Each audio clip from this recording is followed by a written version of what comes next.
The following programs were originally aired live, long before the advent of high fidelity, and they were recorded using a variety of means, from direct recording onto early audio tape and glass records, to simply placing the microphone of a wire recorder in front of the speakers of a radio playing the program.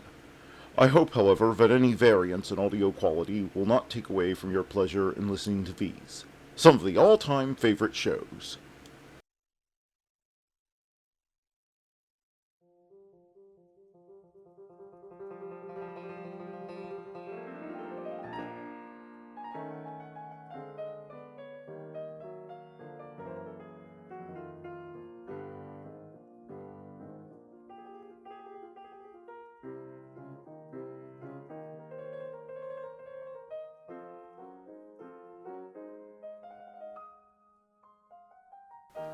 Welcome to the February 22nd, 2024 episode of Nightly Old Time Radio Shows. My name is Matt from the past. I am your host, and let's get on with this day in history. In 303, First Roman Edict for Persecution of Christians issued by Emperor Diocletian at Nicomedia, ordering all churches to be closed and scriptures burnt. In 1632, Galileo's book, Dialogue Concerning the Two Chief World System, is published, comparing the Copernican and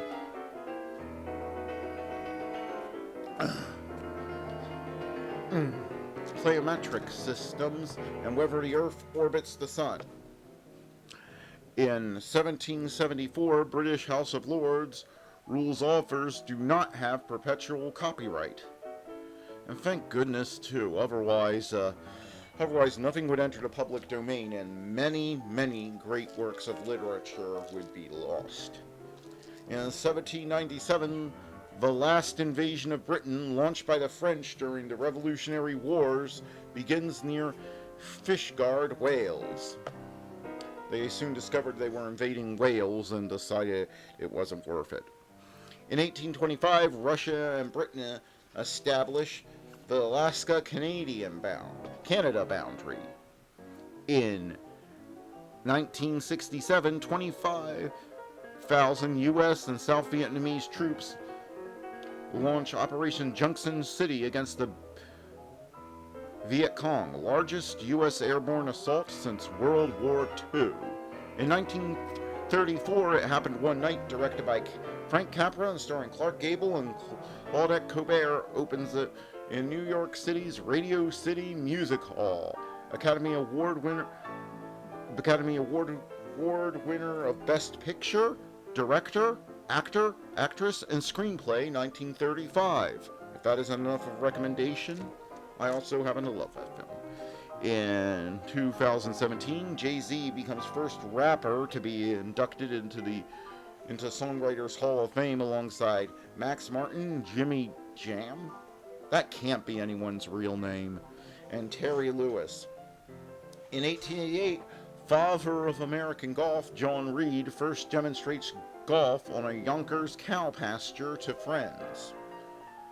And finally, businessmen had something to do on their days off. That was this day in history. Now let's get on with the shows.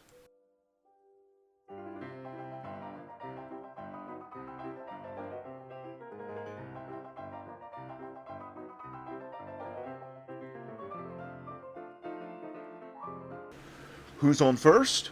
Why, it's Bud Abbott and Lou Costello. Coming up next.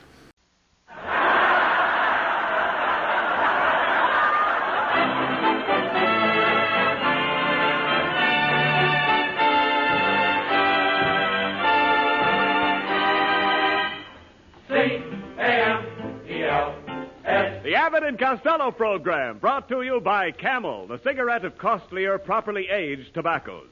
See if your throat and your taste don't make Camel a first with you, too. Find out for yourself.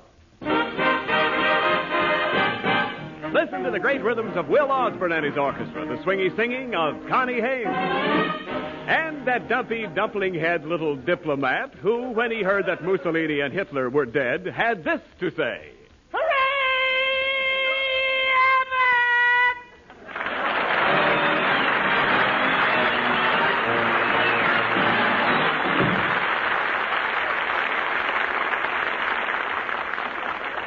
Well, Costello. It's about time you got here. What were you doing at the music shop down on the corner? Oh, I went in there to get a record of that song about Molotov. A song about the great Russian diplomat, Molotov? Yeah. What is it called? I came here to talk for Joe.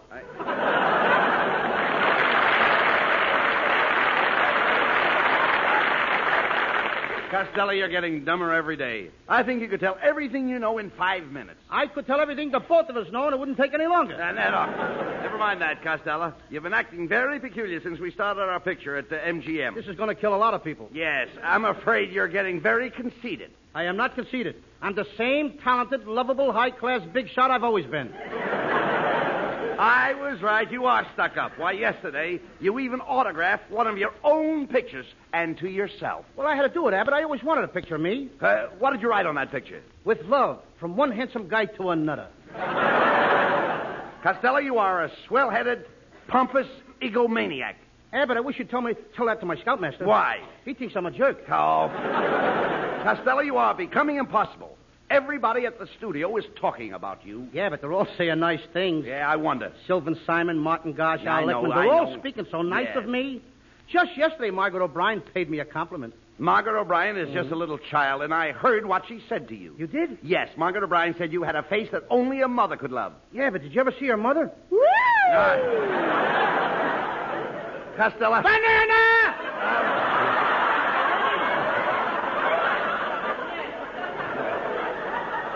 Come here, Costello.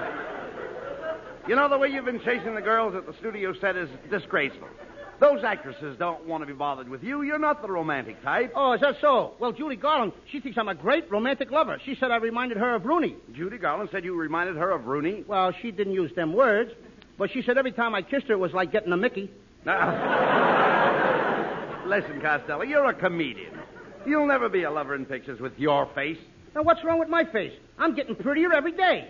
I'm getting so pretty that I'm even making my own mother jealous. Oh, Costello, how could you make your mother jealous? She looks at me and gets jealous at the other mothers.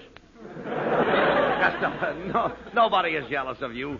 Why, even your new girl, Mabel Mustard Plaster, doesn't give a hoot about you. Is that so? Yes. Well, it so happens, Abbott, that Mabel Mustard Plaster is stuck on me.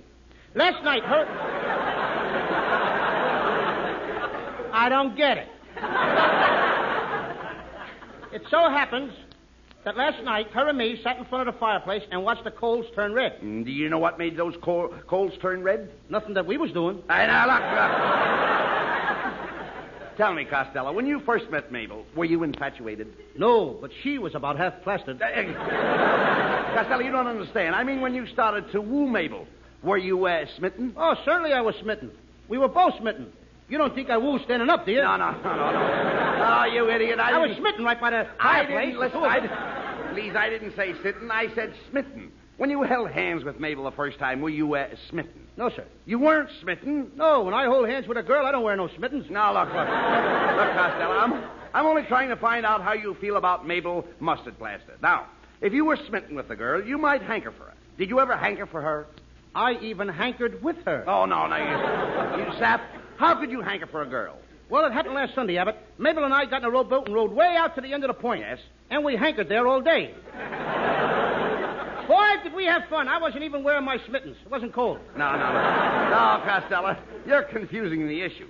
You're talking about anchoring a boat, and I'm talking about hankering for a girl. Now, hankering is like yearning. Tell me, are you yearning for Mabel? No, sir. I'm yearning for myself and my father. You yearn for yourself and your father? Yeah, I make $20 a week, and my father takes half of what I yearn. No. Costello, when I say yearn, I don't mean earn like in earning. I mean yearn like in yearning. And to yearn, you must be smitten. If you are smitten, that constitutes infatuation. Oh, when you say yearn, you don't mean earn like in earning. You mean yearn like in yearning. And to yearn, you must be smitten. If you're smitten, that constitutes infatuation. Now, you've got it. Now, I don't even know what I'm talking about. Costello, forget about being a dramatic actor. You'll never be a success as a ladies' man. Oh, no? Well, for your information, Mr. Abbott, there's a dozen women in Hollywood tearing their hair out just to have a date with me. Well, why don't you go out with them? Who wants to go out with bald-headed women? Go, get me out of here.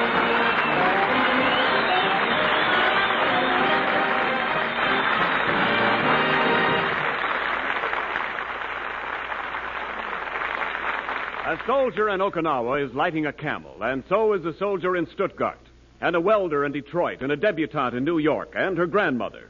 And each of these camels and millions of others the world around are delivering the rich, full flavor and cool mildness always associated with the name of Camel. The flavor and mildness of a superb blend of costlier tobaccos, now as always. For this brand will not be sold down the river. War or peace, Camels are still Camels. In spite of the pressure of these times, the fantastic demand for more and more billions of Camels, costlier tobaccos, properly aged and blended in the time-honored Camel way, are being used. Why, Camels just wouldn't be Camels if green, insufficiently cured tobaccos were used. So, ask for Camels every time you buy cigarettes. C-A-M-E-L-S. Camels, still the cigarette of costlier tobaccos.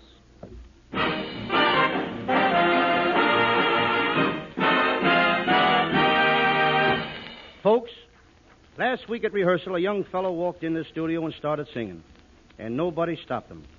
Up until a short time ago, he was an aerial gunner in a B-17, and nobody stopped him there either. And after you folks hear him tonight, I don't think you'll ever want him to stop.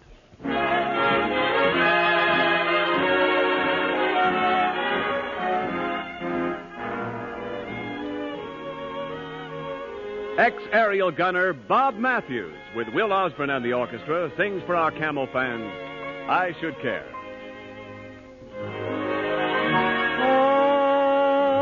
I should care. I should go around weeping. I should care. I should go without sleeping. Strangely enough, I sleep well, but for a dream or two, and I count my sheep well. Funny how she can lull you to sleep. Oh, I should care.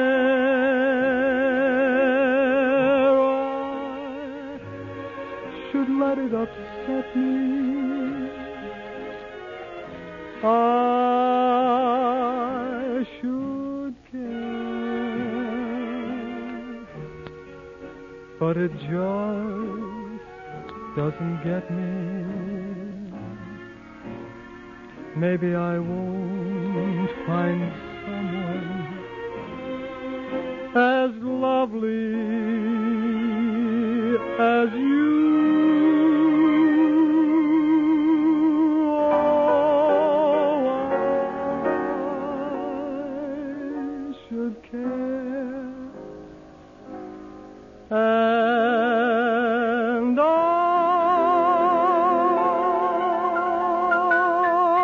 do.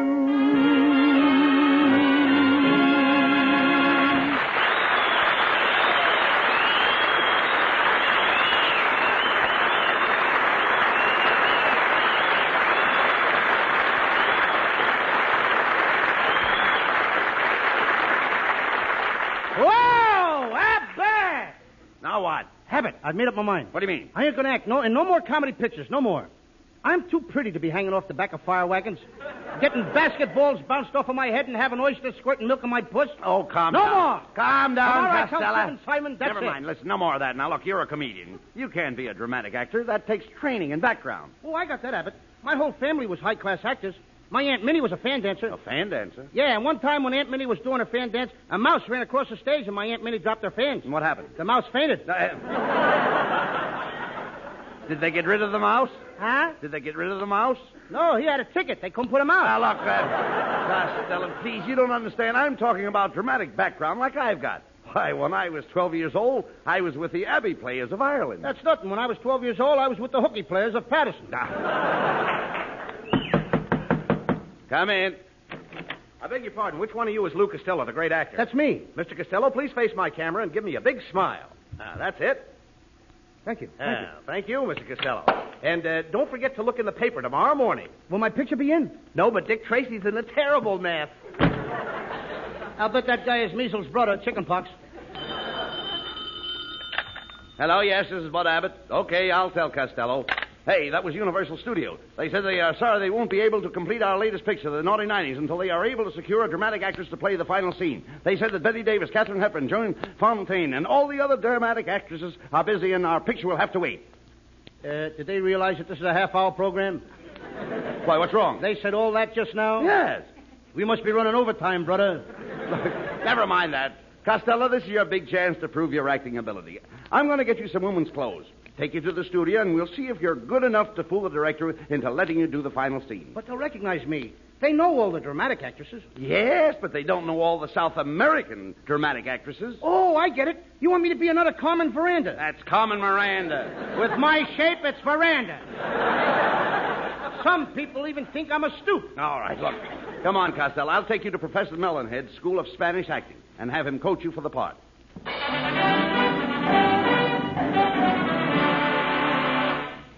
Welcome. Welcome to the School of Spanish Acting, gentlemen. I am Senor Melonhead. Senor Melonhead. I've seen your Melonhead around here for 10 weeks and it's starting to get right. Now, Costello, I'm surprised at you. Senior Melonhead is a great artist. Then why don't he have... where am I mixed up? Never mind, he said I was... I got it, thank you. Then why don't he paint... Never mind, on with the next line. What's the matter with my head? Oh, your scalp runs all the way down to your heel. Is that so? Oh, young boy. man, I'll have you know, Costello, before I married my wife, I had hair as black as the ace of spades. Looks like your wife trumped your ace. Melonhead, was your whole family bald? No, not exactly. Of course, for many years, my mother did have a rat in her hair. That's no way to talk about your father.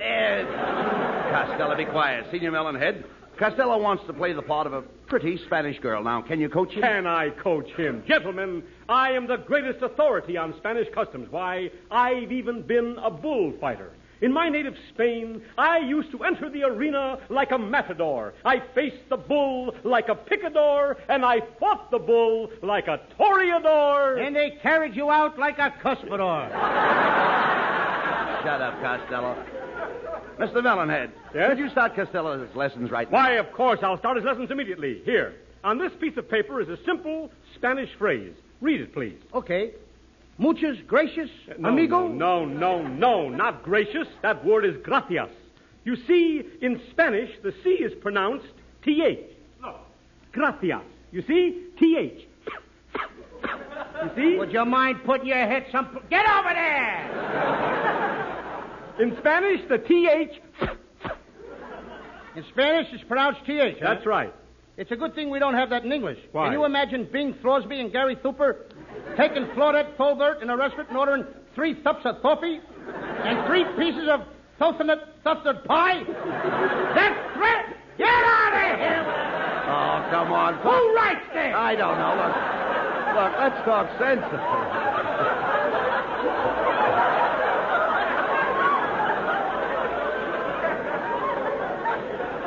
Let's talk sense, Costello. Come on. Let's get on with the lessons. Come Very on. well, Mr. Abbott. Now, Costello, we'll say that you are a lovely Spanish senorita.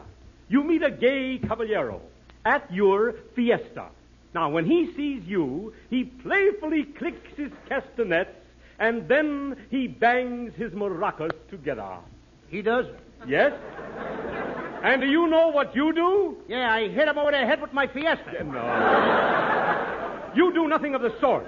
You invite him. Look, you invite him into your home, and you cook him a delicious Spanish meal in your patio. Can you remember that? I can remember when I didn't have a patio to cook in. Now.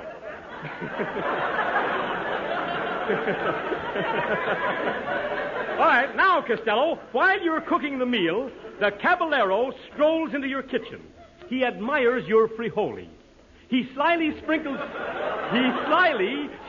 cheese on your tortillas, and then he pushes your enchiladas on the back of the hot stove.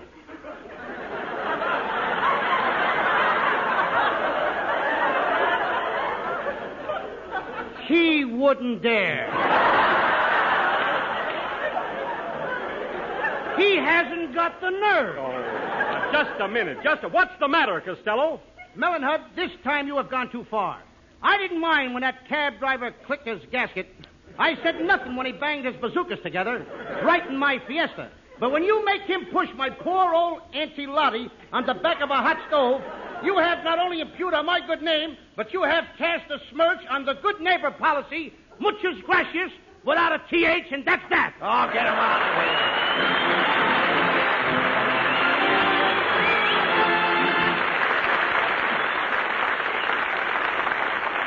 here. Figure it this way. Suppose you were in Germany now. Sure, maybe the big battle phase of the war is over, but there's still plenty of dirty fighting ahead. Long, weary slugging.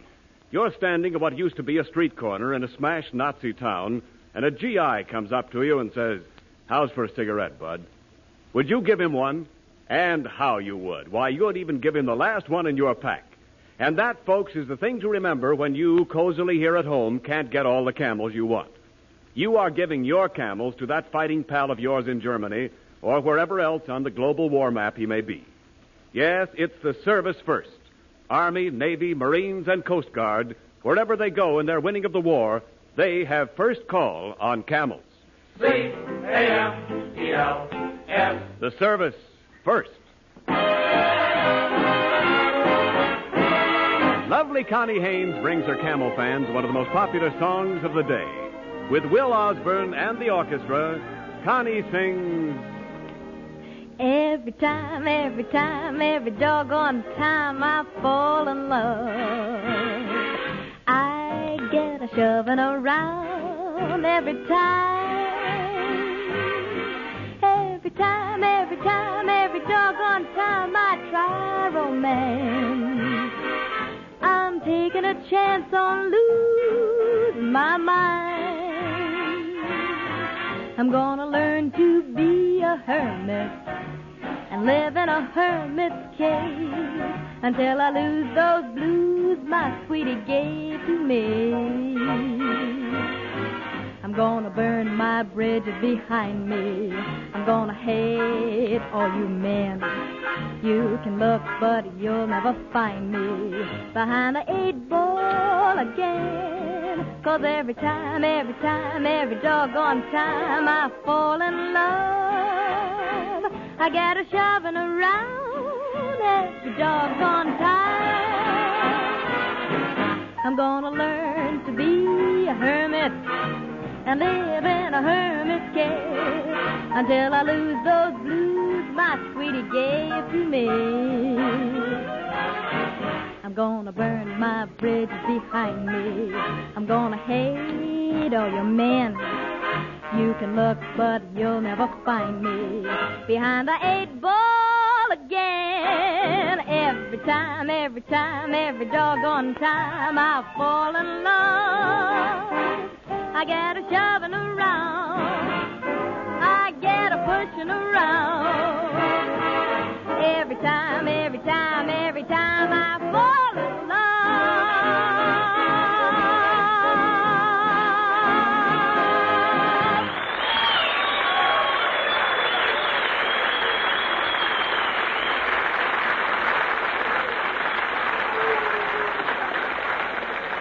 Well, Costello, here we are at the studio. Now, remember, you're dressed like a Spanish lady, so act like one. And please, straighten up. You're all stooped over. I can't help it. It's a long pull from my garter belt to my socks. Quiet. Now, remember, Costello, this is your chance to prove to the director, Mr. Technikolovich, that you're a great actress. Come on. Ah, Mr. Abbott. And who is this beautiful young lady with you? Mr. Technikolovich, allow me to introduce the famous South American actress, Luisa Castellio. Ah, Senor Technikolovich. Hacienda Buenos Aires, La Cienega, Sunset and Vine. Now, what's wrong with that, The senorita does not speak English. Not a word. The Mr. Abbott, she is wonderful. She is the most beautiful girl I have seen since I left home. No wonder he left home. What? Senorita, a moment ago you didn't speak English. I learned fast. Oh, Senorita, you are ravishing. This is the first time I ever saw a leading lady. Stop looking at me with those eyes, brother. But it's still the first time I ever saw a leading lady with muscles. Tonight I will take you to dinner, yes? Yes. Then I take you to the theater, yes? Yes. And after that I take you to my apartment, yes? No. But, Senorita, I have something to show you. I have etchings. You have etchings. Then scratch yourself, brother. I'm getting out of here. Come on, Abbott. This guy's got eczema. No. Now, wait a minute, Senorita. Mr. Technikolovich is a great director. He can make you a star. I will give her the Lubitsch touch. If he lays a finger on me, I'll scream. Lay the finger on me. We will make a scream. Banana!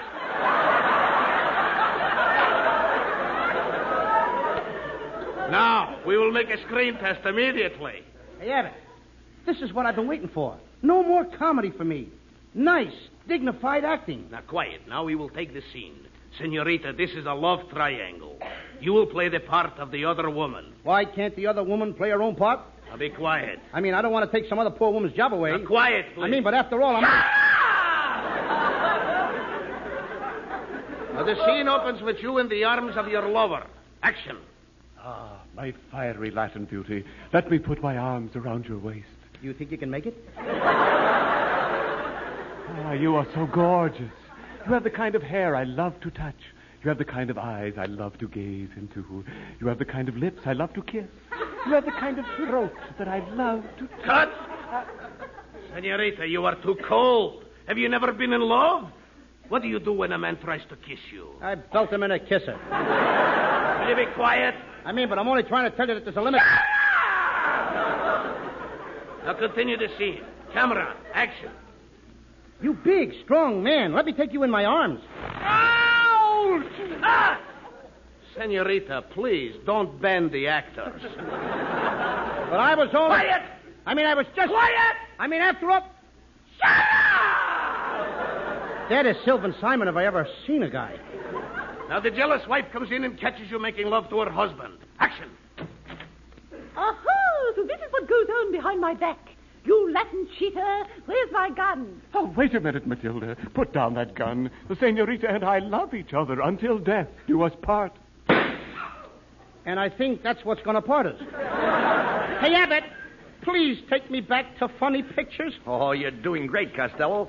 You'll never have to do slapstick comedy again. No more rough stuff. No more falling down to get laughs. No more getting pies thrown into your face. All right, quiet. He was only trying to... Shut up, you! Now, continue the scene. Camera. Oh, you fat double-crossing husband stealer. I'll break this chair over your head.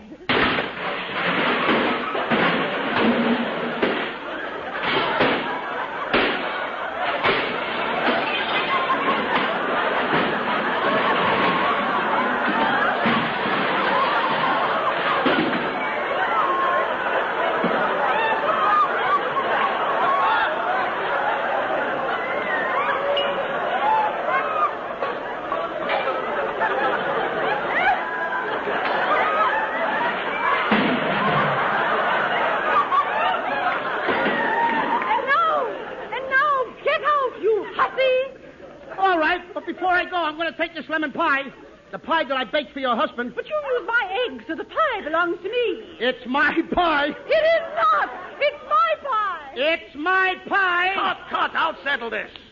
This bickering is disgraceful. Senorita Costello, give me that pie. What did you say? I want that pie. Give me that pie. Okay, but remember, you asked for it.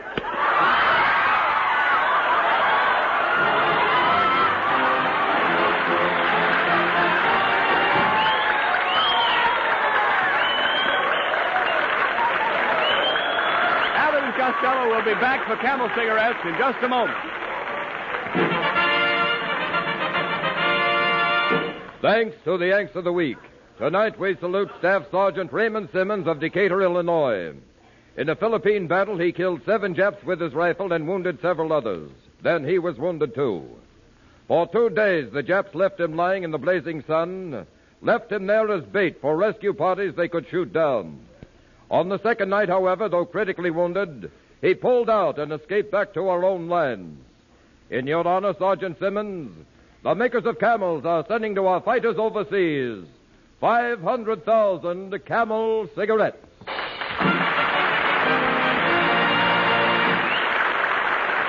Each of the 2 Camel radio shows honors a Yank of the Week by sending free 500,000 Camel cigarettes overseas. A total of more than 1 million Camels sent free each week. Camel broadcasts go out to the United States twice a week, are rebroadcast to practically every area in the world where our men are fighting, and in cooperation with the Good Neighbor policy, also to Central and South America. Listen again next Thursday to Abbott and Costello.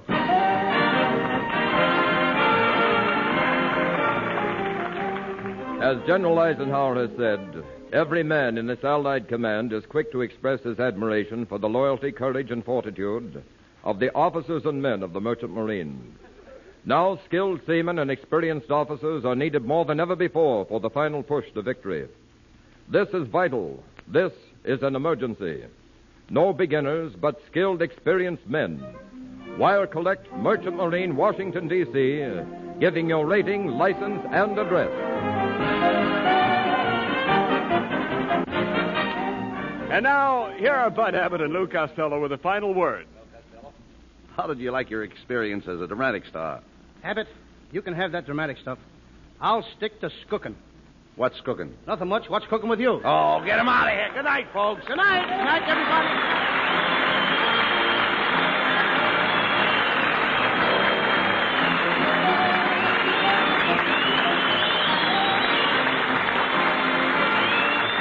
Yes, folks, be sure to tune in next week for another great Abbott and Costello show brought to you by Camel Cigarettes.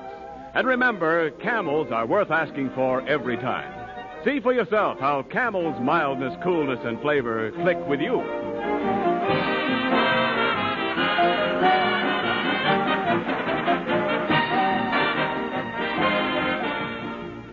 Science is wonderful and all that, but one thing they haven't got around to yet is what I'd like to call smell-o-vision. Brother, how I'd like to be able to waft the fragrance of Prince Albert smoke over this microphone and right to your critical nostrils. Then I wouldn't have to say a word. You just head straight for the nearest package of Prince Albert and load up your pet pipe. And you'd find not only fragrance, but flavor. Rich, full-bodied, real He-Man tobacco flavor. But no tongue bite. No, sir. Because Prince Albert gets special no-bite treatment that gets cheers from your tongue. Crimp cut, too, for perfect packing, easy drawing, and even burning. And a beaut of a bargain, Prince Albert. Just about 50 pipefuls per package. Saturday night, be sure to listen to Prince Albert's Grand Ole Opry. For nearly 19 years, bringing the real authoritative American folk music and fun to Southern radio audiences, and now broadcast coast to coast. Remember Grand Ole Opry every Saturday night on NBC.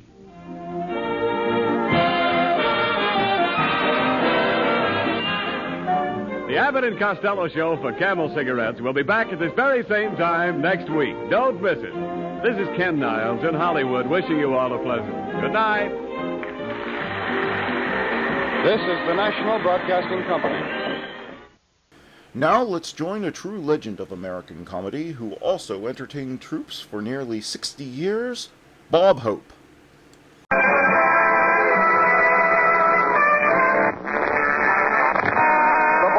Show, transcribed for the 15,000 fighting sailors at the Naval Air Station here at Coronado Island.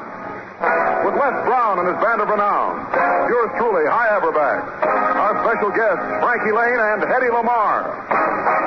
And here he is for the cruise of the Flat Tops, the man who is flat on both ends, Bob Hope.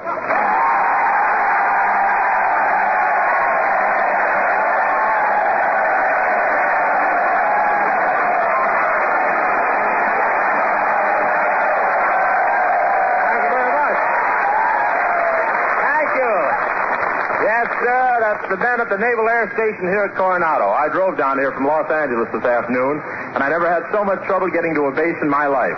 Someone had told me there was an auto ferry.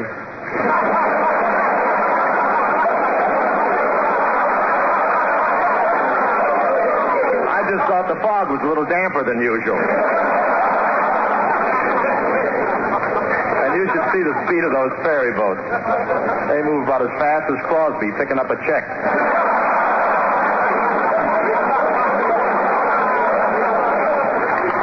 I wanted to be real nautical, so I went up to Captain Erd and I said, "Ahoy, matey, steady as you go and blow the man down." How did I know he could do it?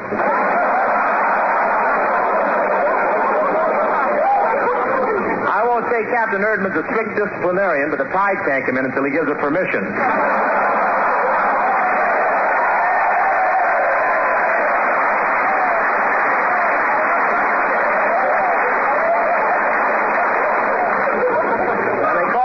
The cradle of naval aviation. I know it's a cradle. This morning I saw 3 ensigns passing around a fifth of pablum.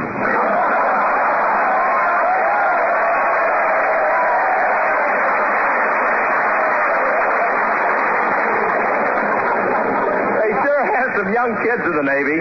In fact, down here, instead of a brig, they have a playpen with a sentry.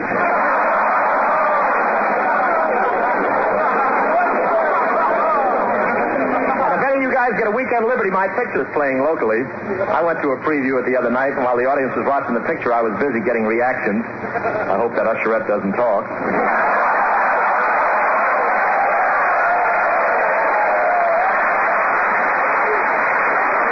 No, you have a different version of the whole?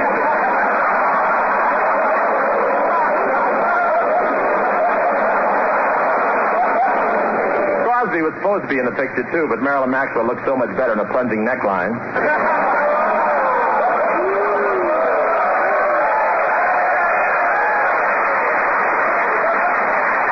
And besides, love scenes are getting to be too much for Crosby.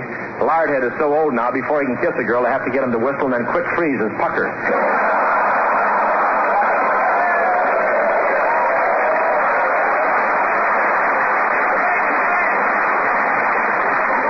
Doesn't work too well either. After one kiss, he saws all over his leading lady. I enjoyed the picture, and I really enjoyed working with Marilyn. She's the kind of a girl you take home to meet your mother after you lock your father in the garage. I don't know what the executives at Paramount thought of my performance, but last week they gave me a new dressing room. I liked it much better than my old one. This one's got 6 wash basins.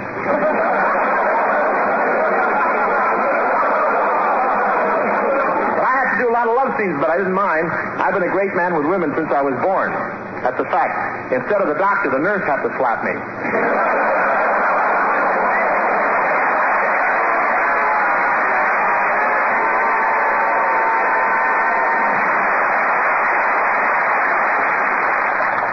And now, ladies and gentlemen... Bob. What do you want, High? Well, excuse me for interrupting, Bob, but I've been wondering, when you go to England, are you going to take me with you? Why should I take you, High? Well, Bob, I've got a great British accent. Listen to this. This is Admiral Lord Nelson's famous challenge to the enemy at Trafalgar.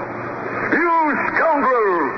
Better though this old hulk may be, I'll stay with her to the end. Rotten her timber and shut away her mast. We shan't cease fighting as long as I have a mast over my head, a topsail in my rigging, and a good deck under my feet. Lord Nelson. Don't look now, but I think somebody laid an egg in your crow's nest. Now, High, go take a shower and come back. Look, please go away and leave me alone. Now, ladies and gentlemen, as I said before tonight...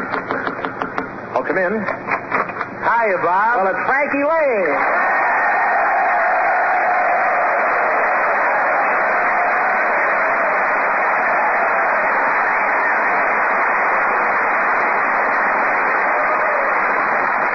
Say, Bob, I just found out that you were going to England, so I dropped around to say goodbye. Well, thanks a lot, Frankie. That's very nice of you. Look, I know everybody must be asking you this, Bob, but why do you keep traveling all the time? Well, it's in my blood, Frankie. You know, I was born in a Greyhound bus. No, Frankie. All the kids in my family were born on the bus. In fact, my mother used to name us after the scenery she saw through the window. I never told anybody before, but my full name is Robert Burmashave Hope.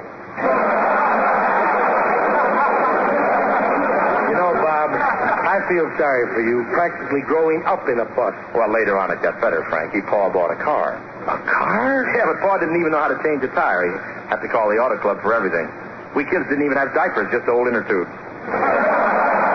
In inner tubes for diapers? Yeah, Paul called the Auto Club for everything. So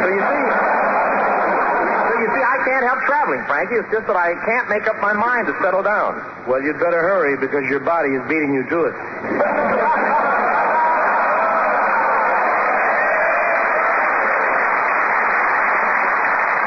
Pretty sneaky.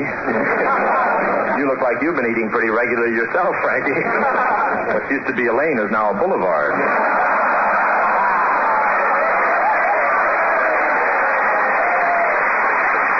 Touche, Robert. Look, let's drop this kind of talk because I don't want to get you sore at me. I really came here to ask if I could go to England with you. Hey, gee, that's a great idea, Frank. Well, we already have a man singer for our overseas show. You have who? Me. You? Yeah, I'm going to sing all over Europe. Does the United Nations know about this?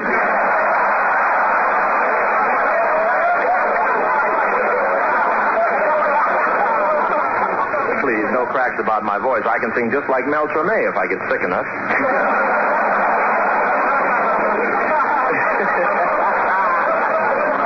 Look, what kind of songs do you plan to do, Bob? Western numbers. You know, the new craze over there is American cowboy songs. In fact, I've written a small bundle to take with me. What's the name of it? Oh, there's a candle burning in your silver hair tonight, Mother. And I have another one that I think will be a smash. When I tell you I love you, you pay no heed. Just pick your teeth for the tumbleweed. I'm pretty anxious to go to Europe with you, and I'd even be willing to change my style of singing and go Western. Well, I'll have to see how our voices go together. Give us some cowboy music, Les. Oh, bury me now. Do it to me. On the lone prairie. Don't you bury me there. Where the coyotes howl. And the wind blows free. Oh, the air's on the cuff. We're a couple of cowboys far away from home. That's enough, Tony. That's enough. Okay, back to the Union. Say, Arizona. What you want, Pismo? I'm tired of drifting around. I'm gonna get me a gal and get hitched.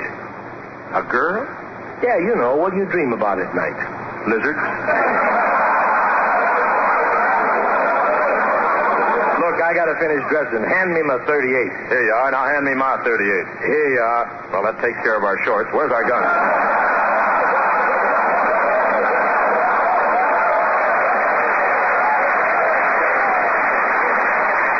Well, I'm gonna take off, Arizona. I don't know where you're going tonight, but make sure you stay away from my gal Conchita. Pismo can't tell me what to do. I'm just as much of a cowboy as he is. Just look how bow-legged I am. I'm so bow-legged, if I don't wear sandpaper chaps, the horse slides right through. I'll show Pismo. I'll take a shortcut and get to Conchita's house before he does.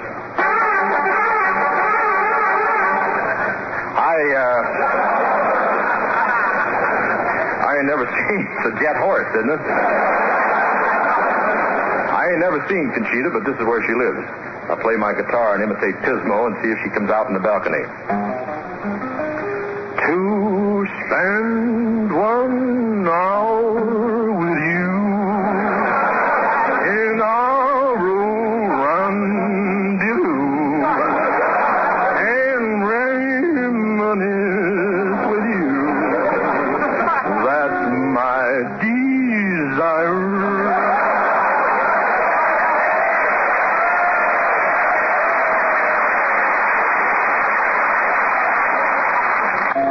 Beautiful flower of the prairie, come to your window. You calling me? Are you Conchita? See? They told me you were the most beautiful flower of the prairie. Well, the frost hit everything.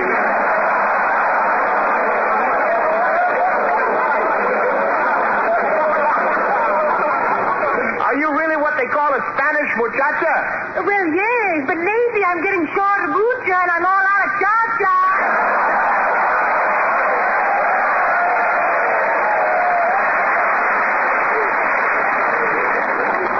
If you get a chance to get her back, refuse it. You know, you look like a real reap-snorting cowboy. Yeah, I've ripped a few snorts in my time.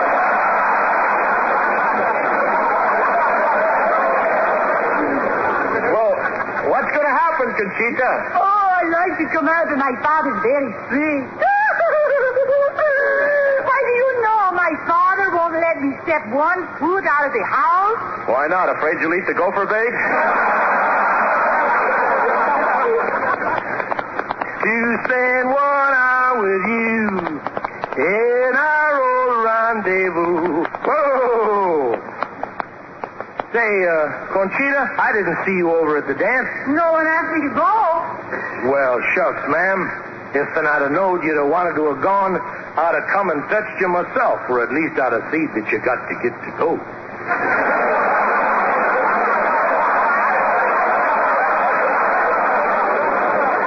Next time we gotta hire an actor, you know that.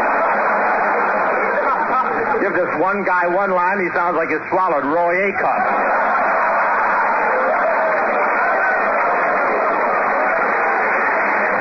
I'm here, Conchita. Can I come in and set a spell? No. Well, how about me? No. You mean there's someone else? See, I met him today and he fell madly in love with me. Gee, Frankie, I wonder who it is. What could anyone see in a dame who looks like Conchita? That's who does this old house may be. I'll say you all to the end. And get out of here, Mike. Get out of here. Everybody wants to go to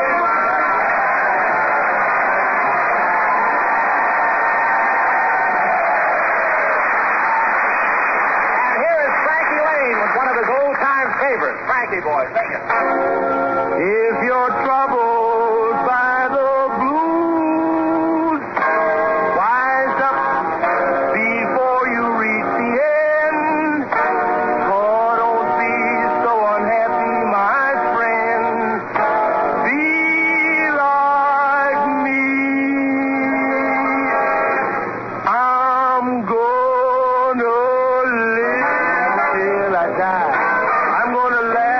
Instead of cry, I'm gonna take the town and turn it upside down. I'm gonna live till I die.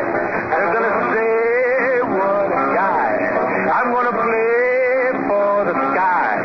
Ain't gonna miss a thing. I'm gonna have a fling. I'm gonna live till I die.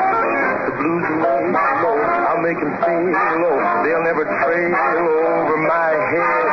I'll be a devil till I'm an angel. But until then, hallelujah's gonna dance, gonna fly. I'll take a chance, riding high. Before my number's up, I'm gonna fill my cup. I'm gonna live till I die. You gotta laugh instead of cry. You gotta play for the sky. You gotta sing and have your fling. So I'm gonna laugh, I'm gonna play, I'm gonna sing, smile, dance, and live till I die. I'm gonna laugh instead of cry. I'm gonna take the town and turn it upside down. I'm gonna live till I die. They're gonna say what a guy. I'm gonna play for the sky. Ain't gonna miss a thing. I'm gonna have a fling. I'm gonna live till I die. The blues are long so I'll make them stay so low. They'll never trail over my head. I'll be a devil till I'm an angel. But until then, hallelujah's gonna dance, gonna fly. I'll take a chance, riding high. Before my number's up, I'm gonna fill my cup. I'm gonna live till I die. Before my number's up, I'm gonna fill my cup. I'm gonna live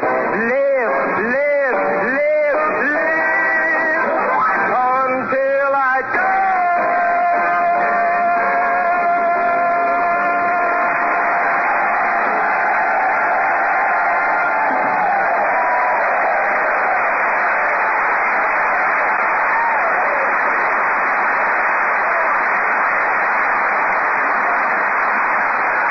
Thank you, Frankie Lane. Ladies and gentlemen, for the past 8 weeks, I've been the luckiest actor because I've been making a picture with one of the most glamorous personalities in show business. And here she is, everybody's favorite brunette, Hedy Lamarr.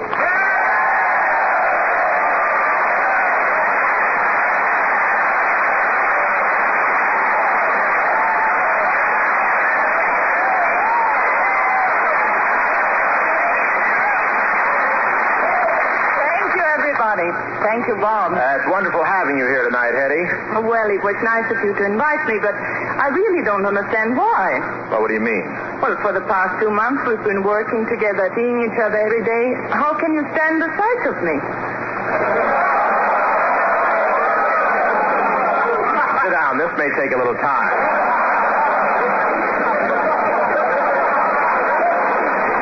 No, Bob, I don't trust you. You don't? No. Furthermore, I'm going to move out of my dressing room. It's too close to yours. You mean... Yes, I found out you were digging a tunnel.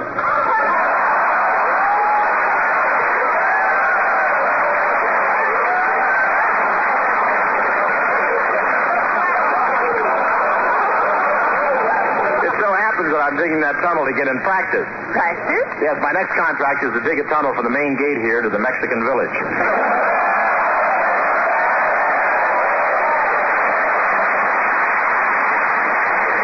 That's the Coronado soda fountain. Here,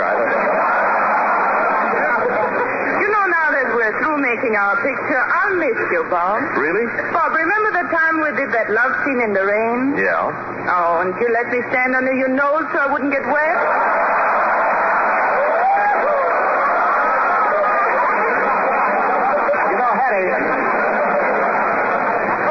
Hetty, I was really thrilled with my part in the picture. It's such a sophisticated role. Well, I think you handled it very well. Oh, I knew I could do it. It's just that they've been holding me back. I think there's a plot against me over there. Why, Bob, they're very fond of you at Paramount. Several times I've heard the executives talking about you. Really? What'd they say? Well, I don't know. They always make me leave the room.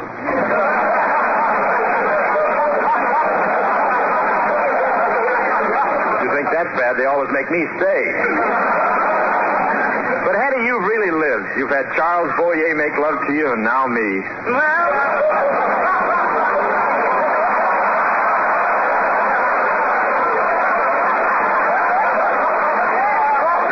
that's right.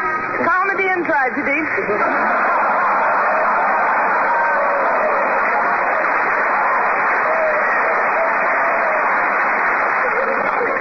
Well, after all, how can I compete with Boyer? With that lower lip of his, he can kiss a girl and shine her shoes at the same time.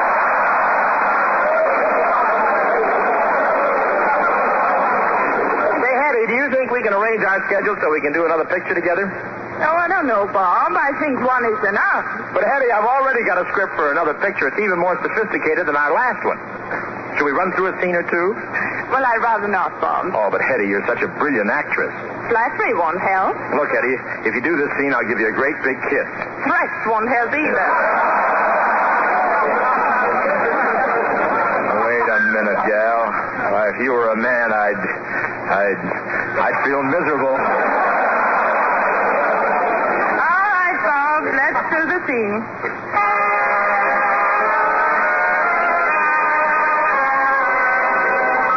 Our scene is a luxurious penthouse apartment overlooking all of San Diego.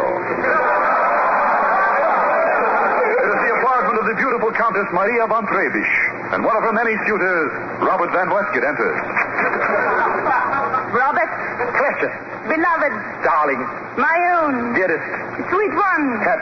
Pigeon. We're a little late, so good night, folks. Darling, it is good to see you. Wasn't that a mad time we had at Lady Crandine's champagne party? Oh, yes. You drank champagne out of my slippers all night long. Oh, it was wonderful. Yes, but I wish you'd let me take my foot out first. I didn't notice it. Say, no matter. Shall we... It was a jam session. Shall we, I'll get something here. No matter.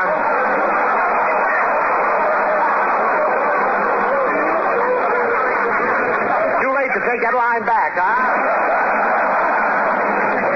No matter. Shall we get comfy, dear? How about a drink? Oh, fine. I'll have 12 fingers of bourbon, a pint of scotch, a quart of gin, and a glass of milk. A glass of milk? Yes, I don't want to ruin my stomach. Maria, I can't tell you how frightfully happy I am when we're together. Robert, talk. Is that all you can do? What do you mean, darling? Give me your lips. All right, but there'll be a nickel deposit on each lip.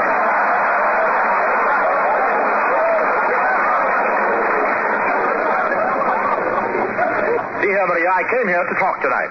I want you to be my wife. Why? Well, you're a woman and a human being.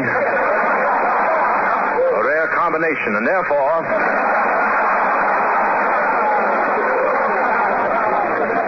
I think it would be ginger of you to marry me so that we may grow old together. Grow old together? I'm afraid that would be impossible. Why? You have such a head start.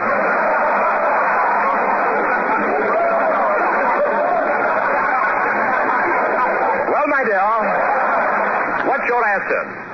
Oh, I'd love to, Robert, but I shouldn't like to hurt Rodney Van Everback. Rodney Van Everback?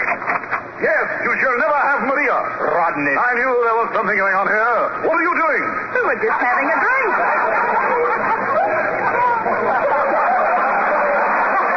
You're not supposed to get last with your part, you know. What are you drinking? Bourbon. Chaser? I was going to, but you came in.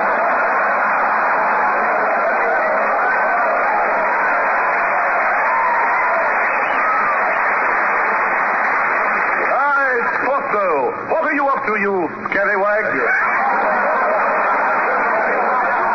How dare you?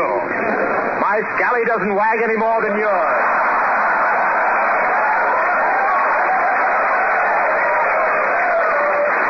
You must marry Maria so long as I have anything to say. Look out, Robert. He has a gun. Don't shoot. Eddie, we'd better get out of here. Why? Some of those shots came from the audience.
United States Armed Forces Radio and Television Service.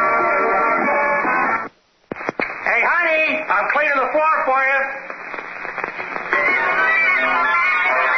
Yo, it's a white tornado. I brought you Ajax liquid.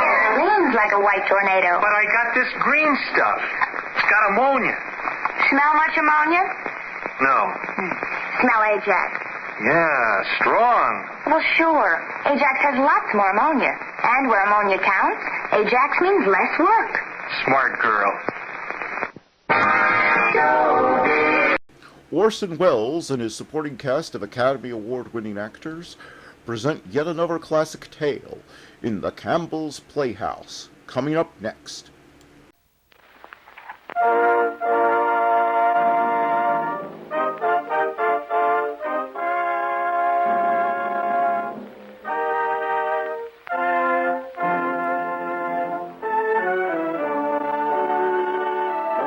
Campbell Soup presents The Campbell Playhouse. Orson Welles, producer.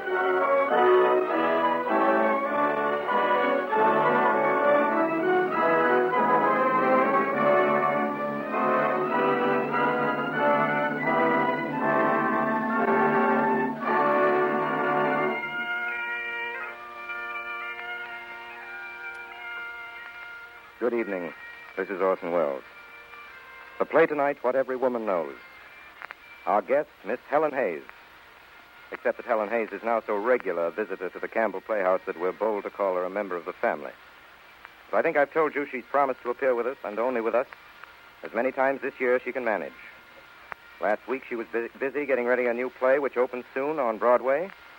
But tonight, openings notwithstanding, she kept her promise, and here she is to play Maggie for you. Maggie in the beautiful, warm-hearted comedy, What Every Woman Knows.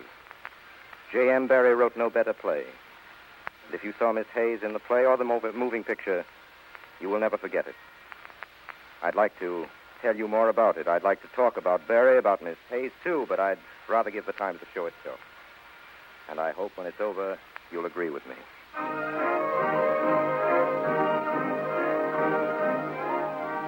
Now, just before we begin, here's a word from Ernest Chappell. The other night, I had an opportunity to look over a real old American family cookbook. And as I turned the pages, I was particularly struck by the number of different recipes for preparing chicken. Just for the fun of it, I counted them, and would you believe it, there were 88. Now, of course, some of us like chicken prepared one way, some another.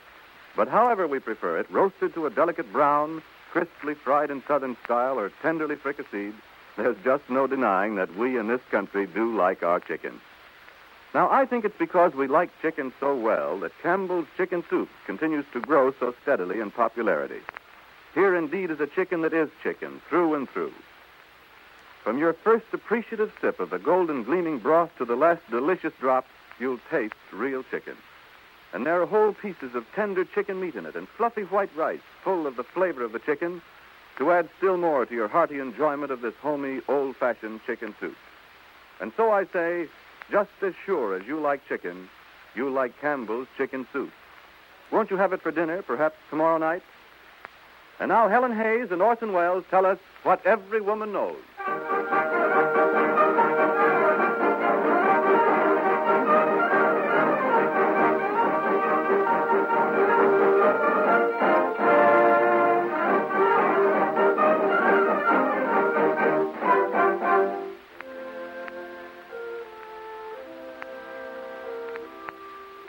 A few minutes ago, the clock in the Wiley home struck 10. And a few minutes before that, Alec Wiley and David, his son, came in from outside wearing black coats and their Sabbath boots. Now they've sat down in the little room which David calls the wet room, while his father calls it the room, which is to him the natural name for any apartment without a bed in it. Maggie Wiley, who is David's sister, calls it the library, because there's a bookcase of pitch pine along one wall which contains 600 books with a glass door to prevent you from getting at them. We could describe Maggie Wiley for you at great length, but what's the use? What you really want to know is whether she's good-looking. No, she's not. She has soft Scotch speech and a more resolute manner than is perhaps fitting to her plainness and, well, in a few seconds she'll be with you herself. Maggie, who is not good-looking. Who was at the meeting, Father? Well, Maggie, was the minister of Galashiels. He has to be remembered to you. Father. And, I mean... I suppose you mean what you say, Father. I hear, David, that the minister of Galashiels is to be married to that Miss Turnbull. Well, I can see she's made a poor bargain. How can you say that, Father, when you don't know her? I expect she's full of charm. Charm? What is that exactly, Maggie? Charm? Oh, it's a sort of bloom on a woman. If you have it, you don't need anything else. And if you don't have it, it doesn't much matter what else you have. Some women, the few, have charm for all, and most have charm for one. And some have charm for none. Well, I have a sister that has charm. No, David, you haven't. But, Maggie, you... Oh, come now. Let's be practical. Let's go to our beds. It's 10:15. Well, I don't feel very sleepy yet. Nor me either. You go along, Maggie. Good night to you, Maggie. Both of you aren't sleepy? When is it well known 10 o'clock is our regular bedtime? Yes, it's common knowledge that we go to our beds at 10, Maggie. That's what we're counting on. Counting on? Yes, keep again, Wilp. Now go outside and watch. Yes, Father.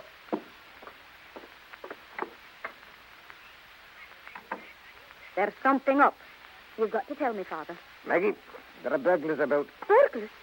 We hadn't meant for to tell you till we nabbed them, but they've been in this room twice of late. Oh. The policeman saw a man climb out of this window last Tuesday. Father, the silver plate. That's safe as yet.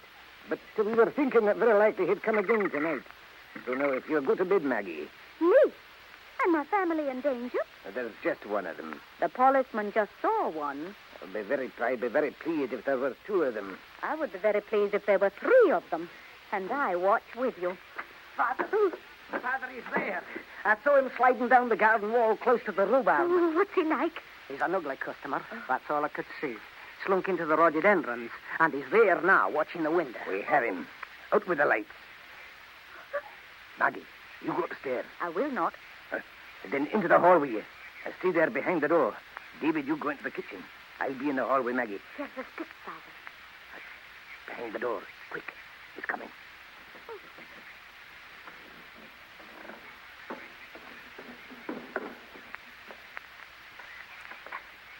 It's the silver. No, it's not. It's the book. He's lighting the light. He's sitting down. And in the fine chair, too. Come on. John Shand. I hope you found that chair comfortable, young man. I have no complaint to make against the chair. John Shand, you, a native of the town, a disgrace to your family. I feel pity for the Shands this night. I'll thank you, Mr. Wiley, not to pity my family. If you're looking for a good clout in the head, John Now, Shand... David, I think you should let the young man explain. It mayn't be so bad as we thought. Explain away, my Billy. Only the uneducated would need an explanation. I'm a student, and I'm desperate for want of books. You have all I want here on that shelf, no use to you but for display. Well, I came here to study. I come twice weekly. That the window? Huh. You think a Shand would so far lower himself as to enter your door? Well, what about it? Is it a case for the police? It seems to me it's a case for us all to go to our bed and leave the young man to study. But not on the fine chair. Thank you, Miss Maggie, but I couldn't be beholden to you. Tell me, Mr. Shand, are you a poor scholar? On the contrary, I'm a brilliant scholar. What's your professor's opinion of your future? They think me a young man of extraordinary promise. You have a name here for high moral character. And justly. Are you serious-minded? I never laughed in my life. Are you a Sabbath school teacher? I am. One more question. Are you promised? To a lady? Yes. I've never given one of them a single word of encouragement. I'm too much occupied thinking about my career. So, Father, if you'll come outside just 1 minute, there's something I'd like to talk to you about. Yes, David. Do you want me to, Father? No, Maggie, just Father. You stay here and keep an eye on Mr. Shand. Well, I don't know what maggot they've got in their heads, but sit down, young man, till they come back. My name's Mr. Shand. Until I'm called that, I decline to sit down again in this house. Then I'm thinking, young sir, you'll have a weary wait.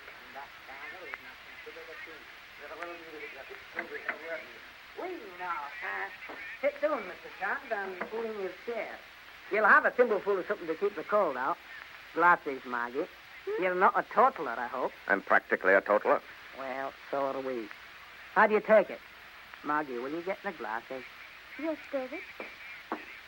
No, David, quick, before she comes back. Mr. Shand, we have an offer to make you. No patronage. Strictly a business affair. Leave it to me, Father. Here are the glasses. Maggie, don't you see you're not wanted? I do, David. Why do you not go, then? I have a proposition to put before Mr. Shand, and women are out of place in business transactions. I think I'll stay here, Father. Well, you'll have to let her bide, David. Very well, then. But Maggie, sit here at the table and don't interfere, mind.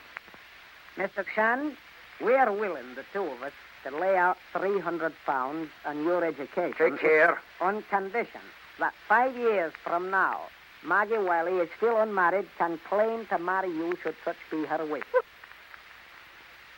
The thing to be perfectly open on her side, but you to be strictly tied down. Now, what have you to say? Decide. I regret to say... It does no matter what he regrets to say, because I decide against it. Oh, and I think it's very ill done of you to make any such proposal. Quiet, Maggie. Seeing that I've refused the young man... Refused? That's no reason why we shouldn't have his friendly opinion. Oh. Your objections, Mr. Shand? Simply, it's a one-sided bargain. I admit I'm no catch at present, but what could a man of my abilities not soar to with £300? Something far above what she could aspire to. Oh, indeed. The position is that without the 300, you can't soar. You have me there, Mr. Yes, Wiley. You see, you're safeguarded, Maggie. You don't need to take him unless you like. But he has to take you. Yeah, that's an unfair arrangement also. I wouldn't dream of it without that condition. Then you are thinking of it. It's a good arrangement for you, Mr. Shand. The chances are you'll never have to go on with it, for in all probability she'll marry soon. She's tremendous run after. Well, even if that's true, it's just keeping me in reserve in case she misses doing better. That's the situation in a nutshell. Another thing. Supposing I was to get fond of her. It's very likely. Yes. And then suppose she was to give me the go-by. You have to risk that, Mr. Shan. What's her age? She looks young, but they say it's the curls that does it. Well, Maggie's one of those women who are eternally young. I can't take that for an answer. She's 25. I'm just 21. Reading a book about 4 years difference in the ages is the ideal thing. Well, Mr. Shan? I'm willing if she's willing. Maggie? There can be no if about it. It must be an offer. Ah, shan't give our Wiley such a chance to humiliate him, never. Then all is off. Come, Mr. Shan. It's just a form. Well, Miss Maggie, will you? Is it an offer? Yes. Oh. Before I answer you, I want first to give you a chance at drawing back. Maggie. When they said that I'd been run after, they were misleading you. Nobody's ever been after me. Oh, they will be it. And there's one thing more. David said I'm 25. He's wrong. I'm 26. Aha. Now be practical, Mr. Shand. Do you withdraw from the bargain, or do you not? It's a bargain. Then so be it. I'll have the document ready for you. I think, Maggie, you might see Mr. Shand to the door. Certainly. This way, John. Have your muffler, John? Yes, I have it. I think you'd better put it twice around. Well, it's a most romantical affair. I wonder how it'll turn out. She's queer, Maggie.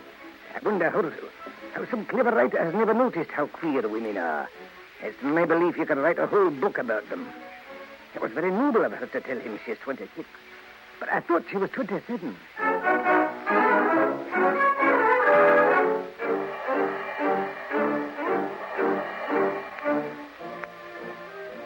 6 years have elapsed, and John Chan's great hour has come. Perhaps his great hour really lies ahead of him. Perhaps he had it 6 years ago. It often passes us by in the night, with such a faint call that we don't even turn in our beds. But according to the trumpets, this is John's great hour. He's standing for Parliament, and this is election night.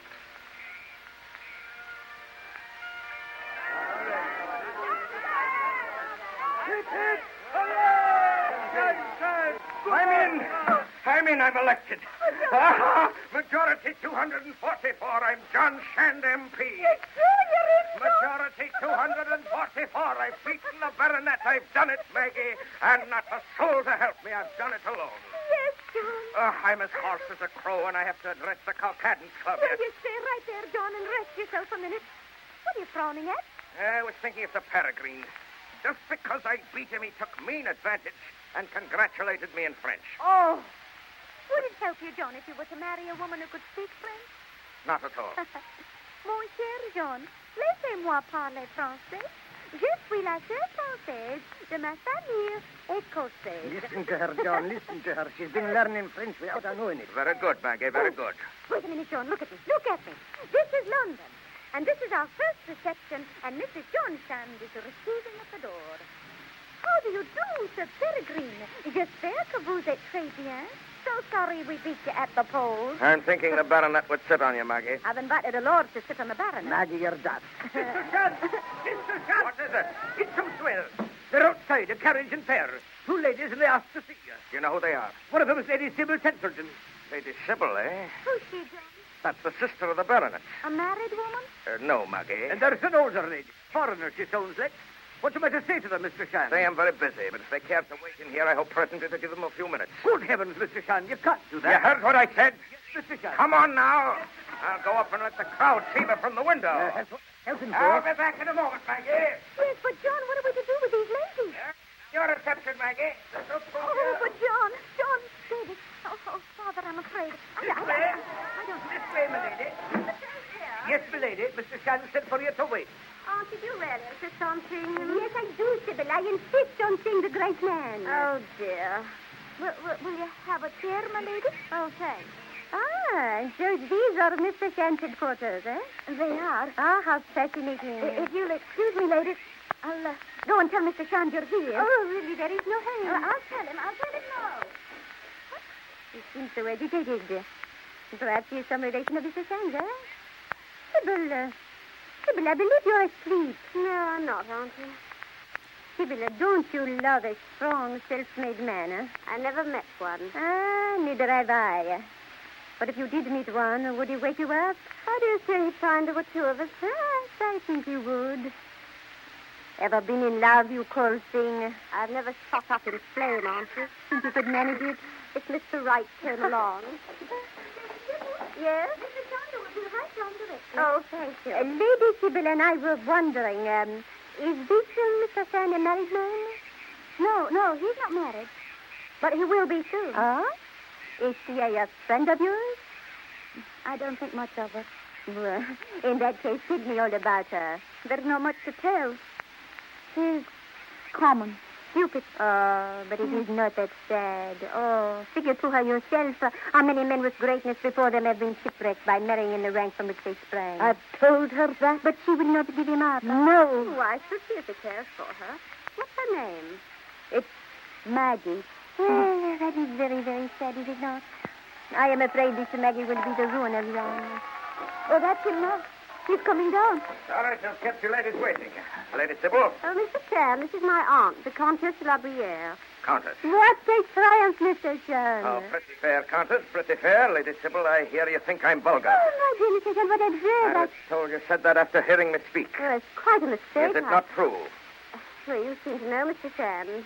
And you press me so unnecessarily. Well, yes, that is how you struck me. My child, you would have it. I just wanted to know, Lady Sybil, because if it's true, I must alter it. Of course, it can't matter to me what you think of me. What I mean is that I must not be vulgar if it would be injurious to my career. I see. No, of course, I could not affect your career, Mr. Chan. That's so, Lady Sybil, meaning no offense. And we are friends again. Certainly.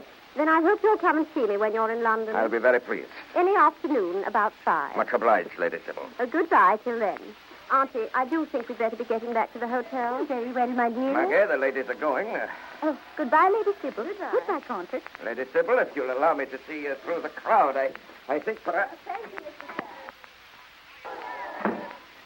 Are you then the Maggie? Oh, the one that John is going to marry? Oh, that if I'd known, I would not have said those things. Please, Miss Maggie, forgive an old woman. Oh, it doesn't matter. I admire your courage. And I dare say you will be very happy. Thank you. Bon voyage, Miss Maggie.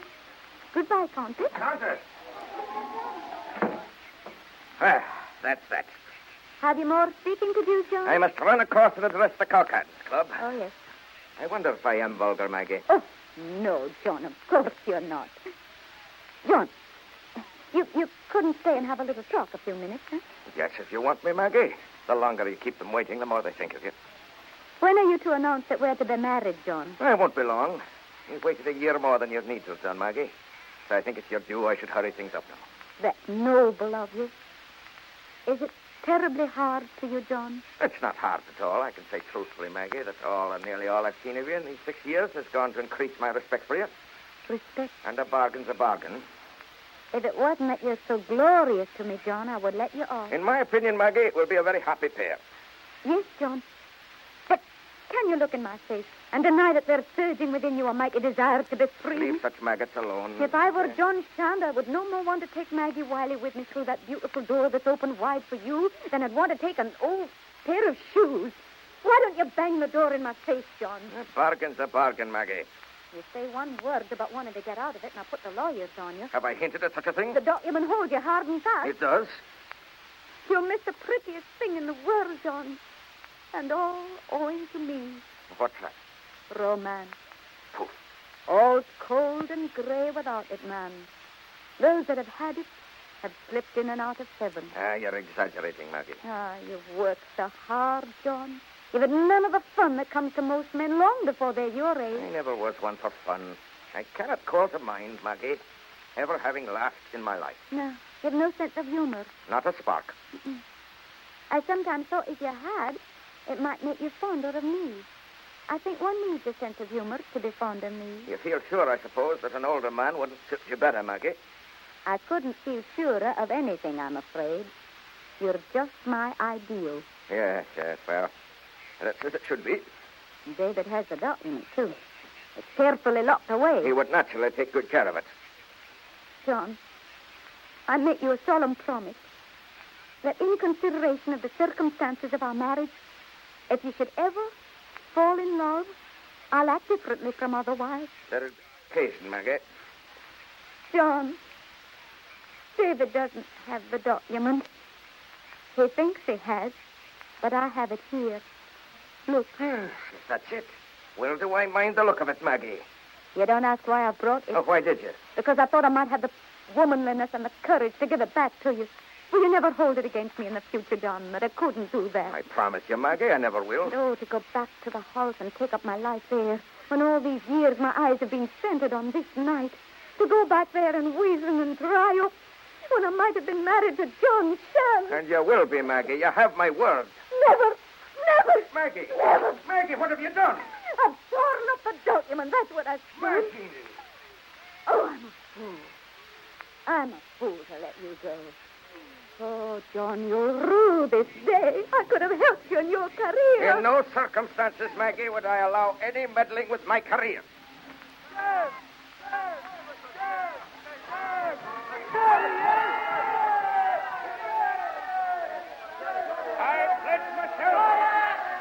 I pledge myself to the preservation of human liberty. But, gentlemen, one may have too much even of freedom. No. Yes, Mr. Adamson, and Mrs. Adamson, one may want to be tied. I say yes, Willie Cameron, and I have found a young lady who I am proud to say is willing to be tied to me. I'm to be married. Her name's Miss Quiet. Her name's Miss Wiley. She's here now. She was here. Where are you, Maggie? I'm here, but I'm so little you can't see me. Father, have you got a grip of her? Yes, David, I got her. Then hoist her up. Gentlemen, the future Mrs. John Shan. No. Being a lady, she can't make a speech. Yes, I can make a speech, and I will make a speech. And it's in 2 words, and they're these. My constituents.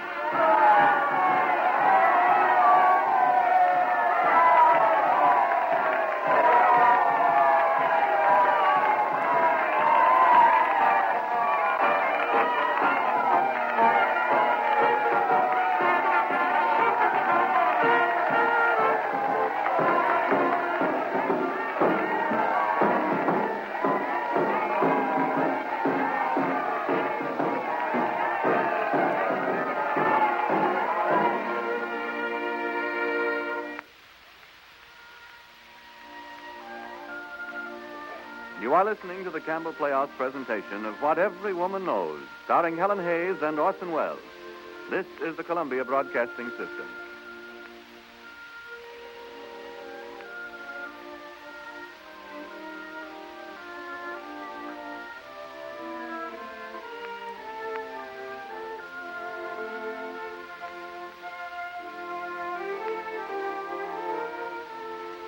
This is Ernest Chappell welcoming you back to the Campbell Playhouse. In a moment, we shall resume our presentation of What Every Woman Knows.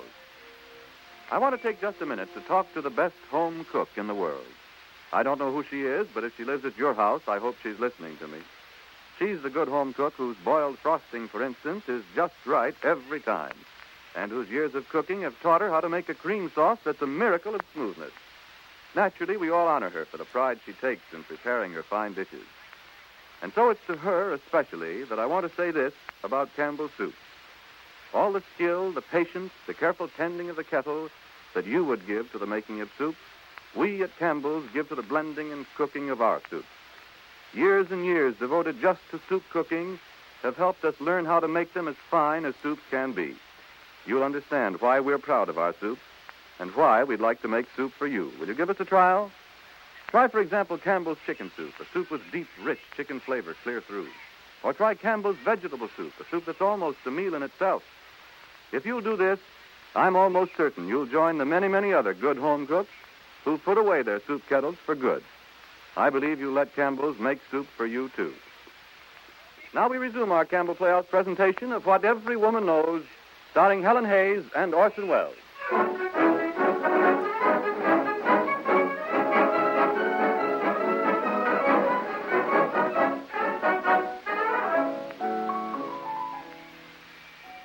few minutes ago, the Countess de la Bruyere, who has not recently been in England, was shown into the London house of the Shands.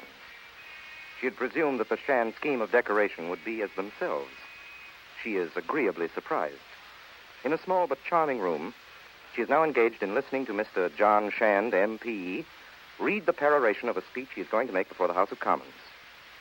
Mrs. Shand is there, too, in a little gray frock that not only deals gently with her personal defects, but is in harmony with the room. Evidently, however, she has not risen with her husband, for she is as stupid as ever. The Countess, who remembers having liked her the better of the two, could shake her now for being so stupid. In conclusion, Mr. Speaker, there are the reasonable demands of every intelligent English woman. I'd better say British woman. And I am proud to nail them to my flag. Oh, the fighting leaders. So long as I can do so without embarrassing the government. Mr. I warn the front bench loyally but firmly. Now, put him again. That though I will not bring this matter to a vote just now, I will bring it forward again in the near future. But not to bring the matter to a vote is hedging, isn't it, John? Is that strong? To make the speech at all, Maggie, is stronger than most would dare. They'd ruin me if I pressed for a vote. Bark but not bite. Now, Maggie, you're out of your depth. Yes, I suppose that's it. And now I think I'd better go to my committee. Maggie, I'm ready. Will you open the doors?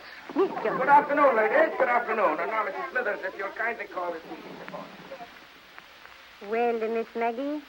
Well, as I looked through the door at the ladies' committee just now, I caught sight in there of my dear niece. Since when has my dear Sybil become one of Mr. Shand's committee ladies? It is not like her. I think it was about the time that my husband took up their cause. Mrs. Shand, excuse me for saying that if half what I hear is be true, your husband is seeing that lady a great deal too often. Mrs. Shand, why do you not compel yourself to take an intelligent interest in your husband's work? I typewrite his speech, but do you know what they are about? They are about various subjects. I see. Mrs. Shand, a gentleman to see you. To see me? Yes, ma'am. Oh, will you ask him to come in, please? Yes, ma'am. The card says Mr. Charles Venables. Charles Venables? Mr. Venables is a minister of your cabinet, one of the most powerful men in the country. Really, Countess? But since you know him so little, why should he call on you? I wonder. Mr. Charles Venables. I hope you'll pardon my calling, Mrs. Shand. We had such a pleasant talk the other evening. I think it's very kind of you. Do you know each other? The Countess de la Bruyere? Countess, how delightful. Mrs. Shand, I warn you, Mr. Venables is an old friend of mine. He is here for some crafty purpose. Oh, surely not. I hope your husband is well, Mrs. Shand. Yes, thank you. You know, Mrs. Shand, I admire your husband very much. He puzzles me a little. I've known few men make a worse beginning in the house. He had the most atrocious borough public park manner. No, he hadn't. Well, at first he did, but by his second session, he'd shed all that. And he's now a pleasure to listen to. I think so. Then again, I admire him for his impromptu speeches. What's impromptu? Unprepared. Oh. They have contained some grave blunders, not so much of judgment as of taste. I don't think so. Well, he's righted himself subsequently in the neatest way. I've always found that the man whose second thoughts are good is worth watching. Mind you, I'm wondering, Mr. Venables, whether Mrs. Shand can tell you who gives Mr. Shand these second thoughts. I know. You have even thought it might be his wife. Me? Oh, I would like to see anybody try to give thoughts to John. Forgive me. I see I was wrong. And now, if he's at home, Mrs. Shand, may I see him? I'm going to be rather charming to him. Yes, he is. Yes, but... Well, that is to say, if he proves himself the man I believe him to be. He's very busy just now. He has a ladies' committee in the dining room. I think he'll see me, Mrs. Shand. Is it something about his speech? Well, yes, it is. Oh, I know it by heart. These are the demands of the intelligent British woman, and I'm proud to nail them to my flag. The very words, Mrs. Shand. And I don't care how they may embarrass the government. And I warn the front bench loyally but firmly that whatever the consequences may be, I will bring this matter to a vote. Capital. Oh, you mean you are pleased to know that he means to bring the matter to a vote? Delighted. The courage of it will be the making of him. Mrs. Shand, let's have him in at once. Yes, indeed. Let us have him in. Oh, yes, Mr. Venables. I'll tell him you're here. And now, ladies, we come to the matter of my speech. The speech that I propose to make this week before the House of... yes, Maggie, what is it? Mr. Charles Venables is here to see you, John. If you ladies will excuse me for a moment. Excuse me. Mr. Venables, this is an honor. How are you, Shand? I see you're a busy man, so I'll come to the point immediately. You may know that we are to have a big meeting at Leeds on the 24th, and 2 ministers are to speak. There's room for a third speaker, and I'm authorized to offer that place to you. To me? Yes. That would mean speaking for the government. Almost like a cabinet member. In a way, yes. John, isn't that wonderful? Mr. Venables, here is the speech I'm making in the House tomorrow. Thanks. If you still make me the same offer after you've read it. I assure you we look on the speech as a small matter. The thing that really decided it was your determination to put the matter to the vote. To put the what? That?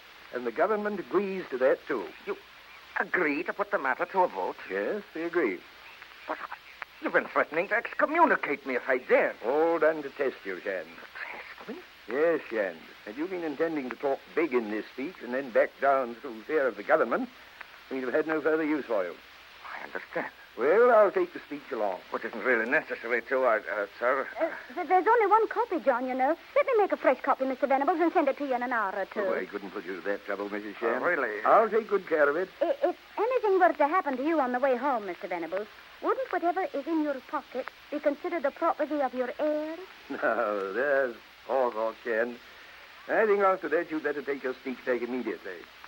You see, Countess, Mrs. Shand is Scottish, too. So I observe. Well, I must be going now. I'll take you to the door, sir. Goodbye, Countess. It's been a great pleasure. Goodbye, Mr. Venables. Goodbye, Mrs. Shand. Goodbye, Mr. Venables.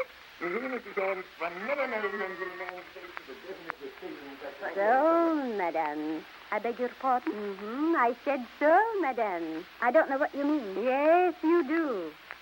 I mean that there is someone who helps on Mr. Shand. There's not. And it is a woman, and it's you. Oh, I help in the little things. The little things. What I want to know is whether your John is aware that you help at all. Well, Maggie, Countess, congratulate me. You heard what he said. I've done it again. I'm so glad, John. And all because you made up your mind to bring the matter to a vote, Mr. Shand. They just guessed I'd be for him because they knew I'm a strong man. As to you, Maggie, you little saw what a good turn you were doing me when you said you wanted me to make a copy of the speech. How, John? Because now I can alter the end. Oh, so you can. Countess, I tell you, there's a little cherub who sits up aloft and looks after the career of John Shand. Where does he sit, Mr. Shand? Well, it's just a figure of speech, Countess. Well, now I'd better be going back to my ladies' committee. Goodbye, Countess. Goodbye, Mr. Shand. I'm sorry, ladies. Sorry to have kept you waiting, but Mr. Venables... This little cherub we speak of. You are sure it is not down here she sits, Mrs. Shand, right in this room? No, it isn't. Goodbye, Scotty. Goodbye, Countess. And thank you for coming. Maggie, why do you do it? He loves to think he does it all himself. That's the way of men. I'm 6 years older than he is. I'm plain, and I have no charm. I shouldn't have let him marry me. I'm trying to make up for it.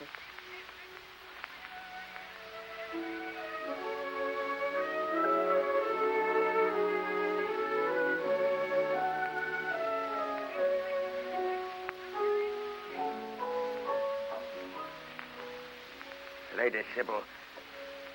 Sybil. It is you who inspires my work. Oh, John, you mustn't talk like that. Sybil, let us declare our love openly. Oh, my dear, my dear. Oh. John. Yes, my love? Did you hear anything? Did you hear the door shut? It was shut already. Well, it seemed to me that... There was nothing, but I think I hear voices now in the hall. Just give them to the maid. To know where to put them. Oh, John, dear, I'm sorry to bother you, but I brought some flowers. I bought them from a man in the street and he has no change. Will you come out and take them? I will, Maggie. I'll be back in a minute. How do you do, Lady Sybil? This is nice of you to come in to see us. I was so sorry not to find you in, Mrs. Shand. Thank you. Will you sit down? I think not. I'm late as it is. I really ought to be... I'm glad you're so beautiful, Lady Sybil. I mean, I had no idea it was as late as it is. And Mrs. Shand, why do you look at me so? The door did open. Yes. What are you going to do? That would be telling. Sit down, my pretty. Well, Maggie, I paid the man with the flowers. John, I think I'll go upstairs now. I'm sure you have something you want to talk over with Lady Sybil. Maggie. Or would you prefer, John, to say it before me? No. Yes. Yes, I prefer to say it before you, Maggie. Then sit down. Maggie knows. don't you, Maggie? Yes, John. I'm mortal sorry, Maggie. And I also. I'm sure you are. But as it can't be helped, I see no reason why the three of us shouldn't talk the matter over in a practical way. If you could understand, Maggie, what an inspiration she is to me in my work. Indeed, Mrs. Shand. I think of nothing else. That's splendid. That's as it should be. Oh, Mrs. Shand, I think you're very kind to take it so reasonably. That's the Scotch way. When are you thinking of leaving me, John? I think now that it's come to a breach, the sooner the better, so long as it's convenient to you, Maggie. Oh, it couldn't well be before Wednesday. That's the day the laundry comes home. And it's the day the House of Commons rises. It's maybe my last appearance in the House. No, please don't say that. And you love the house, don't you, John? Next to Lady Sybil. It's a pity you couldn't wait till after your speech at Leeds. Mr. Venables won't have you there if you leave me. What a chance it would have been. But let it go. It wouldn't be fair to you, Maggie, if I was to stay on now. Oh, what shall we do, Maggie? Now's the time, Lady Sybil, for you to have one of your inspiring ideas. Yes. Yes, but what? John, what do you think of this? I can stay on here in London, and you can go away somewhere and devote yourself to your speech. Yes. That might be, but where could I go? Where? I know. Maggie, what are you doing? Hello. Give me Gerard 5072, please. Yes, 72, thank you. Well, don't be in such a hurry, Maggie. Hello? Is this Lamb's Hotel? Put me on to the Comtesse de la Brière, Oh, please. Maggie, I wish I was fond of you. I wish you were, John. Hello, is that you, Comtesse? This is Maggie. Yes, Maggie Shand. Oh, I'm very well, Comtesse. I never was better.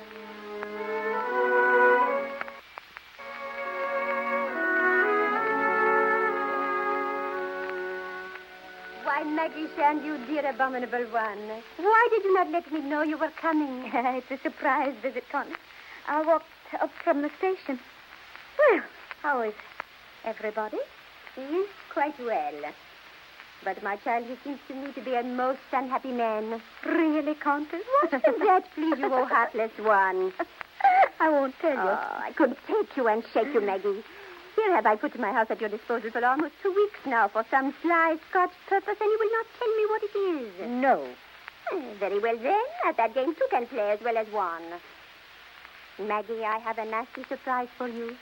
For me? Yes. I want Mr. Venables to tell you what he thinks of your husband's latest speech. Oh, that speech. Oh, yes, John wrote me that Mr. Venables was dissatisfied with it and that he was writing another. We have heard nothing of that, Maggie. Well, you know, Mr. Venables says that John's second thoughts are sometimes such an improvement on the first. Yes, I remember his saying that. Well, then, when John shows him his second speech... What are you up to now, Scotty? You know as well as I do that there is no such speech. Countess, please. Put your cards on the table, Maggie Shand. What precisely is that? What? What you've got there, those papers. John's speech? You have written it yourself. I typed it. You guessed that the speech he wrote unaided would not satisfy, and you prepared this to take its place. Oh, not at all, Countess. It's a draft of his speech that he left at home, that's all. With a few trivial alterations by yourself, I swear. Can you deny it? Countess, these insinuations are unworthy of you. Oh, Scotchy. Oh, did I? Oh, yes. Take this envelope to Mr. Venables, please. But, Countess, you must... And say it is from Mr. Shand. Oh, Countess, how could you? I've a good mind to... Come now, your husband. Oh, and she's with him. My niece, Sybil, shall I get rid of her? No. I want her to be here, too. Now I shall know. Know what? As soon as I look into his face, I shall know. How do you do, Lady Sybil? Maggie. How pretty you look in that frock. You're a feast to the eye. Maggie, you never wrote you were coming. Oh, no, John, it's a surprise visit. I just ran down to say goodbye. To say goodbye? To who, Maggie? Oh, Auntie Julie, the front. Not I. It is becoming far too interesting. I suppose there's no reason why the Countess shouldn't be told. She'll know so soon at any rate. Oh, that's so. It's so simple. You see, Countess, John and Lady Sybil have fallen in love with one another, and they're to go off as soon as the meeting at Leeds has taken place. I think that's putting it correctly, John. Well, in a sense, Maggie, but now it turns out I'm not to attend the meeting at Leeds after all. My speech doesn't find favor with the government. There's something wrong with it. Oh, well, now, since you won't be speaking at Leeds, Mr. Shand, there is nothing to detain you here any longer, is there? You and Sybil. Should I send for a carriage? Auntie, please. I promised Maggie to wait till the 24th. This is only the 21st. I'm a man of my word. But I give you back your word, John. You can go now. Maggie. My things are all packed. I think you'll find the house in good order, Lady Sybil. I've had the vacuum cleaners in. And I'll give you the keys to the linen and the silver plate. They're in that bag. Oh, and the carpet on the upper landing is a good deal frayed. Please, I don't want to hear it. And the ceiling of the dining room would do for a lick of paint, I can't think. you stop her? She's meaning well. Maggie, I know it's natural for you to value those things because your outlook on life bounded them. But all this jars on me. Does it? Why should you be so ready to go away? I promise not to stand in your way. You needn't be in such a hurry. There are 3 days to run yet. To the Countess, all this is just a joke. And it seems to be no joke to you, Mr. Shand. Oh, Sybil, my pet, why don't you let him off? Let him off? What is it? Do you? If you come with me, Sybil, I'll do all in a man's power to make you never regret it. So I can make my arrangements for Wednesday. No, you can't. Auntie, I'm not going on with this. I'm very sorry for you, John, but I see now. I couldn't face it. Sybil. I'm wary of you, John. Sybil. I find you, so dull. Sybil. I'm sorry, John, but I had to tell you before it's too late. Auntie, I can't stand it. I'm going to... Sybil. Sybil. By heaven. It's more than I deserve. Congratulations to you both. Yes. What's that? It's Mr. Venables. Oh, there you are, dear. Then getting down. Stay where you are. Don't go. What on earth? You know what I think? I think it is about your speech. Mr. Venables has said all he needs say on that subject and more. I think it is about the second speech. What second speech? Contest. You gave it to him, wasn't I meant to? What is it? What second speech? Oh, John, it's a drop of your first speech that you left at home, and I brought it here with a few little things I'd added myself. What's that? Just trifles, you know, things that I was to suggest to you while I was knitting. And then if you liked them, you could have polished them and turned them into something good. And now she's shown it to Mr. Venables. That's my work, Countess. It is your work, John. 9/10 of it. You presumed, Maggie Shannon. Yes, hello. Very well, and there he comes, and I will see to what extent you've helped me. We will see. Yes, and I congratulate you. Give me your hand. The speech? You've improved it out of knowledge. You see in speech that those new touches make all the difference.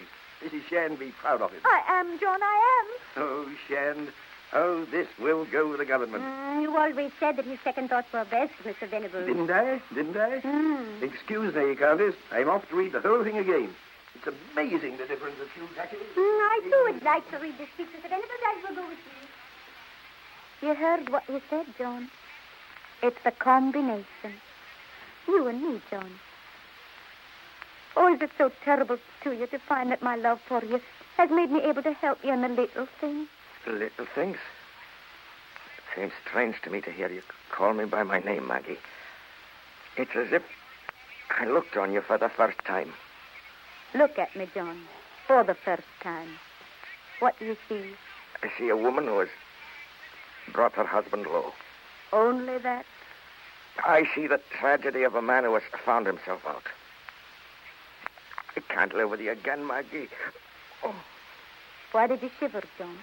It was it myself for saying that I couldn't live with you again when I should have been wondering for how long you've lived with me. And I suppose you've forgiven me all the time. Yes, John. And forgive me still. Yes, John. Heavens above. John, am I to go or are you to keep me on?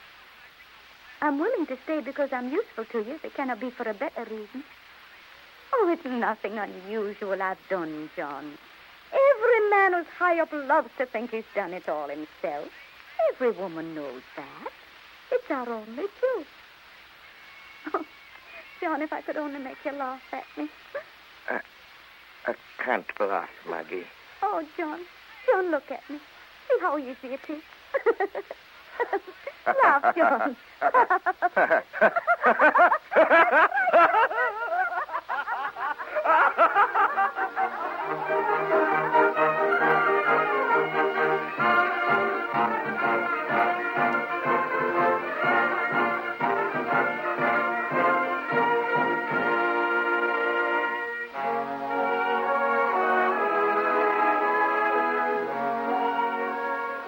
This concludes our Campbell Playhouse presentation of What Every Woman Knows, starring Helen Hayes and Orson Welles.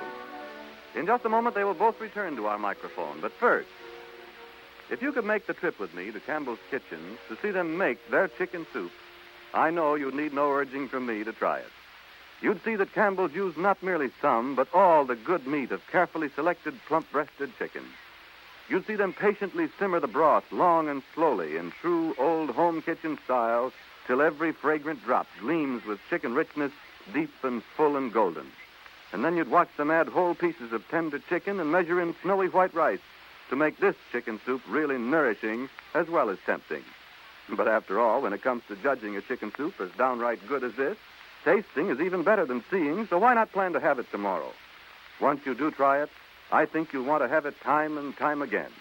Because just as sure as you like chicken, you like Campbell's chicken soup. And now, here is Orson Welles.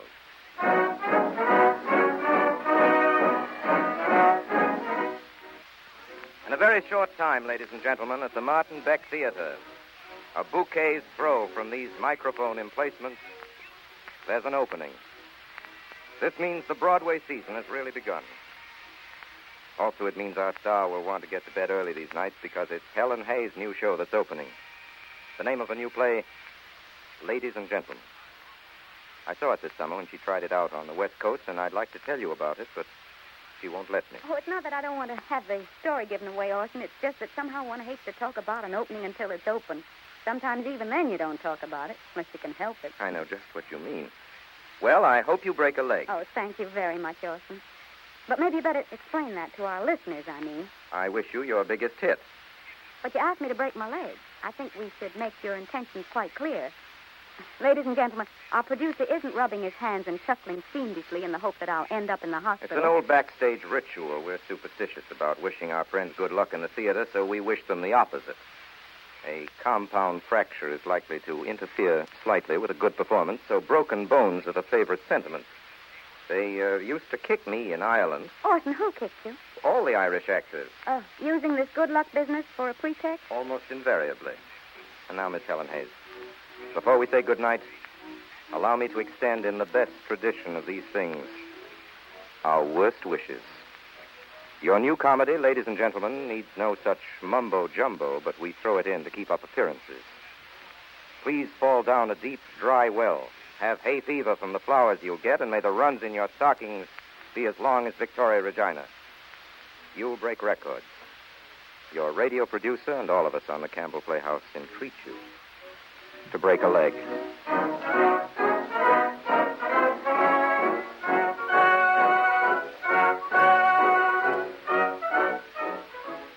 In tonight's Campbell Playhouse production of What Every Woman Knows, the role of Maggie was played by Miss Helen Hayes. Orson Welles played John Shan. The part of Alec Wiley was played by Alfred Shirley, David Wiley by Everett Sloane. Agnes Murad was the Countess, and Naomi Campbell was Lady Sybil. The part of Mr. Venables was played by Eustace Wyatt and Willie Cameron by Ray Collins. Music for the Campbell Playhouse is arranged by Bernard Herrmann. And now, Orson Welles, will you please tell us about next week's story?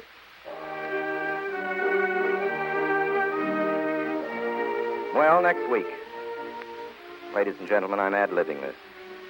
Hard to tell you about next week's show because everything that could be said about it has been very well said before me. We've gotten hundreds and hundreds of letters from people all over America asking for adventure and romance on these programs. So to satisfy this evidently increasing appetite for these, we are bringing the favorite work of the world's favorite writer of adventure, Alexander Dumas. We're bringing the story of the man who was imprisoned on his wedding day. And don't tell me you've guessed it. And who returned 20 years later for his revenge, the man who was known in Paris as the Count of Monte Cristo. And so, ladies and gentlemen, until next week, until the tragic wedding day of the Count of Monte Cristo and his terrible and exciting revenge, until the swords and daggers and cloaks and poison, concealed murder and revenge, my sponsors, the makers of Campbell Soups, and all of us in the Campbell Playhouse remain, as always, obediently yours.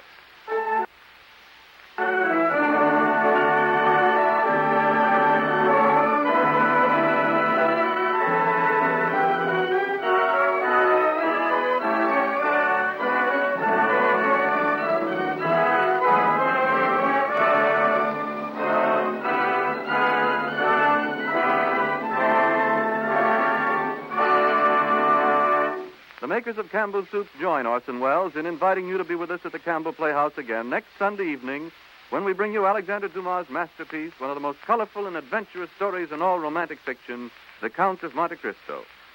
Meanwhile, if you have enjoyed tonight's Campbell Playhouse presentation, won't you tell your grocer so tomorrow when you order Campbell's Chicken Soup? This is Ernest Chappell saying thank you and good night. Buy it where, when, how you will, you'll find Campbell's tomato juice always the same, in color, flavor, tang. That's because of Campbell's experience in growing and selecting tomatoes, Campbell's skill in pressing them, Campbell's canning method that retains the fresh tomato taste, safeguards the fresh tomato vitamins. Turn to Campbell's, America's largest selling tomato juice. Drink a breakfast glass of Campbell's, take a happy step towards health. This is the Columbia Broadcasting System. System. System. System. System. System. System. System. System. System. System. True crime stories of the 1940s and 1950s are up next with Jack Webb's Dragnet.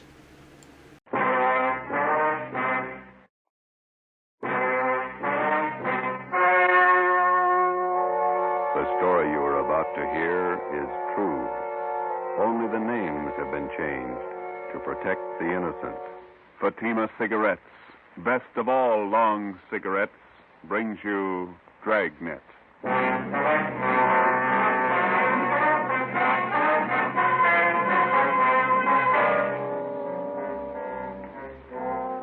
You're a detective sergeant. You're assigned to robbery detail. 4 young hoodlums wanted for a series of robberies are headed for your city. They're armed, reckless, cold-blooded.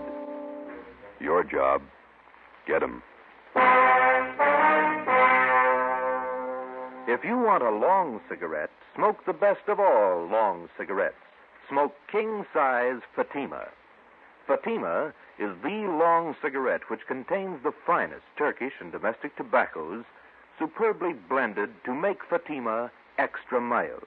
And that's why Fatima has a much different, much better flavor and aroma than any other long cigarette. That's why Fatima has more than doubled its smokers coast to coast.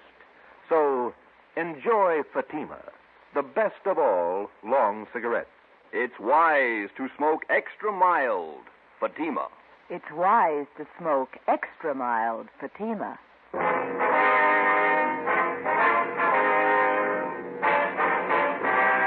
Dragnet, the documented drama of an actual crime. For the next 30 minutes, in cooperation with the Los Angeles Police Department, you will travel step by step on the side of the law through an actual case from official police files. From beginning to end, from crime to punishment, Dragnet is the story of your police force in action. It was Friday, December 10th. It was cold in Los Angeles. We were working the day watch out of robbery detail. My partner's Ben Romero. The boss is Thad Brown, chief of detectives. My name's Friday. It was 7:55 a.m. when I got to room 27A, robbery detail. Morning. Hi, Joe. Morning. Hi, Joe. Cold out, isn't it? Frank, what are you doing here this early? Can't you sleep? I'm waiting for something. Special delivery letter from my brother. One up in Frisco with the police department? Yeah. Only up there, they don't like it when you call it Frisco. Yeah. He's in robbery detail. Called him last night. All 3 kids had their tonsils out the same day. Thought it'd be nice to call, see how they were. All 3 at once? Yeah. Tonsils are nothing these days. How'd they make out? Good. Home already. What's the letter got to do with it? Oh, well, my brother told me he was sending down some dope on 4 pretty rough characters. Thinks they're headed our way. Sending mugshots, too. You and your brother running a detective agency on the side? It's a little irregular. The official correspondence will come a little later. What do you know about the guys? Almost killed a man. I didn't get any details. It's all in the letter. Ought to be here any minute. Mailed it at noon yesterday. How come you moved down here with your family, Frank? Don't you like it up north? Well, like L.A. better. More elbow room. Here you live in a house and lot, not just an apartment. I get it. Robbery, Friday. This is Wilson. Tony Sharp is there, Joe? Yeah, I think so. Hold it, will you? Tony here? Huh? Oh, I didn't see you behind that paper. For me? Yeah, he's here. Well, if he's not busy, ask him to come over to auto theft. Especially a couple of Mexican girls who can't speak English. I guess we can spare him for a while. I'll tell him. What's up? Well, that's Wilson in auto detail. He'd like you to go over and act as interpreter for a couple of Mexican girls. Are they pretty? You're not going down there to marry him. I'll bet you wow them at parties. Nothing much doing. Slow day. They don't come often enough for me. If they did, we'd be out of a job. It was one of those rare, slow days. I killed a couple of hours going over the daily reports, cleaned out the top drawer of my desk, sharpened a few pencils. At 10:15 a.m., the special delivery letter came from Frank. He slipped the top open with his pocket knife and shook out 4 mug shots. Here it is. Following 4 men wanted for robberies, auto thefts, and safe burglaries in San Francisco Bay Area. Cliff Small, 19. George Shum, 20. Both escaped from Preston. Julius Carver, 18. Fred Malik, 20. Both Army deserters. Well, that checks out with that APB from SF last week. What do the records look like? Small shot an Army captain during an argument at a bar.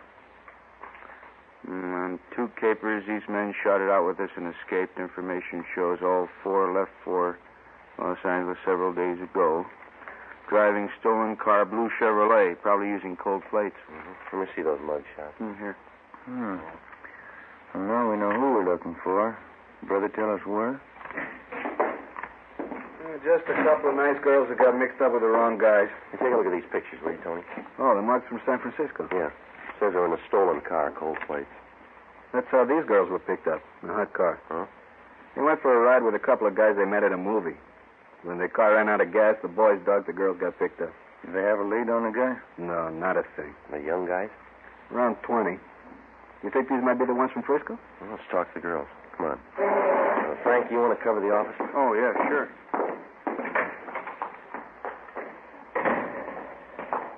Do they speak English at all? Not enough to make sense.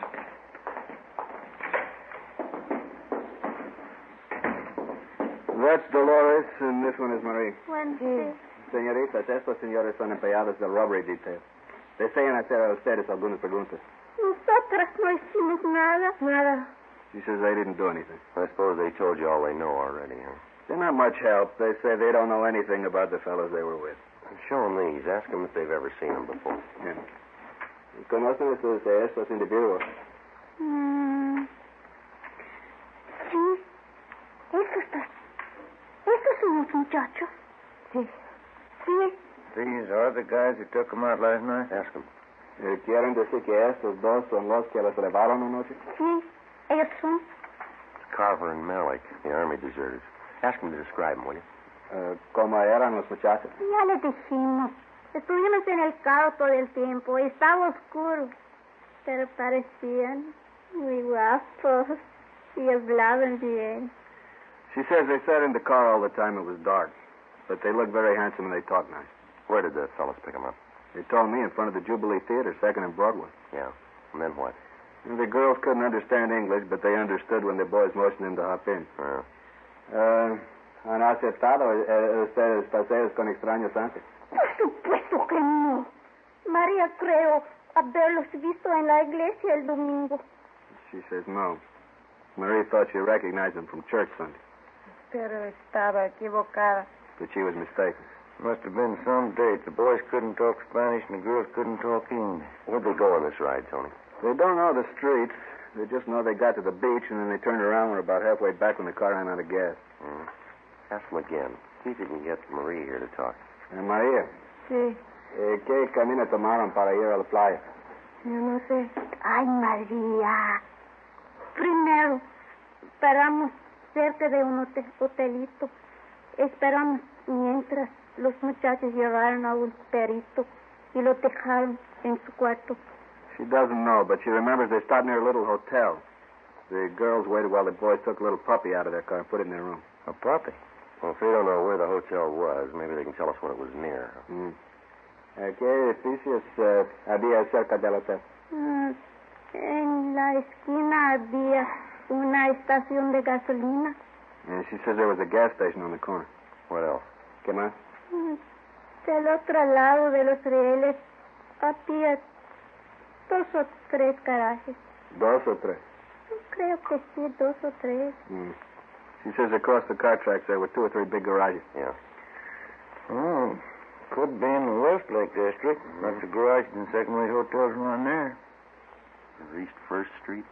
Maybe Grand Avenue and Pico. Pico, ahora me acuerdo. Esa calle era Pico. We took the girls with us and drove out to Grand and Pico, and then up and down Pico slow until the girls pointed out a hotel just south of Flower. They weren't sure. Ben and I got out. We walked up to the hotel desk. The clerk was just starting to vacuum.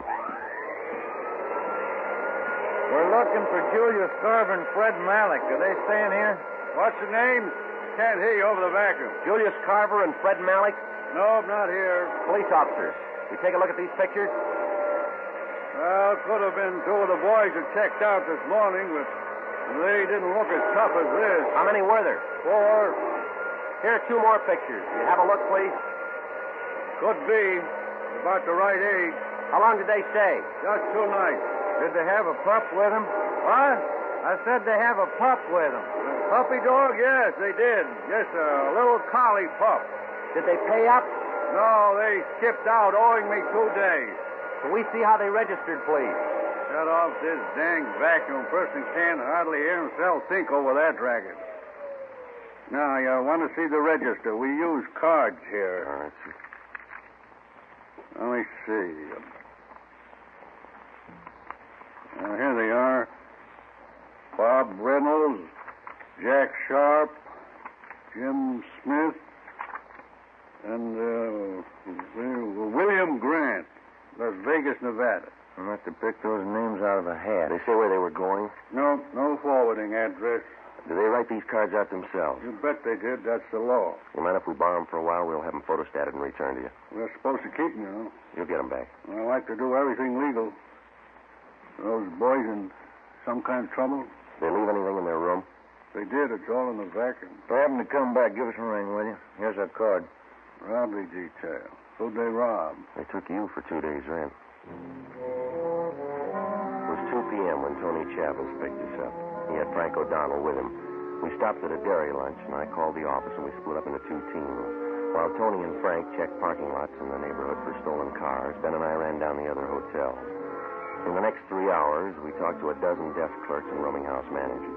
Always the same answer, no. 5:30 p.m., we tried the Achilles Hotel on Grand Avenue. We walked into an overheated lobby crowded with modern furniture. There were a couple of canary cages in front of the faded wall tapestries. The desk clerk was a woman in her early 40s. Good afternoon, ma'am. Police officer. Police officers. Walter, will you see what these policemen want? We'll just take a minute. We'd like to know if you recognize these pictures here. No. This one? No, we only take in honest, hard-working men. Sure. Don't like anybody lazing around the rooms all day. It keeps me from cleaning up. If your room has got a collie pup. A dog? I'd die before I'd allow a dog in this house. Well, if these fellows with a dog try to rent a room, would you please phone us? Here's the number. Millie. Now, get on back in there, honey, where it's nice and warm. Go on, Millie. Go on. Millie's on the nest now. Yes, ma'am. We'd appreciate you watching for these men. For your own protection, too. No, I'll let you know. Thank you, ma'am. Let's go Oh, back. say, before you go, would you gentlemen do me a favor, seeing as how you're policemen? Yes, ma'am. Mr. Marinelli up in room 14's a week behind his rent. Would you do me a favor and go up and talk to him? I'm sorry, lady. We can't handle that. That's a civil matter. I'd advise you to go to room 260 down to City Hall. See the city attorney. They'll help you. Walter, what'd I tell you? They won't do it. That's the way it went. It was dark out now and getting cold again. We walked back to Pico and Flower to pick up Frank and Tony. Tony was there waiting for us. All right.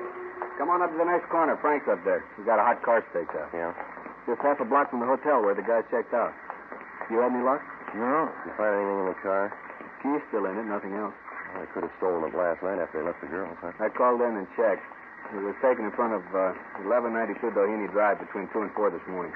We got out of code 4. Mm-hmm. That's about 6 blocks from where they ditched the car with the girls in it. Yeah, we're out of gas. It's all downhill. It would have been a natural way for them to go. Could be the right car. Better keep the stake out. Well, all right, Frank. All right. You do any good? No. Frank, you and Tony want to go eat, and Ben and I'll cover the car. When you get back, we'll go for chop. Good deal. Swell. Come on. Well, let's sit in the car, huh? Yeah, all right. Go ahead. Mm-hmm. get the radio on. Want a cigarette? No.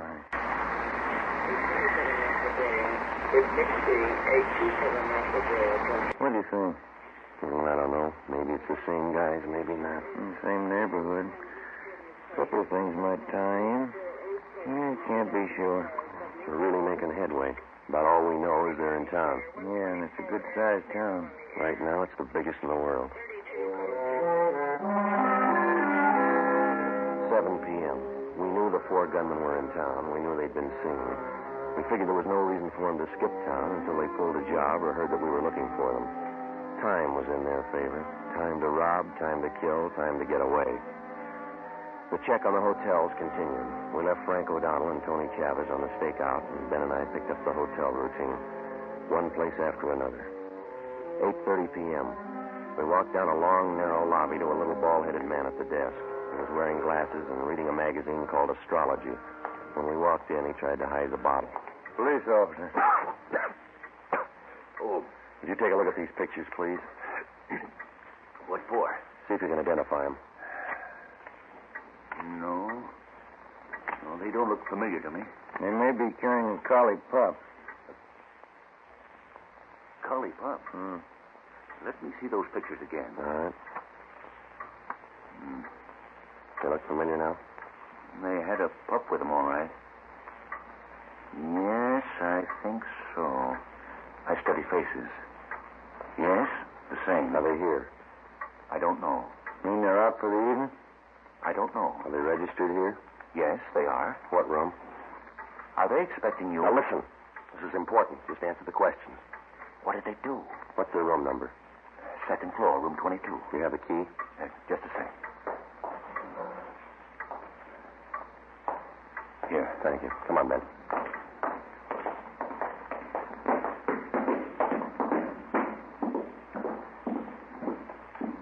Cover me, huh? Yeah. 22.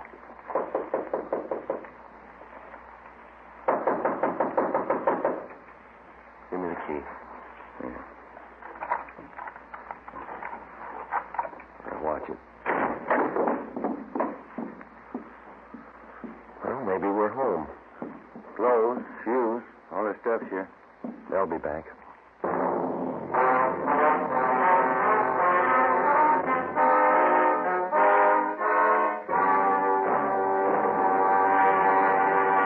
You are listening to Dragnet for the step-by-step solution to an actual police case. Here, step by step, are the reasons why Fatima has more than doubled its smokers from coast to coast. Step 1. The name Fatima has always stood for the best in cigarette quality. Step 2. Long cigarette smokers discover Fatima has a much different, much better flavor and aroma. Step 3. Long cigarette smokers find Fatima extra mild.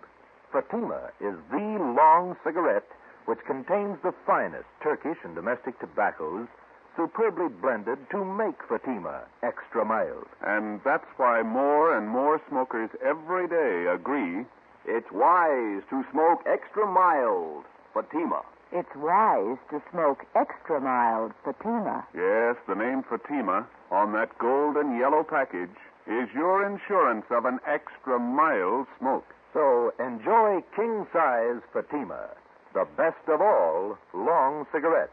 In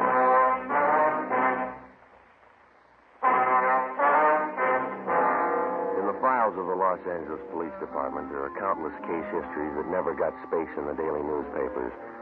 The case of Cliff Small, George Shum, Julius Carver, and Fred Malik was one of these.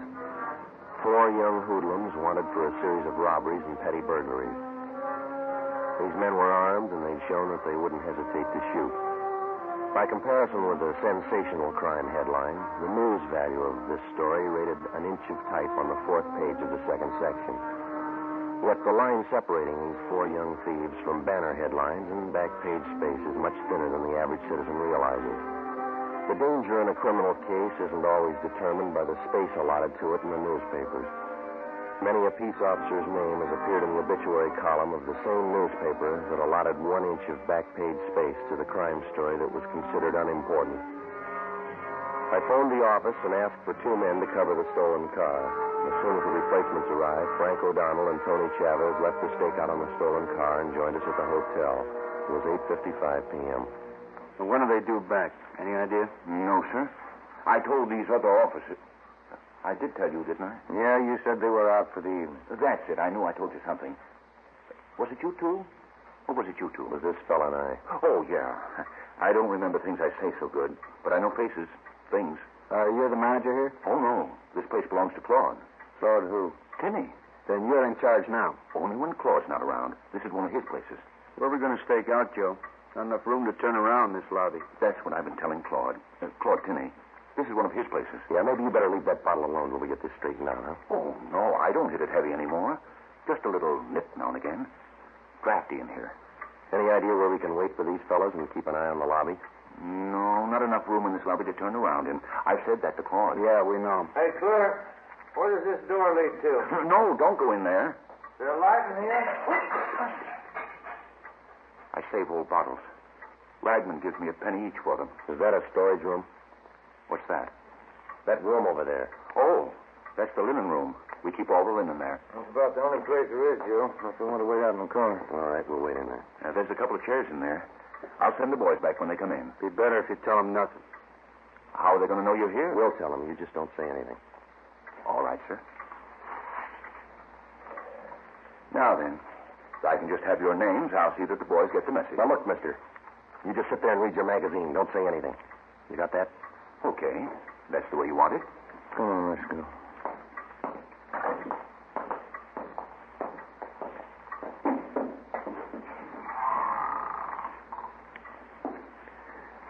What's that smell in here?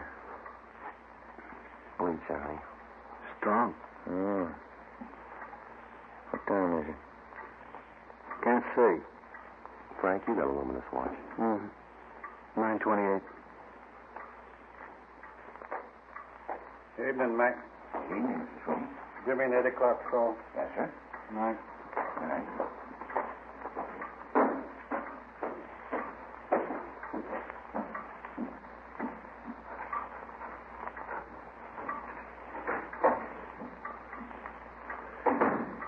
That smell's giving me a headache.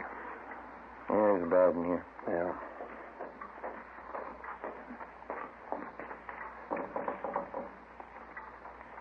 Is there anything I can get you, gentlemen? No, you just stay at the desk, will you, please? Say, Claude Tinney's his name. He's the manager. Remember you asked me about that? Yeah, we know. What do you want him for? Look, you're going to have to stay away from this door. We don't want them to know we're here. Okay. That's the way you want it. I could use a cigarette. Yeah.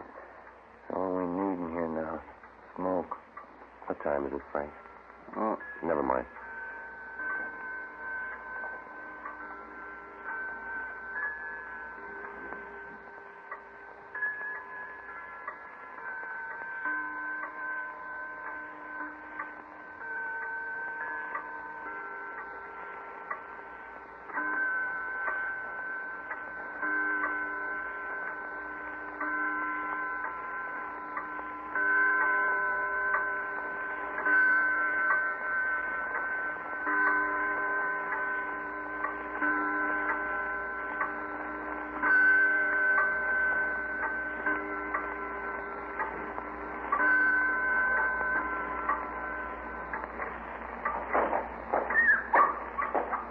That's it.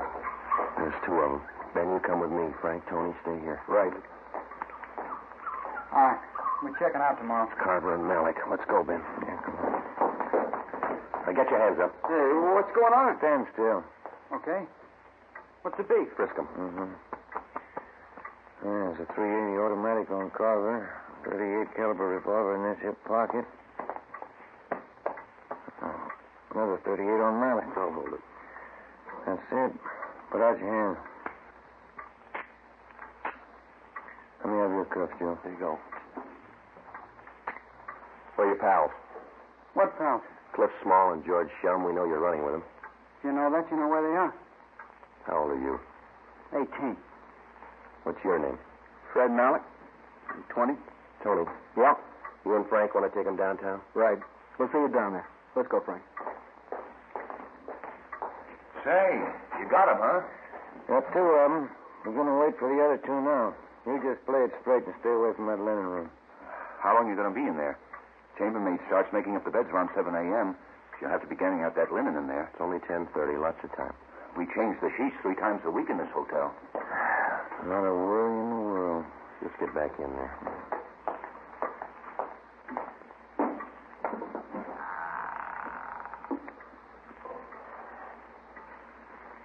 I know what that smell is in here. It's Lysol. Yeah. Oh, I forgot about that pup. That'll be the tip-off. I'll go get him. All right, come on, little fella. Here we go. Come on, boy.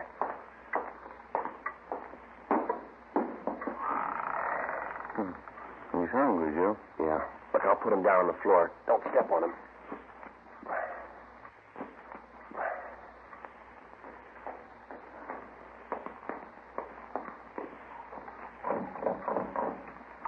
Yeah, what do you want?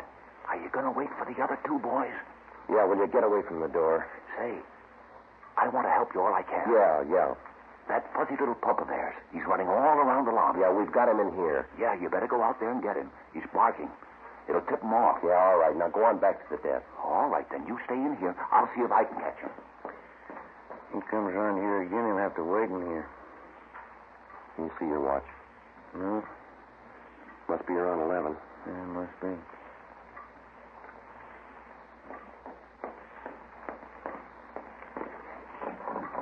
Clerk again. Yeah. Say, listen. I've been all over the lobby. You fellas are in the clear. What do you mean? That dog of theirs. He's gone. You're in the clear. Look, he's in here with us. Now, will you stay away from here, please? Yeah, it's okay. The dog's gone.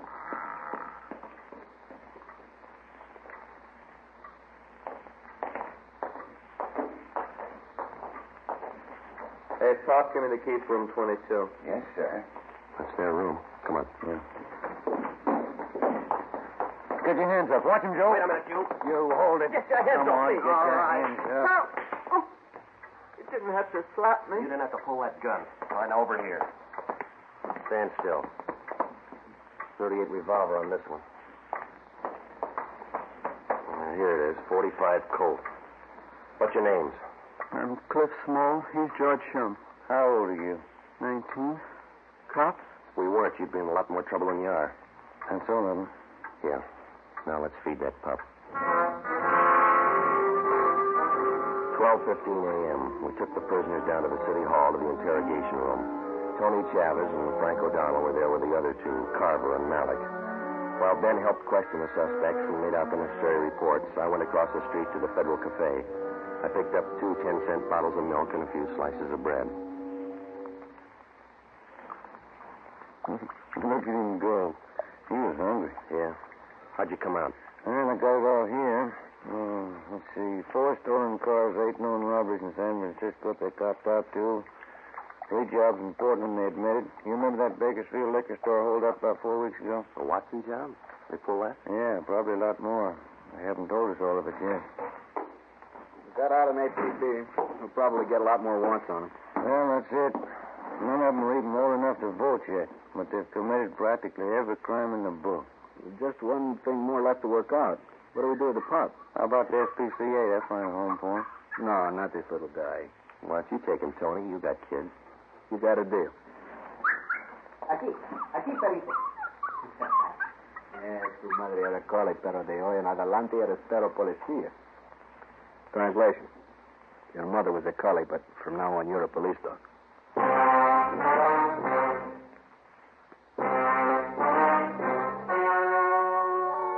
The story you have just heard was true. Only the names were changed to protect the innocent. On February 9th, trial was held in Superior Court, Department 88, City and County of Los Angeles, State of California. In a moment, the results of that trial. It's amazing how many long cigarette smokers are changing to Fatima. Here is the actual report. From coast to coast, king-size Fatima has more than doubled its smokers. Yes, more and more smokers every day are discovering that Fatima is the best of all long cigarettes. Long cigarette smokers find Fatima has a much different, much better flavor, and aroma. Long cigarette smokers find that Fatima is extra mild because it's the long cigarette which contains the finest Turkish and domestic tobaccos superbly blended to make it extra mild. So enjoy extra mild Fatima. Best of all long cigarettes. It's wise to smoke extra mild Fatima. It's wise to smoke extra mild Fatima.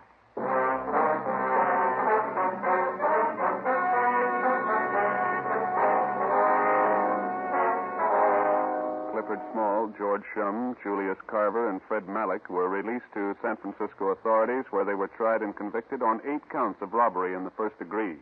A hold was placed on them by the state of Oregon. They are now serving their terms in the state penitentiary. You have just heard Dragnet, a series of authentic cases from official files. Technical advice for Dragnet comes from the Office of Chief of Police, W.A. Wharton, Los Angeles Police Department. Fatima Cigarettes, the best of all long cigarettes, has brought you Dragnet from Los Angeles. Tomorrow, hear the Ronald Coleman's charming series, The Halls of Ivy, on NBC.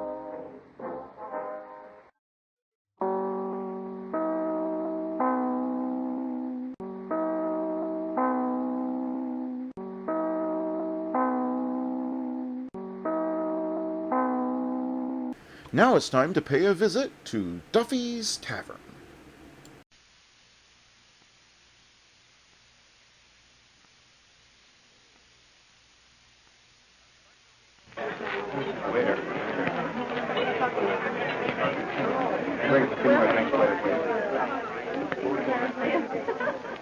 A special rebroadcast for the American Armed Forces and their allies.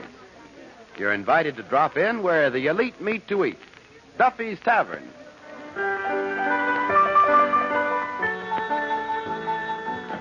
Hello, Duffy's, where the elite meet to eat. Archie the manager speaking. Duffy ain't here.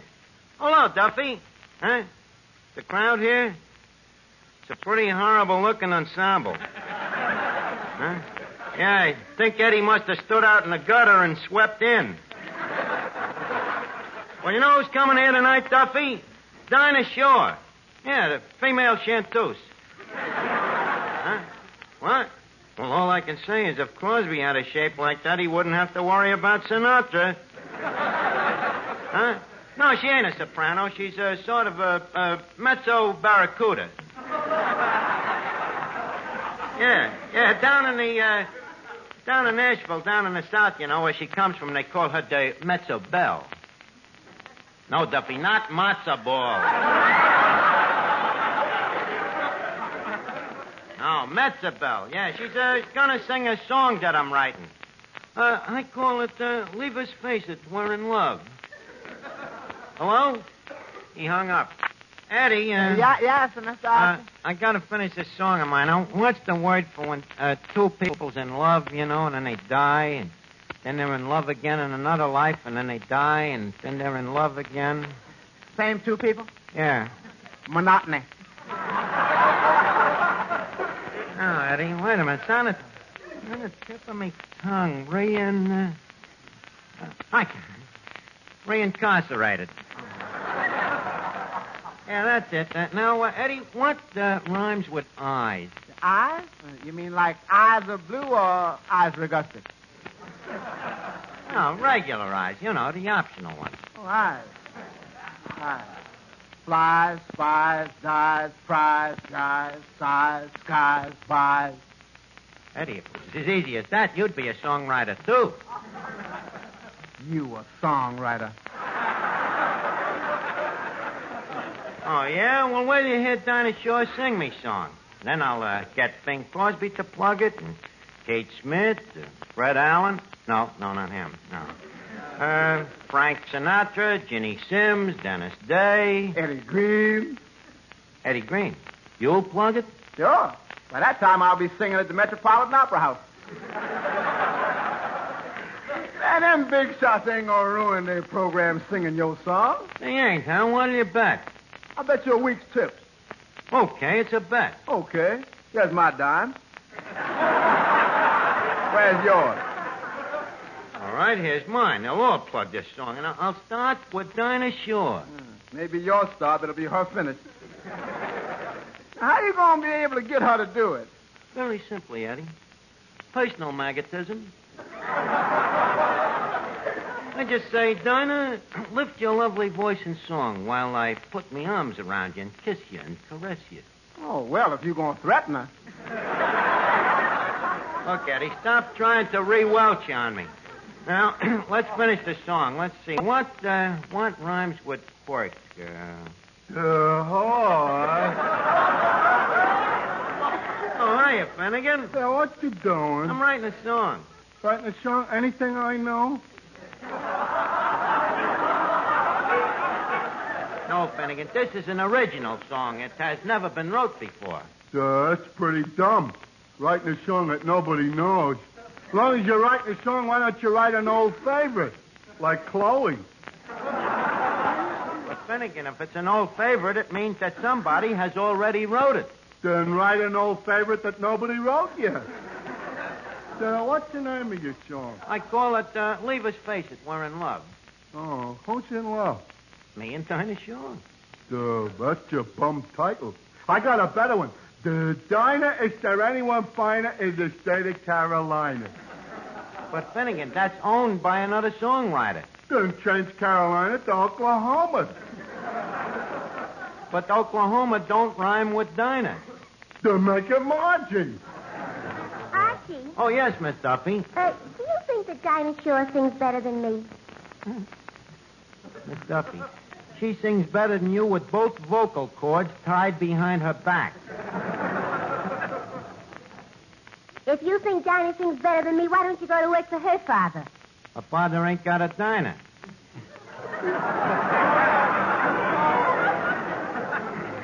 Now, please, Miss Duffy, leave me alone, will you? Mr. Archie. What's the matter, Eddie? No, something terrible has happened. What? Somebody won on the pinball machine. Holy cat, who was it? Mr. Moriarty. What was the score? 4,003,750,000. Did the blue lights go on? Yeah. The red lights? Yeah. The bell ring? Yeah. American flag come out? Yeah. Looks like he made it, all right.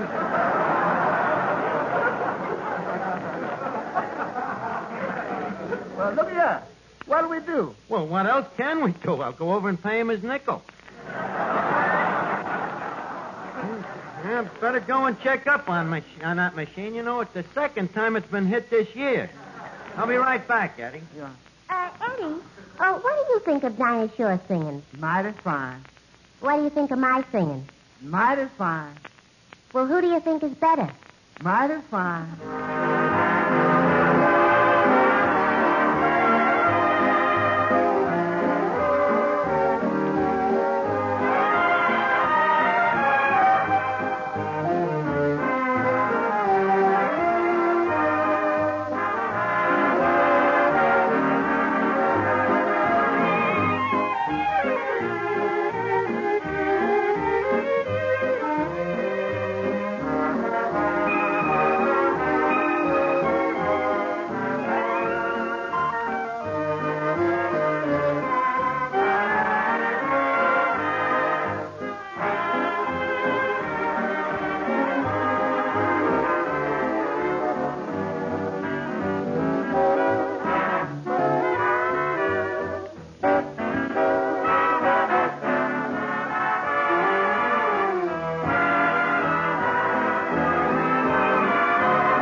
I should have wrote it in a lower octave.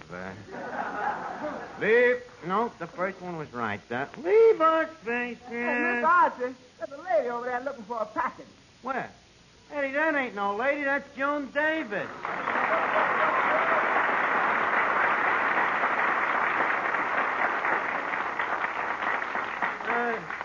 Miss Davis, I understand you're looking for a package?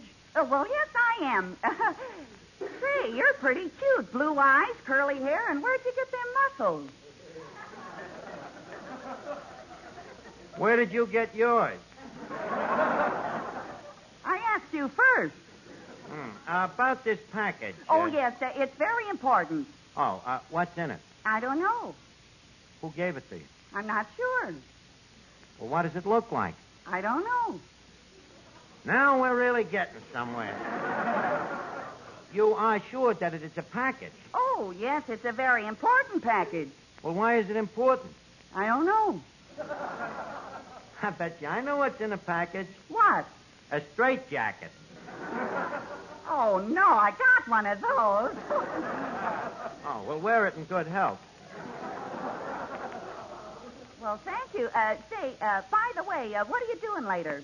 How would you like to take me home? I thought you came here looking for a package.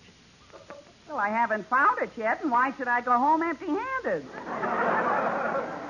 Well, Miss Davis, exclude me out. I ain't no package. Well, you could be if you were tied together better. Hi, Art. Who's your cute face? Hey, lady, you're pretty.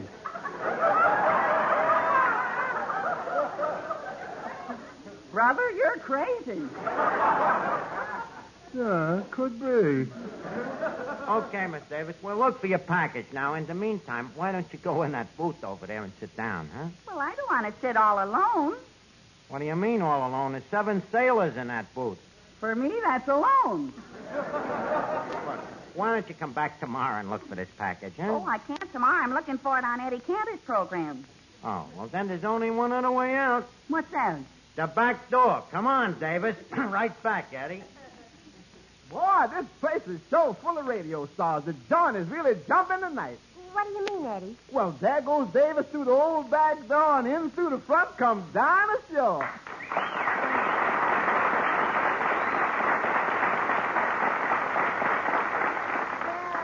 Dinah Shore. Welcome to Duffy's, Miss Shore. Thank you, but it's Mrs. Montgomery, if you please. Oh, yeah, you just got married. Uh-huh. Likewise, I hope. Archie will be back in a minute, Dinah. And guess what? He don't know you're married. Well, that's funny. It was in most of the papers. Was it printed in the racing results? Who do you think I married, Bing Crosby? Anyways, tell me, Dinah, does it bother you being married to a movie actor? What do you mean? Well, being a movie actor, your husband has kissed so many other women before you. Miss Duffy, maneuvers have never spoiled a battle.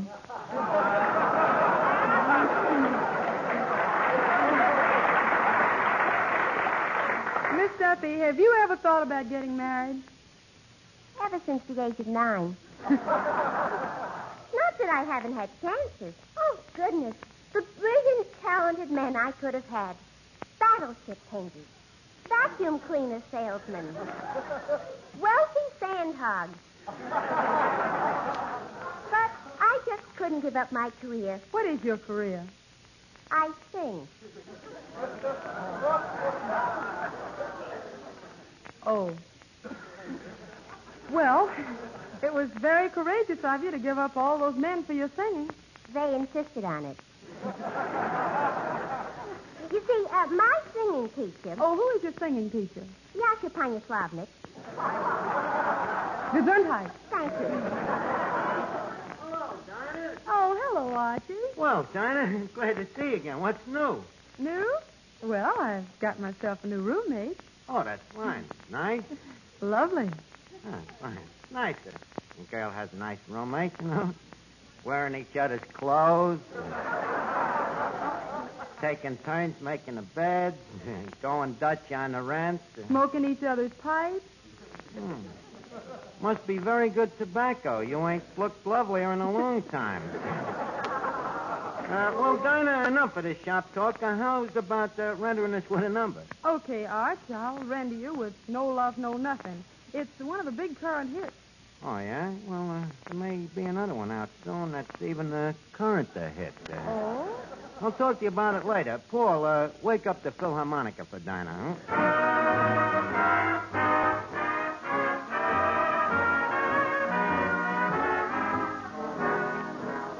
No love, no nothing, till my baby comes home. No, sir, no nothing, long as baby must roam, I promised him I'd wait for him till even Hades froze. I'm lonesome, heaven knows, but what I said still goes. No love, no nothing. That's a promise I'll keep. No fun with no one. Getting plenty of sleep. My heart's on strike, and though it's like an empty honeycomb, no love, no sun, no nothing till my baby comes home. No love, no nothing. That's a promise I'll keep. No fun with no one. Getting plenty of sleep. My heart's on strike, and though it's like an empty honeycomb, no love, no sun, no nothing till my baby comes home.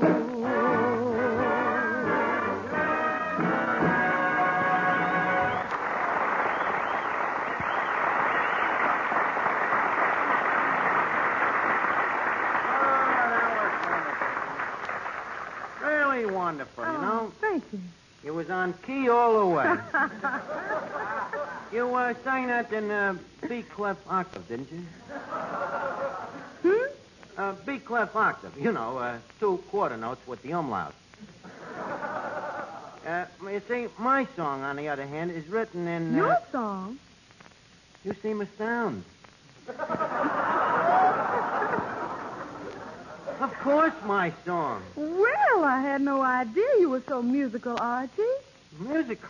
Mercy me. I played the piano when I was 3 years old. 3 years old? It was a little piano. What they call a pianissimo. So you were a child progeny, huh? Yeah. And it was a curse, you know. Day after day, my father used to say to me, Archie, why don't you go out and play baseball with the other boys, you know? And I'd say, no, Dad, I have to go upstairs and practice my chamber music.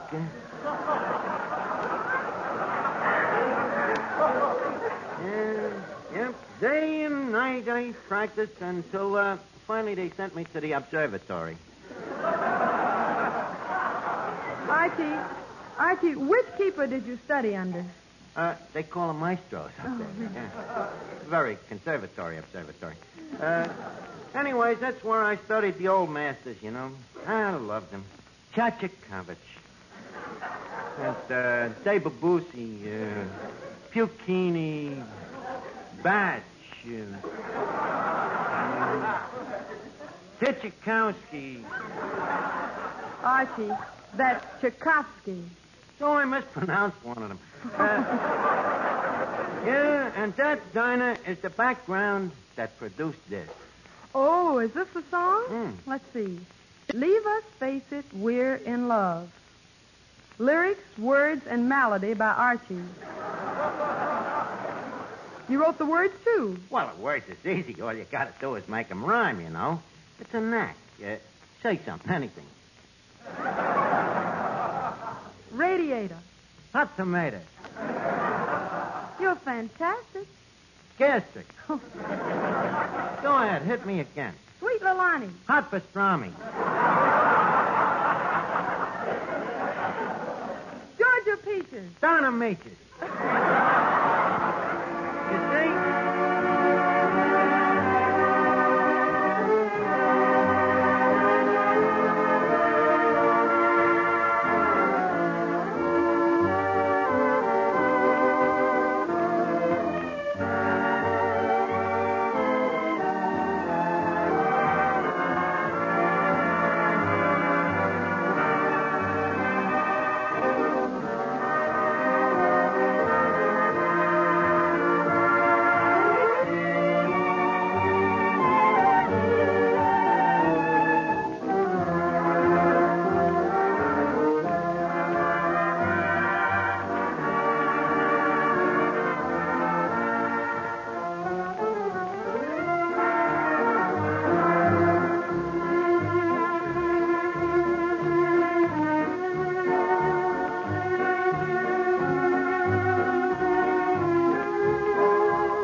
got Dinah over there in the corner looking over me song. Well, I suppose she don't like it. If she don't like it, then, like I said before, I'll call on me personal magnetism.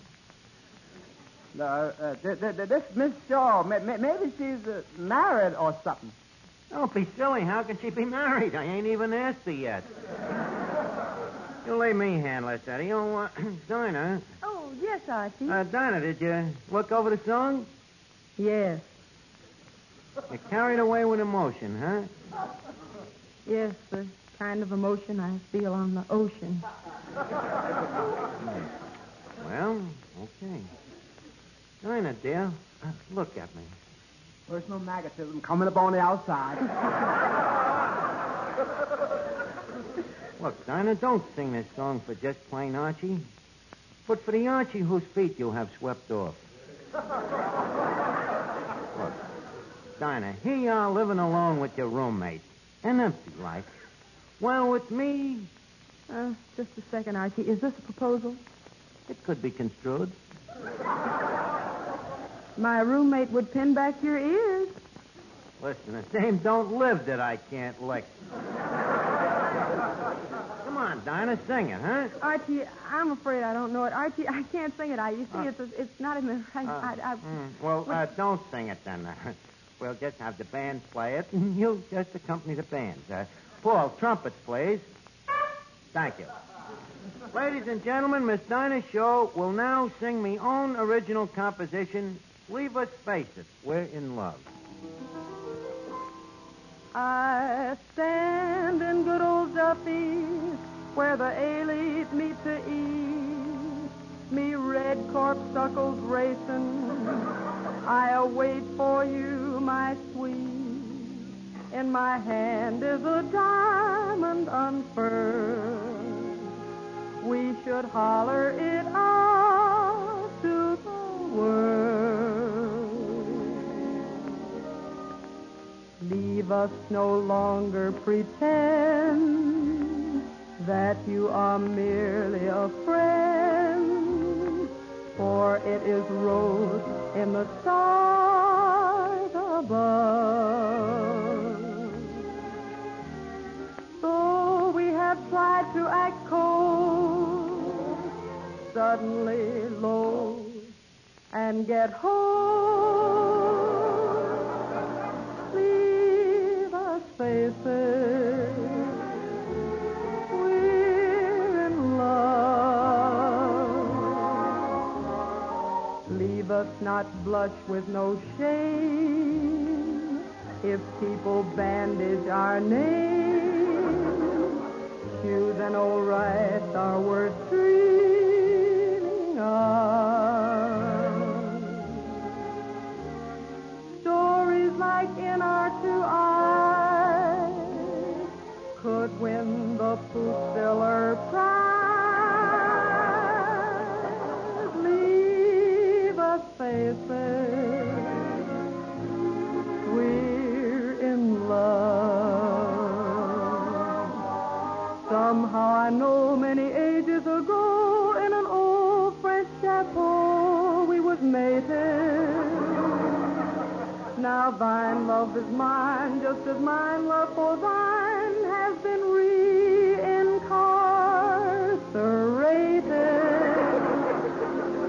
So I plight my troth at your feet. Don't leave me life incomplete. I'm like a turtle without a dove. Love light ain't made to be hid. No, no, no, perish, forbid. Leave us faces.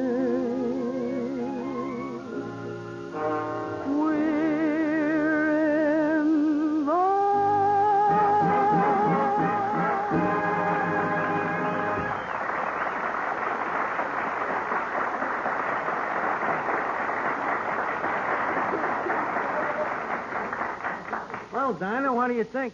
Well, look, why don't you think it over? You know, take it home and show it to your roommate. He won't like it. Keith. You mean, Archie, I am Mrs. George Montgomery. how do you do, Mrs. Montgomery? Excuse me. Hello? The package? Oh, hello, Joan. Listen, Joan, how would you like to sing a song of mine? What?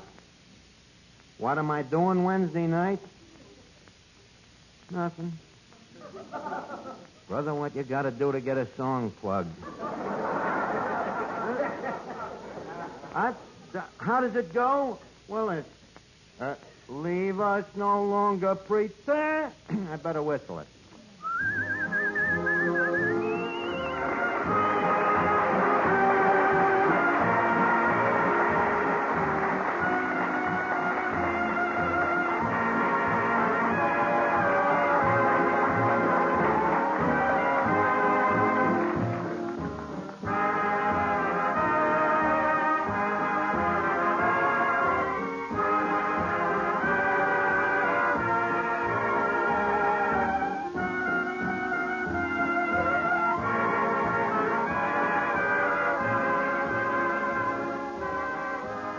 Before we leave Duffy's, leave us put a couple of nickels in Duffy's jukebox. The plat is spinning. The needle comes down. It's music.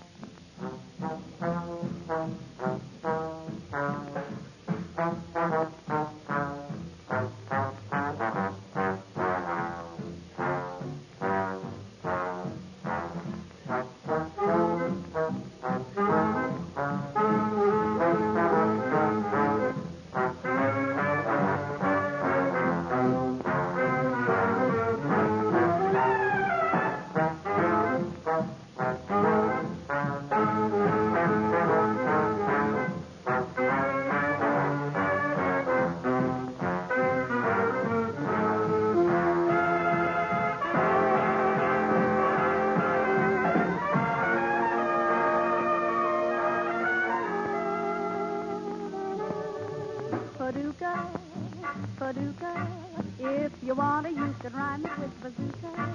But you can't poo Paducah. That's another name for paradise. Paducah, just a funny little city in Kentucky.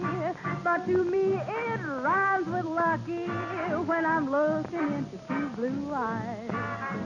Tulip time. They get excited over tulip time. And I'm delighted over tulip time. Because I happen to love a resident of Paducah. If you wanna, you could rhyme it with bazooka. But you can't poo Paducah. That's another name for paradise.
This rebroadcast is a presentation of the Armed Forces Radio Service.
Another exciting tale of escape is up next.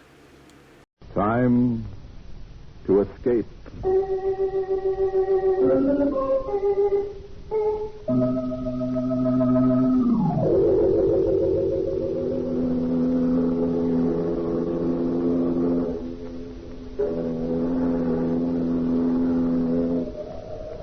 Escape from now, from here, from yourself. Columbia invites you to voyage into the realms of the imagination. Each week we present adventures of men and women who escape into the misty land between the credible and the incredible.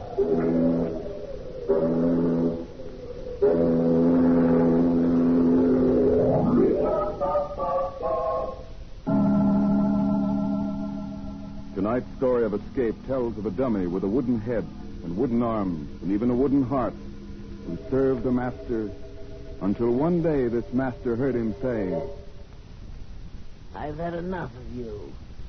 I don't need you anymore.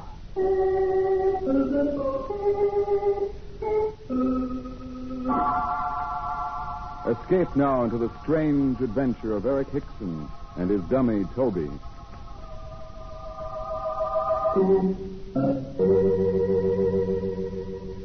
This is a story told backstage in many an English music hall and London cabaret when the performers are sitting around waiting to go on, or when they finish their evening show. Nobody ever knew very much about Eric Hickson, though many of the turns had played on bills with him.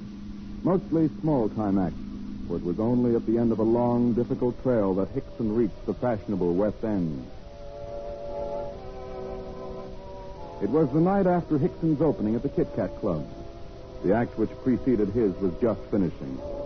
But instead of taking his position in the wings, Hickson was still sitting in his dressing room.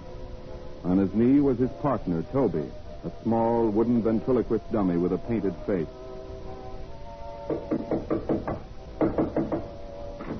I say, Hickson, what's holding you up? You're on in a minute.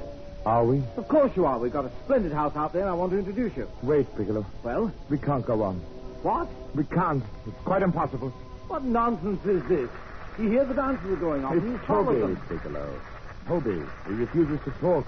Toby, your dummy? Yes, I can't get a word out of him. Hickson, what is this? A rib? Certainly not. Well, you're a ventriloquist, aren't you? At least you were last night. Let the customers talk and hold hands. Huh? The stage is just as empty and we're on it. Toby. Hickson, what the devil are you up to? Go on, Bigelow. Get out there and tell them we're not appearing. So your dummy won't talk, won't he? It's the very first time he's spoken all evening, I swear it. Who'd want to say anything ever again after those reviews we got on our opening last night? He knows he's beyond his depth here, Bigelow. He's frightened. Stop this gagging. Of all nights when you should want to be particularly good, with Mel Baxter in the house. Mel Baxter, the American ventriloquist? Yes, the star of the American Wireless. And he married that gorgeous blonde in his last picture. Yes, she's with him at the table out there. What kind of nonsense am I talking to this dummy? Dummy yourself. Go on, big mouth. Get out there and introduce us. I want to see Mel Baxter.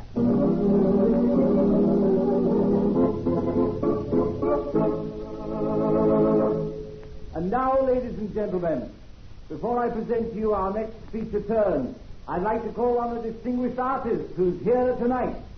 You've all heard him on the American Wireless and seen him in the American cinema. Mel Baxter. Stand up, Mel. Stand up and enjoy that well-known Kit Kat hospitality. Oh, you very, very nice people. Thank you. Thank you. Always nice to visit London. And isn't that charming lady with you, Mrs. Baxter? That's right. Stand up and take a bow, baby. Hello, everybody. Thank you, Mrs. Baxter. Oh, Mel, did you bring your little pal, Muggsy Martin, along on this trip? No, I didn't. The little toothpick gets seasick. Oh, what a pity. Yeah, it is. He says every time he sees me, he gets seasick. Well, that gag's aged in the wood, but so's Muggsy. Well, I'm sure Mrs. Baxter is a much pleasanter burden on your knee, Mel. Thanks ever so much, and have fun. And now, ladies and gentlemen, I want to bring on an act that should make our American visitor feel lonesome for the missing Muggsy Martin. Our own British ventriloquist, Eric Hickson, and his talking timber, Toby!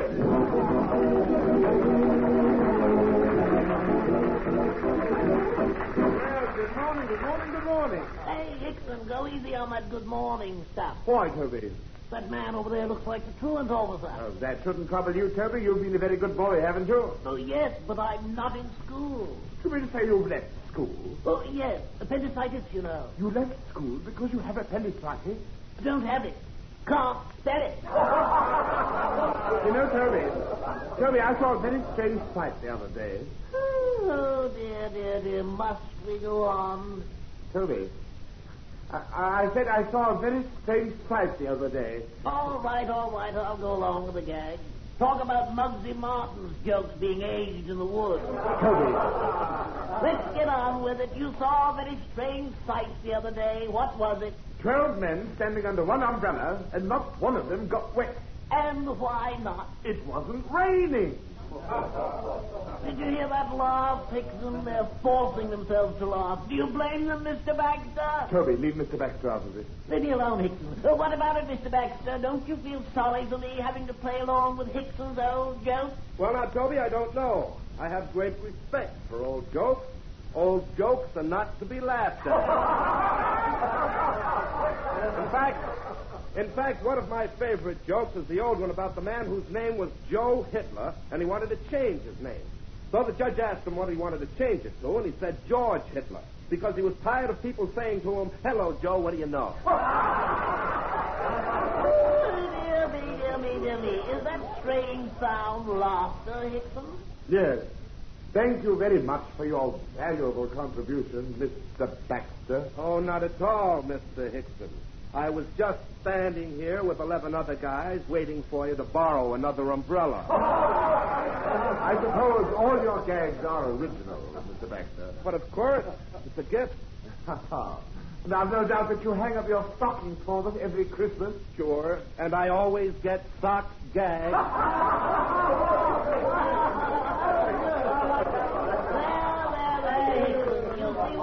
When you try to top a real comedian, and Mr. Baxter will go right on top of you for the rest of the night. Get up and get off, Hickson. Get up and get off.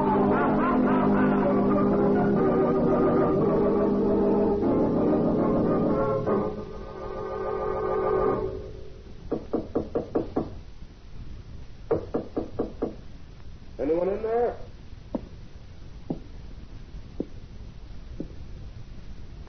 Who is it? No, Baxter, Hickson. Mr. Baxter? Well? How do you do? Mind if we come in for a minute? All right. If you like. This is my wife, honey, Mr. Hickson. Mrs. Baxter. Hello, Mr. Hickson. Won't you sit down? Just throw that dressing gown on the floor. Oh, thanks. Well, so this is your boy, huh? Nice carving job. I'm very handsome. Don't you think so, Mrs. Baxter?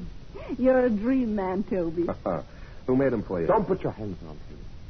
Oh, I'm sorry. Haven't you done enough damage tonight?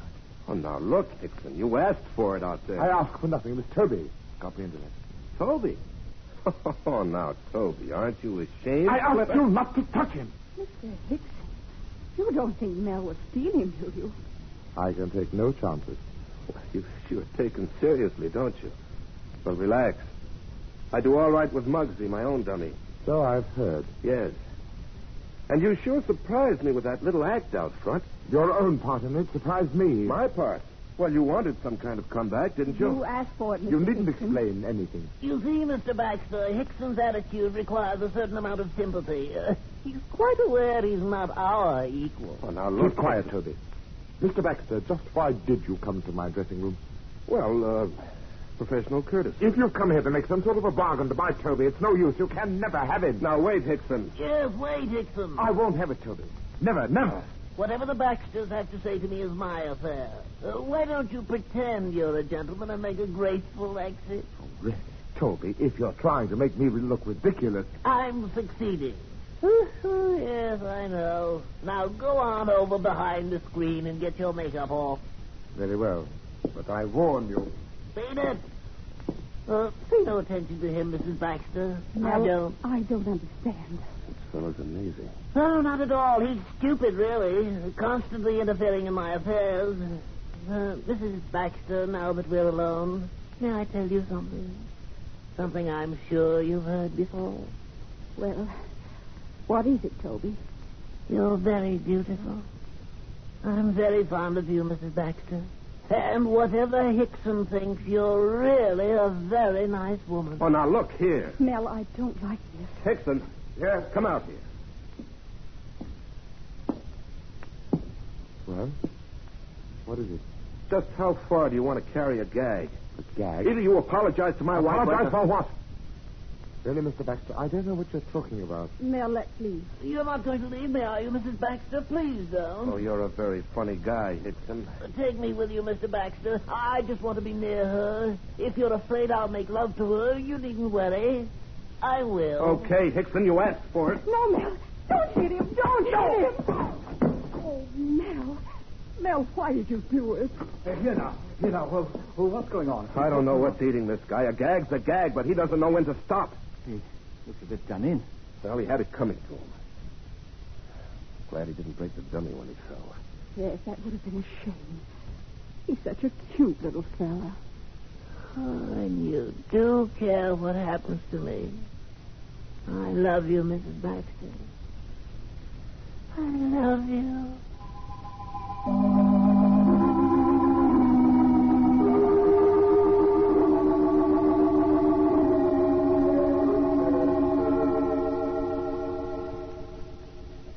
Feeling all right again, old chap? Yes, quite. Thank you, Bigelow. Oh, good night, then. No, it's not good night. This is goodbye. What's that? Yes, the man had just sacked us, Toby and me. Oh, well, now that's a pity. Go on, say it. You're quite sure we had it coming to us? Well, you did go too far with the Baxter. I didn't do it. I had nothing to do with what Toby said. Oh, It was see. Baxter. It was Baxter who put those words into Toby's mouth. He's trying to steal them from me. Oh, now see here, It don't... took us 15 years to make the Kit Kat. And we had only 2 nights here. You just think what Toby and I have done together. We've fought our way to the very top. After years of cheap, dirty music halls. Starving. Out at the elbow. Oh, you know what it's like, Bigelow. Always trying to perfect the act. Toby's a partner anyone would want. And Baxter's no exception. All right, old boy. Then you'd better take good care of Toby. No, never fear. I'll never fear. I shall. He's locked in my dressing room right now, and tonight and every other night we are going to sleep behind locked doors until Mel Baxter leaves London.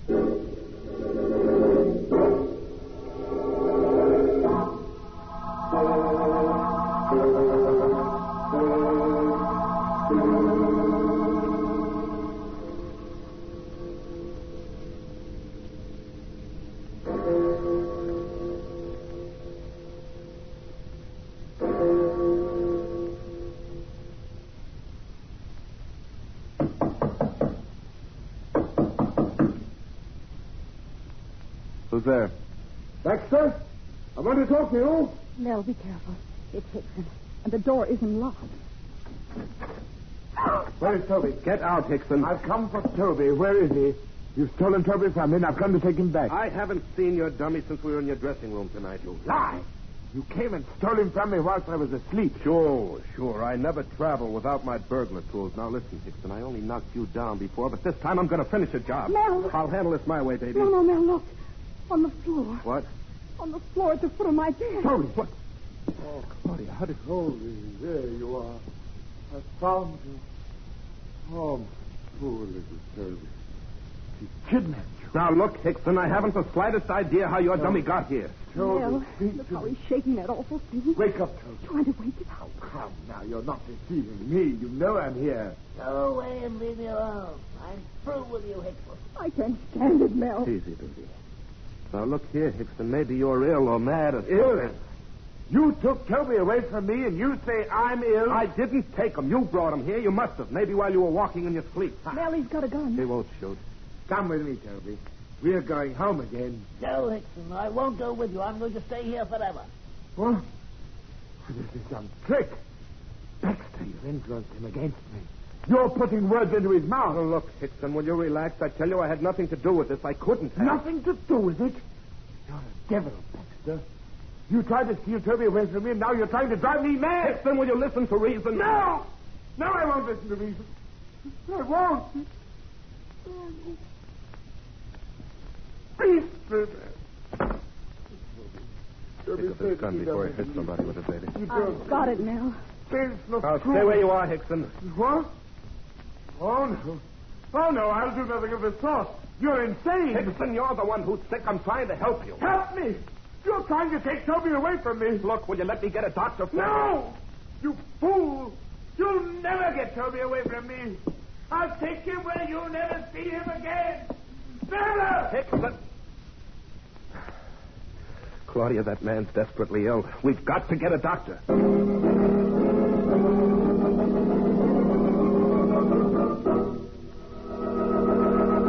I suppose we should have called the cops, Doctor, but, well, Hickson's in the profession, and if he's sick, we'd rather have a doctor look after him. I appreciate your sentiments, Mr. Baxter. What's made him act this way? What's wrong with him? Well, I can't give an opinion without seeing him, without talking with him. But perhaps your husband may have some idea. Me? You're a ventriloquist, Mr. Baxter, but a more successful one than Hickson. And, two, you're happily married. Less introspective, perhaps. Isn't it quite possible that Hickson, in his loneliness, his struggles for success, may have become so accustomed to thinking as two people that the personalities have actually become divided? Why, I don't know. Yeah, I can see how that might happen. You mean he thinks he's two people? No, Mrs. Baxter. He doesn't think he's two people. It's possible he doesn't know these personalities have become divided. That Toby now might be said to live within Hickson without Hickson's knowing. And then what's going to happen to him? Well, it's something he'll have to fight out within himself. If we can keep the dummy away from him, he may recover. Oh, but, Doctor, he took it with him. And we've no time to lose. Where does he live? Have you any idea? No, but I can find out. Well, then we'd better go at once. He must be separated from that dummy.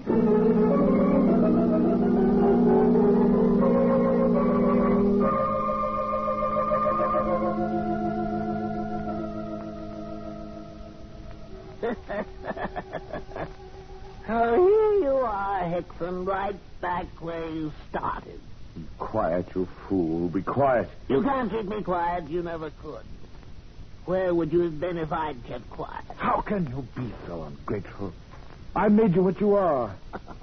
You made me. Until I came along, you were very small time, Hickson. Very small time. You've forgotten that you're nothing but a lifeless, useless stick of wood without me. A lifeless, useless stick of wood, am I? It was I she liked, not you. It was I Mrs. Baxter spoke kindly to. It was I she smiled at, not you. But you wouldn't even be here without me. A lifeless, useless stick of wood. You couldn't even get up the nerve to kill Baxter tonight. Kill him? Yeah. Yes, that's it. You wanted me to kill him. Why didn't you kill him? Then she could have belonged to me. I could be with her forever. Oh, you fool. You know that's impossible. You're just saying that. You're jealous. Jealous. Jealous. Toby, please. Don't say these things. It's the truth. You're a weakling, a coward. Toby, I beg you. You mean nothing to me anymore, Hickson. You're weak. No, I'm not. You monster. Oh, more than the mind can bear. I can't stand it. I've got to get rid of you. I can kill you. I'll destroy you. Hickson, take your hands off me. I'm through with you. Take your hands off me. No, I'll kill you. You vulgar little beast. Excellent. Stop. Die, you monster. Break your head. Filthy beast. Come on. Down. No. Now. So bad. You little monster. You died, you hear? Now tell me I'm weak. You can't kill me. No matter how you try, you can't kill me. You're still a failure. I'll show you who's a failure.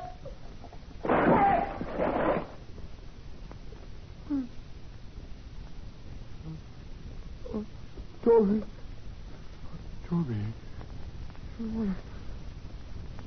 What have I done? Toby, I never meant to. Answer me, Toby.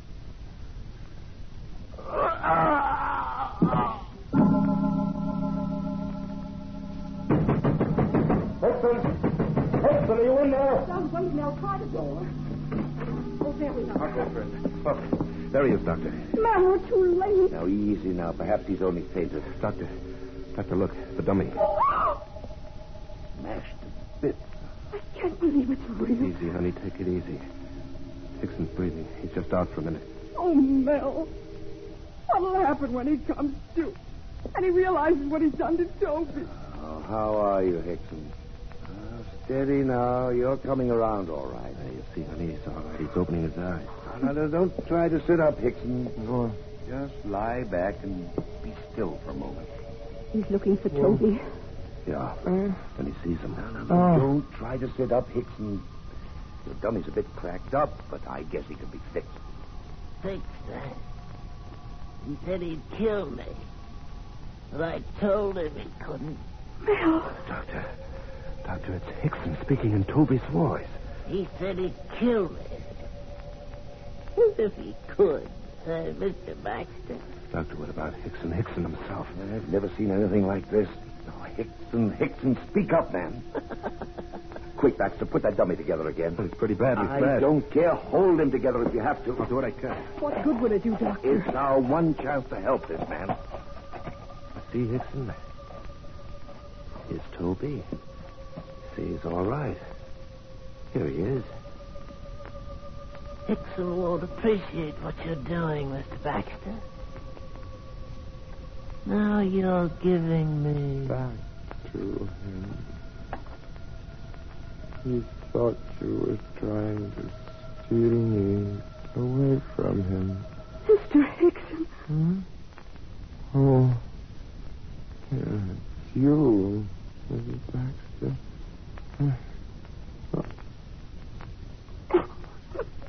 Toby, what's happened to you? Oh, you and Toby both had a little accident, Mr. Hickson. Baxter! Mr. Baxter had nothing to do with it. He and Mrs. Baxter are your friends. They were worried about you. They called me. I'm a doctor. Oh, dear, I'm really grateful. Thank you. Thank you awfully. Well, we told the doctor how Toby'd been acting up this evening. Oh, yes. And now I remember. Yes, you were a very bad boy, Toby. You said so many things that I didn't put into your mouth. You can't go on like this, you know. If the act's to succeed, you ruined us tonight, Toby. It's going to be a long, hard fight to get back. I'm not really angry with you, Hickson. I'm glad. We are dependent on each other, Toby. You know that. Promise me you'll behave from now on. Promise you won't say anything I don't put into your mouth. I promise. But still, I can have my own ideas.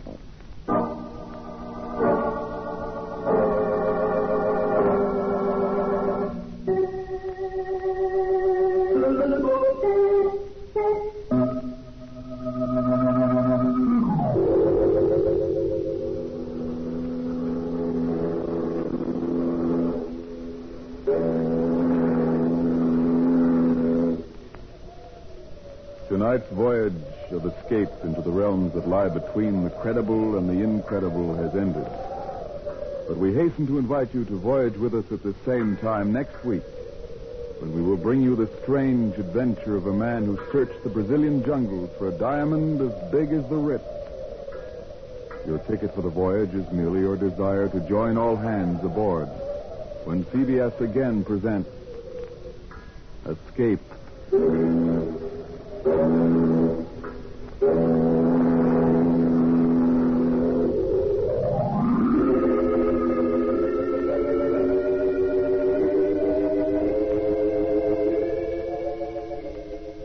Dead of Night was adapted by the CBS Division of Program Writing from the Universal Motion Picture.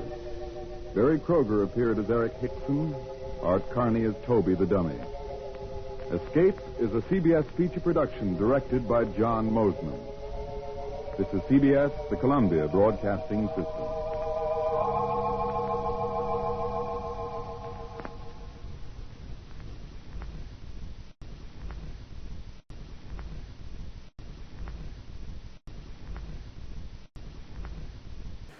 Take a trip back to Dodge City with Marshal Matt Dillon in Gunsmoke, coming up next.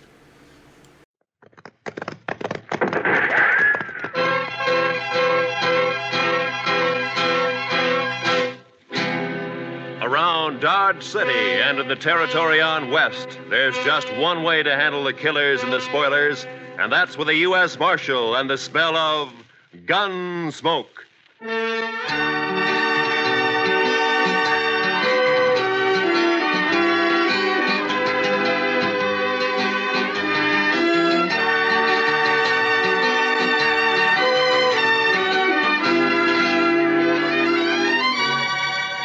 Gunsmoke, starring William Conrad.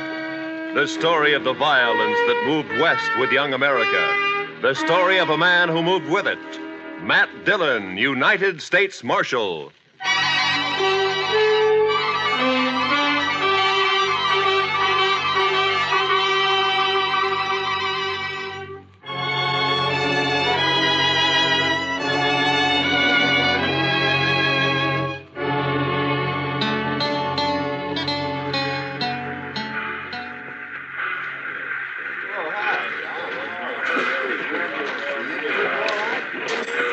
.20 p.m. We got in right on time, Mr. Dillon.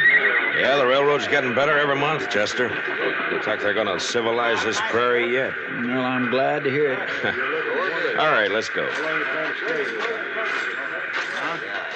Well, Abilene sure don't change much. Looks about like it did the last time I was here. Yeah, we're getting most of the cattle at Dodge now. The boom's leveled off here. Still a rough town, though, I suppose. You think he'll put up a fight? I don't know, Chester. He's pretty mean from all reports. He may. We'll try to avoid it, though. Of course, we're only guessing anyway. He might not even be here. Well, he always heads for Abilene when he gets in trouble. It's his hometown. He'll be here. One good thing, it's Bill Hickok's town, too.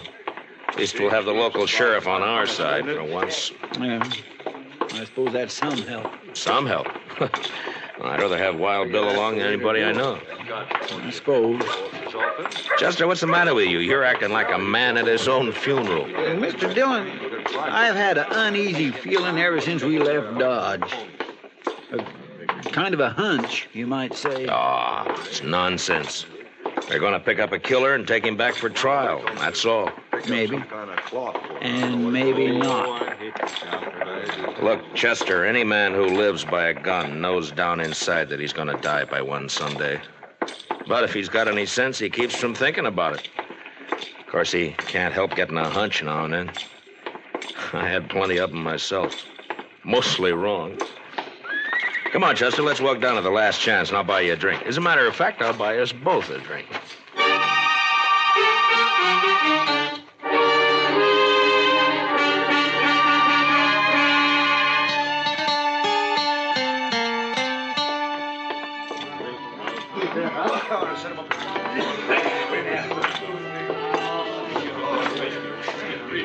What'll you have, boys? Rye for me. Yes, sir. You can make mine the same. A bottle of rye and a couple of glasses. Quite a crowd in here for this time of day. Yeah. I've been looking around for Wild Bill, but I don't see him. Suppose the Daggett kid might be in here, Mr. Dillon? Well, he spent most of his time hanging around the saloons while he was in Dodge. Here you are, boys. Drink up. Thank you. Oh, by the way, bartender, do you happen to know a kid around town by the name of... Who, mister? What? Oh, never mind. Well, he's here, Chester. Down there at the end of the bar. Yeah, that's him, all right. Well, sir, Mr. Dillon? He's what we're here for. We gonna wait for Mr. Hickok? No. Come up on his left side, Chester, and watch his gun handle. Yes, sir, Mr. Dillon. I'm telling you, it was the funniest sight you ever seen. The bullet knocked that scrawny hound dog end over end. First shot I fired. Caught him right in the back of the...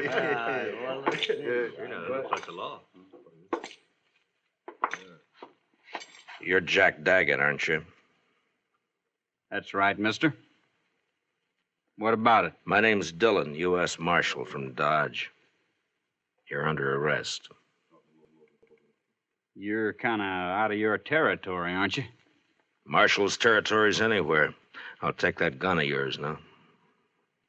You will, huh? All right. Drop it. Drop the gun. Let go of my wrist. The gun. Drop nothing. You heard the marshal. That was easy, Mr. Dillon. A lot easier than what I thought it'd be. All right, Chester, put the cuffs on him. Yes.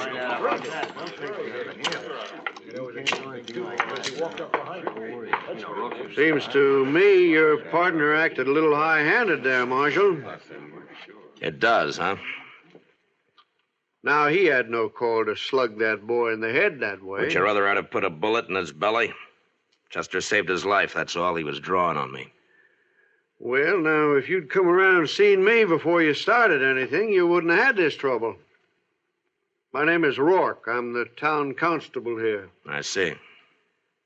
Young Jack here told me all about that shooting out in Dodge. Said they ganged up on him in a poker game, tried to cheat him. Forced him to shoot his way out. That's a good story. It's too bad it didn't happen that way. All right, Chester, let's get him on his feet and go find the sheriff. I reckon you won't be finding him, Marshal. Why not? Hickok's up at Topeka. Won't be back for a week or 10 days. Meantime, I'm the law in Abilene. And I got a favor to ask from you. I'd like to use one of your jail cells until 9 o'clock. That's when the next train leaves for Dodge. I'm sorry, Marshal. I got no authority to do anything like that. What difference does that make? If Wild Bill were here, he'd let me do it. But Wild Bill ain't here. I see. A lot of us folks here like to run our own town. We don't like outsiders coming in and taking over. It's 4 hours till that train leaves, Marshal. I think you're going to find 4 hours is a long time. Meaning? This young fella you arrested has got a couple of older brothers. The Daggett boys. You probably never heard of them, but you're going to. They're not going to like this. I don't care much what they like. Maybe they'll teach you to care when they hear about this. And they'll hear. Like I said, 4 hours is a long time. Look, I want you to get this straight. I came here to arrest a killer and take him back to Dodge to stand trial. I got him under arrest now, and I'm going to take him back. Maybe. All right, Chester, let's get him out of here. Get hold of his other arm there. Lift him up. Yes, sir. Take him out if you want. Mr. Dillon? What is it, Chester? Maybe it was too easy.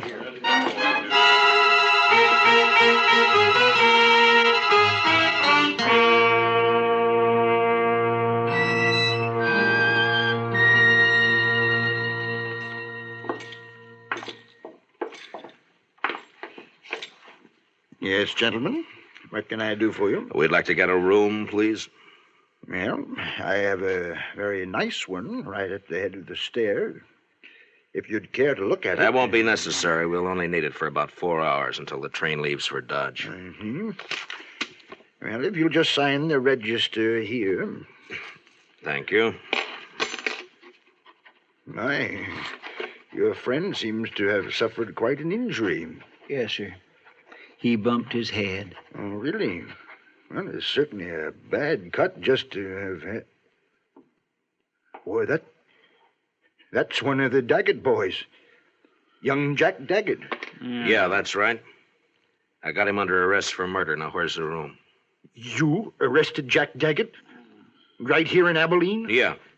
You said the room was up... And you're planning to keep him here at my hotel for the next 4 hours? Well, I can't stand out there on the street with him. Marshal, do you know what's going to happen when the Daggett boys hear about this? No, but I understand they may not like it very much. May not like it. I'm sorry, sir, but you cannot stay here. I will not let my hotel be made the scene of a bloody massacre. Now, just a minute, mister. You've rented me a room. I've signed the register, and I've got the key. I'm going to use that room until 9 o'clock, whether you like it or not. It's the second door at the top of the stairs. Thank you. Come on, Daggett. Move. You heard him, son. Come on. Keep your hands off. There's just one thing, sir. Yeah. It's not a question of your honesty, you understand, but in view of the circumstances, I wonder if you'd mind paying in advance.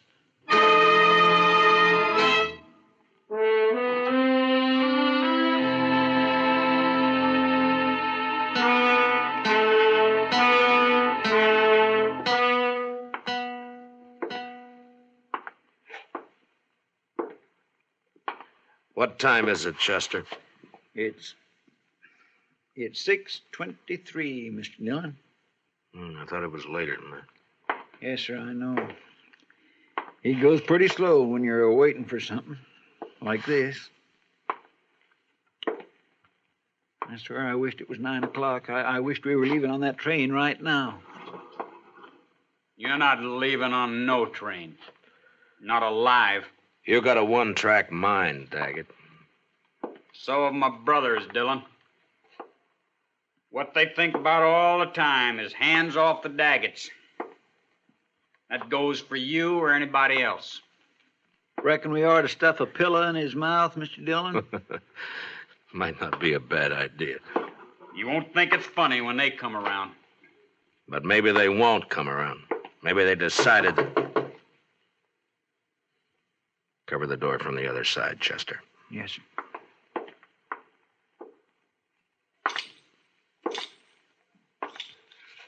Yeah, who is it?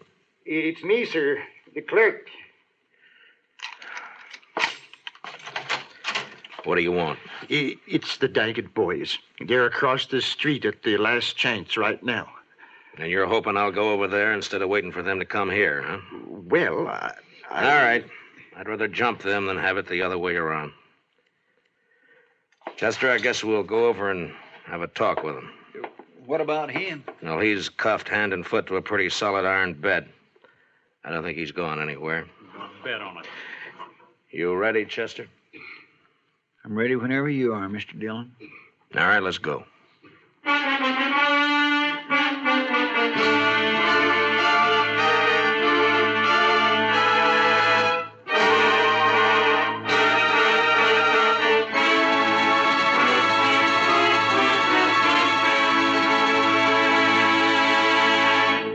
We will return for the second act of Gunsmoke in just a moment. But first, this Monday night on most of these same stations, be sure to be with us when Lux Radio Theater raises the curtain on its full-hour adaptation of the exciting screenplay Phone Call from a Stranger. Shelley Winters and Gary Merrill recreate their original screen roles in this dramatic thriller about the experiences of a lone survivor of an airplane crash in bringing the tragic news to families of the victims. Remember, it's on Lux Radio Theater this Monday night on CBS Radio. Now for the second act of Gunsmoke.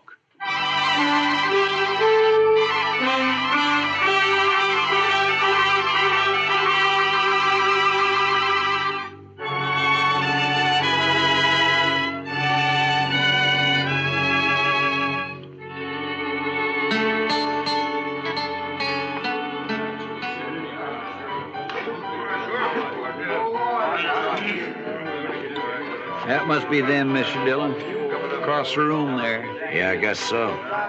They look a lot like Jack. And they look mad. And there's quite a crowd around them. Well, Chester, the only way to get it over is to get it started. Yes, sir. How will we do it, Mr. Dillon? I haven't got a plan, Chester. Just face them down, that's all. Yes, sir.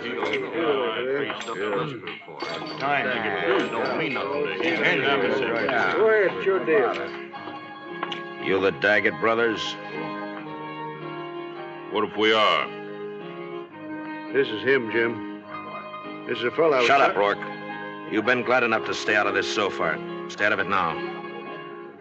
My name's Dillon, United States Marshal from Dodge City. I got your brother Jack under arrest for murder. You probably heard about it. Yeah, rumors got around. I'm taking him out of here on the 9 o'clock train. He's going back to Dodge to stand trial. My guess is he's going to hang. Now, the point is, what are you going to do about it? Why didn't you wait? We'd have looked you up. You didn't answer my question. Still 2 hours and a half till 9 o'clock. I reckon we got plenty of time yet. We'll wait. Why wait? What's the matter with now? We'd rather wait. Maybe you're trying to pick up some helpers among this bunch of hangers-on, huh? Well, look at them. Each one trying to sneak behind the man next to him. If you're counting on any help there, you better forget it. You're pushing your luck, Dillon. I don't think so. You boys are full of talk, and that's all. You never even intended to start anything. You're a dirty liar. We're going to do plenty... Now, don't you move, either one of you. You covering my back, Chester? Yes, sir. All right. I'll take that gun. Thank you. Yours, too. Sure. Sure play, Dillon. Where it stands now. Thank you. Here, Chester. Kick those back onto the tables. Yes, sir. All right, folks, just leave them lay, please. Don't nobody touch them. Here, Chester. Now hold on to my gun. All right, Mr. Dillon. Now just keep them off my back. Yes, sir. You. Come here. Sure.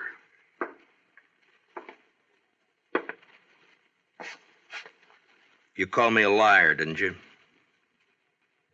Yeah. Why, you cheap tin horn, you... Oh, I can't do that.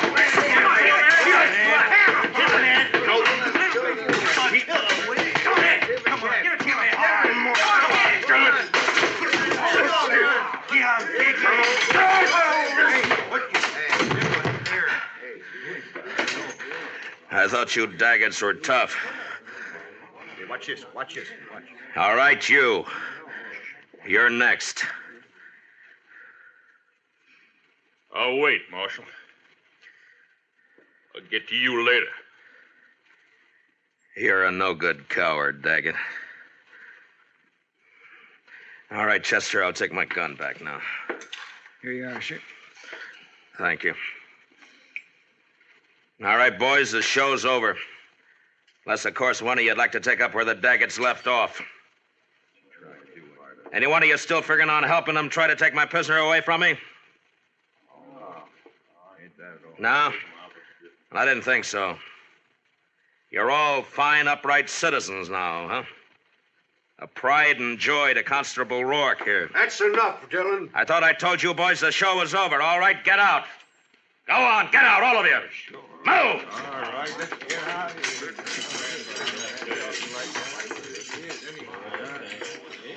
here. Marshal, I'd say you overreached yourself there. Stepped past the limits of your authority. How I enforce the law is my own business. I do things my own way. The way it'll get you killed someday. Maybe. I have to live in this town, Dillon. You don't know these Daggett brothers. If you cross them, you're through. I've seen it happen. Come on, Chester, let's go. All right, Mr. Dillon.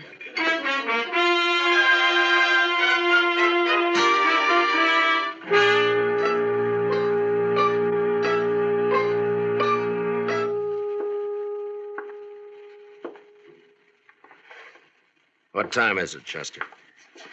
It's 7:45, Mr. Dillon. Yeah, the time's dragging. Yes, sir. It's still an hour and 15 minutes till that train leaves. What difference does it make? You're not going to be on it. Neither one of you are. The way I'm figuring, Jack, we'll all three be on it. You wait and see. You'll never get to that train. My brothers will take care of you. They don't seem to be in any hurry about it. You wait. I sure do wish I hadn't had such an uneasy hunch about this trip. Forget it, Chester. They'll stop you. You just wait.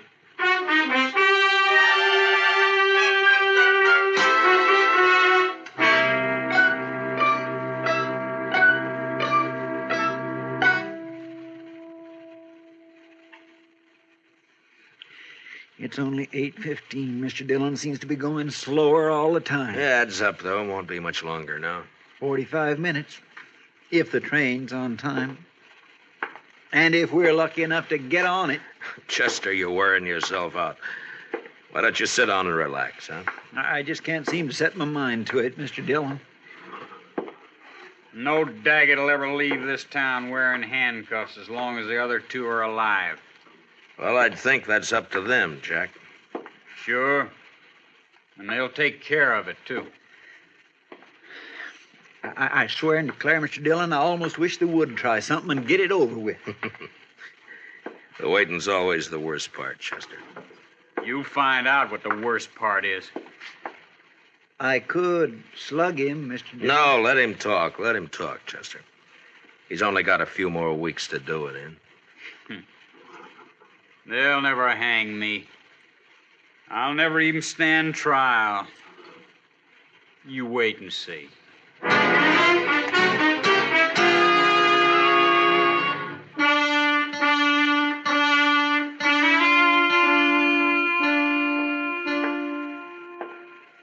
Chester? It's 8:30 exactly, Mr. Dillon. All right. Let's get started. A little early, isn't it? Won't take that long to walk from here to the station. It might if we have trouble. Yes, sir, I guess it might. You'll have trouble. Don't you worry about that. Jack, why don't you get on a new subject? How are we going to take him, Mr. Dillon? Just drag him? If he wants it that way. Otherwise, he'll walk handcuffed to my left wrist. Keep him covered, Chester. I'll unlock these cuffs and get him loose from the bed. Yes, sir. Dillon, if you're smart, you leave me here and run while you still got the chance. Well, I've never been smart enough to run yet. Stick out your right wrist. All right. On your feet. Come on. You can put your gun away, Chester. Starting now, he's only going where I go. Now, come on, Jack.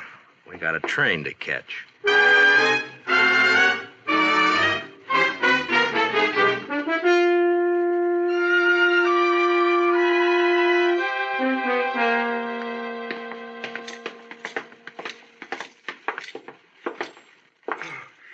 Thank heaven, gentlemen, you're leaving. Yeah, we're leaving.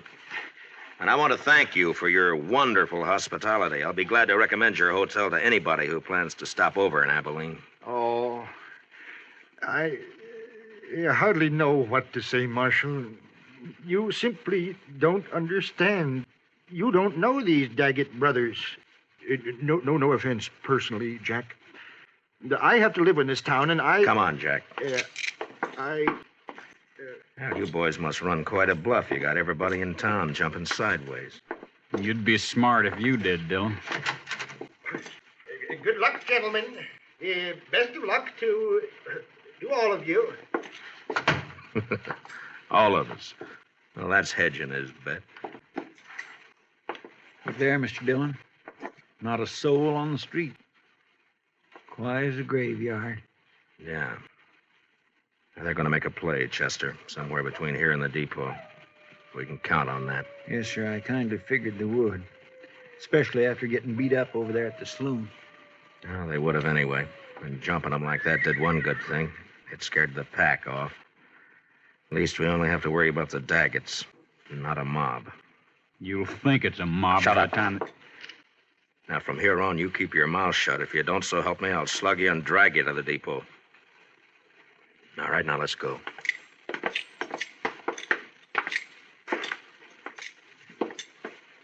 Now, sir, not a soul. I never thought I'd see the main street of Abilene deserted at this time of night. It's not deserted, Chester. They're inside, behind the shutters. But at least they're staying out of it. I wonder if coyotes are as lonesome as they sound, Mr. Dillon. They couldn't be, Chester. Watch that left side up ahead of us, sir. It's pretty dark along there. Yes, sir. They might jump us from behind. I don't think so. Too many people watching. They gotta keep up their reputation. I hope you're right. Chester, there at the corner of the bank, somebody moved. Across the street, too. In the shadow. Take the one in the shadow, Chester. Yes, sir. There's one down, Chester. The other one's still there in the shadows. Get him if you can. Jack here's ruining my aim. I'll ruin more. Good for you, Mr. Dillon. You ought to have slugged him sooner. I didn't slug him, Chester. He caught a bullet that was meant for me. Shot by one of his own brothers. Here, let me unlock those handcuffs, Mr. Dillon. No time. Here, I'll get him up on my shoulder. All right, let's move in and keep firing. Yes, sir.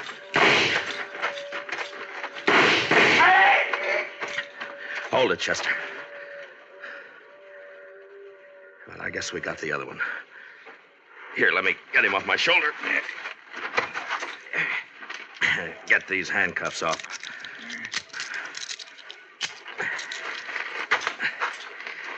Well, there's our prisoner, Jack Daggett. Wanted for murder, killed by his own brother. Let's take a look at the others.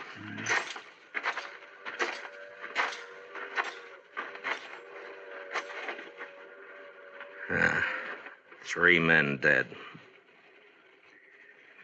Look down the street there, Mr. Dillon. They're all starting to crawl out of their holes. Sure. They're all on our side now. Oh, come on, Chester. The train's coming. We gotta get on it and get out of here. Yes, sir. We'll let Rourke clean up this mess. He ought to be good for something. That sounds more lonesome than the coyotes. Gives a man the creeps. Yes, sir, it sure does. Well, you were wrong about that hunch of yours, Chester. It wasn't us. Not this time.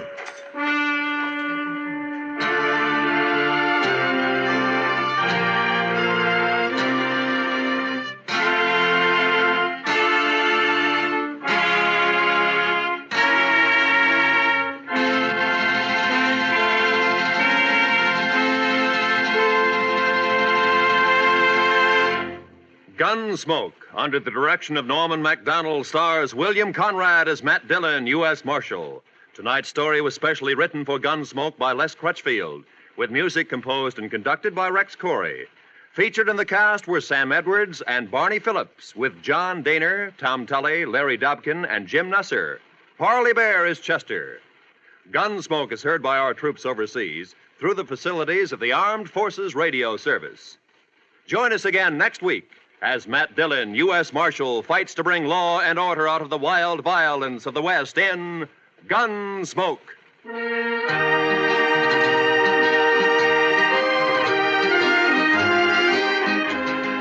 Tomorrow night, Lionel Barrymore and your Hallmark Playhouse invite you to enjoy another Hollywood cast bringing you another drama in the tradition of this fine program. Every week, your Hallmark Playhouse features Lionel Barrymore as host.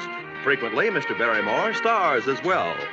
Historic dramas, stories about the human side of patriots, presidents, pioneers, and adaptations from literature. Enjoy them on Hallmark Playhouse over most of these same stations, presented by CBS Radio. This is Roy Rowan speaking. And remember, for thrilling dramas of escape, listen Sunday nights to the CBS Radio Network.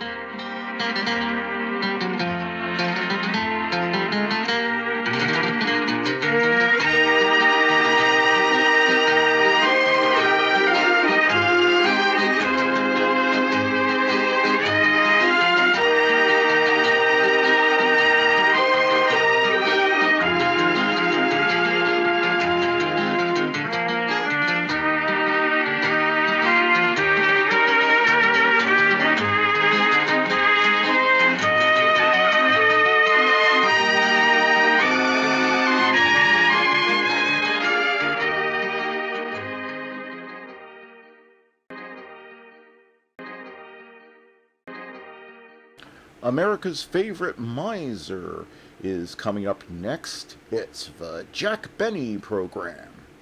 Two of his intimate friends say something until his arrival. They're all here waiting to greet him. First, we'll have a few words from his butcher. Hello, people. I have been Mr. Benny's butcher for 10 years. He is a nice fellow to meet. He is as tender as a lamb and a clean liver. All kidney aside, I thank you. And now his lawyer. I have known Mr. Benny for 9 years. I've had him acquitted 16 different times, showing he is upright and honest. I thank you. And here is his landlady. Sure, and Jack Benny has had a room in the house for the past 6 years. I've lost over 100 bath towels, but I don't think it's him. He's a good tenant and has already paid his rent for last July. And now his doctor. I am Jack Benny's physician. I have taken out his appendix, tonsils, and adenoids, and that's about all you can get out of him. I'm Jack Benny's barber. I'm his barber. I've shaved Mr. Benny 250 times and never cut him once. It's my own fault. I'm Jack Benny's tailor. He brought a suit for me on time, and then his watch stopped. I'll be right home, Ma. I'm Jack Benny's chauffeur, but as he doesn't own a car, I ain't got nothing to do. I'm Mary Livingston, Jack Benny's girlfriend. And if all the ice cream sodas he bought me were laid end to end, there would be one. I'm Jack Benny. Well, I'm Jack Benny's father. Wait a minute, I'm Jack Benny. Here's Jack himself. For he's a jello good fellow, for he's a jello good fellow, for he's a jello good fellow with 6 delicious flavors. Well, this is really an honor, folks, finding all my pals and creditors here. However, if you'll clear out of the studio, I'll mail you my personal check in the morning. Yeah, that's what we're afraid of. That's good. Hello, Wilson. Glad to see you. Oh, glad to see you, Jack. How's everything down in Washington? Don, you should see Washington right now. There was a bankers' convention going on there. About 6,000 bankers from all over the United States representing billions. Yes, sir, money was as loose as the Rock of Gibraltar. Oh, you don't say. Yes, sir, and just think, Don, with all those bankers there, I still couldn't cash a check for $25. Well, Jack, you are well known in Washington. Say, what's the idea of the convention? Well, Don, they're trying to make it easier to borrow money from banks, and it should be made easier. I don't want to be running to you and Parker for $10 every few minutes, you know? Yeah, that's no thrill to us either. You know, I'll show you what I mean, Don. Look at. Take a hitchhiker, for example. He has no money, so he stands on a corner and thumbs to the right until someone gives him a lift. Of course, he doesn't always get a lift, and some people even thumb back at him. Well, get to the point, Jack. But if this hitchhiker can go to a bank and borrow money, he won't have to stand on corners. He can buy a ticket and business is stimulated. Yes, but Jack, how will the bank get the money back from the hitchhiker? That's the only thing they're worried about. I see. Well, tell me, Jack, are they nice fellows, these bankers? Yes, Don, but they're very careful. You know, when they get a coat room check, they look on the back for an endorsement. You know, when they order a glass of milk, they want it certified. Oh, they're very careful, I think. Hello, Jack. Glad to see you back. Where were you? In Washington, Mary. We were just talking about the bankers' convention down there. I'll bet it was cute. Yes, it was cute. You know, Jack, I don't think money is safe any place anymore. Why, Mary, there's nothing to worry about these days. That's what you think. I had money in the bank 5 years ago, and there was a run on the bank. Why don't you keep your money in your stocking? What good is that? There's a run in that, too.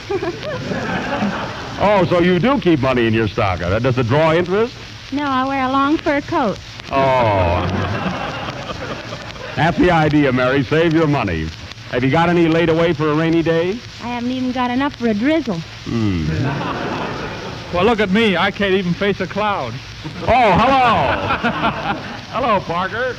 Say, you know, Frank, I'll bet Don Besser has got more money than all of us. Hey, Don, have you got anything put away for a rainy day? Yes, an umbrella. Well, Don, where did you get that old joke? Your vaudeville act. Is that so, huh? He's cute, too. And speaking of Jell-O, there is something for a rainy day or any other day. Wilson, who's speaking about Jell-O? Why, everybody, and it tastes twice as good as ever before. Play, Don. Everything happens to me. Oh, Jack, you forgot to ask Wilson if he saved anything for a rainy day. That guy, he stood off 2 tidal waves already. That was Don Besser and the boys playing a medley of popular songs. And now, tonight, folks, we are continuing our policy of giving you a new guest star each week. Remember, we have already given you the famous Chicken Sisters, and last week, great violinist Mr. Fett. So tonight, we are fetching you another outstanding personality. And we will interview the Women's Open Golf Champion. Oh, I forgot to tell you, of Upper Staten Island. Yes, that's right, Upper Is that Staten it? Island. Miss Masha Nibley.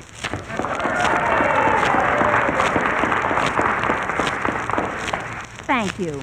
Now, before we go any further, Miss Niblick, you are the Open Champion, aren't you?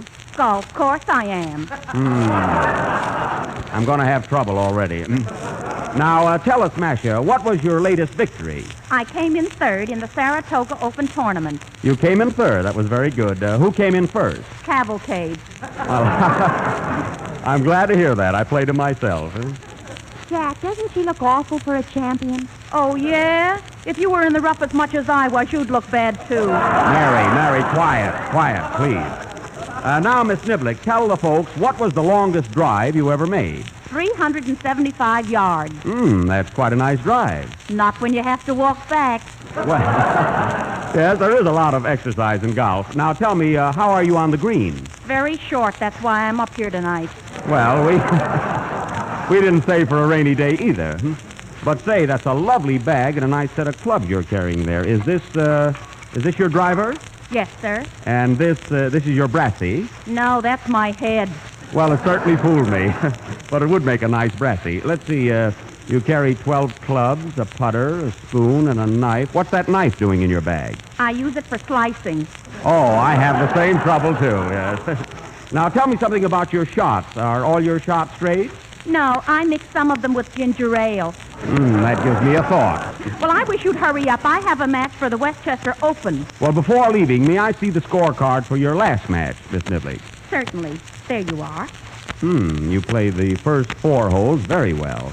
See, 3, 4, 4, 3. That's my phone number. There's the score over there. Oh, pardon me. Very nice. I see you got a birdie 12 on the 6th hole. Oh, that's nothing. I made a hole-in-one on the 13th. A hole-in-one? Say, you got a 7 marked down here. Well, I missed the first 6 off the tee. I wish you'd have missed this program. I would if it was on the fairway. Oh. Well, Miss Niblick, I think your little interview has done much to help our game. Would you mind showing us a few shots before leaving? Well, this is a small place, but I have a few trick shots if you care for those. Oh, that'll be fine. My first trick will be hitting the ball off of a watch. May I borrow your watch, Mr. Benny? Yes, here you are. I place your watch on the floor and the golf ball on the watch. Hey, wait a minute. Here, that's my watch. Are you sure you can do this trick? I never miss. All right. Go ahead. Oh, pardon me. Play, Don.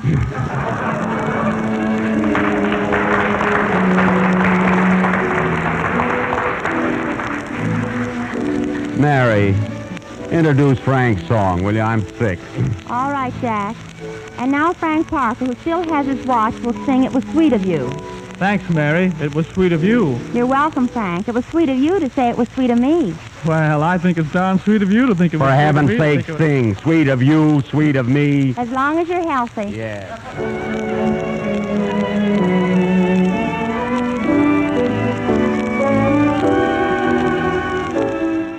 Very good. Frank Parker singing Sweet of You as he sings it in the motion picture Transatlantic Merry-Go-Round.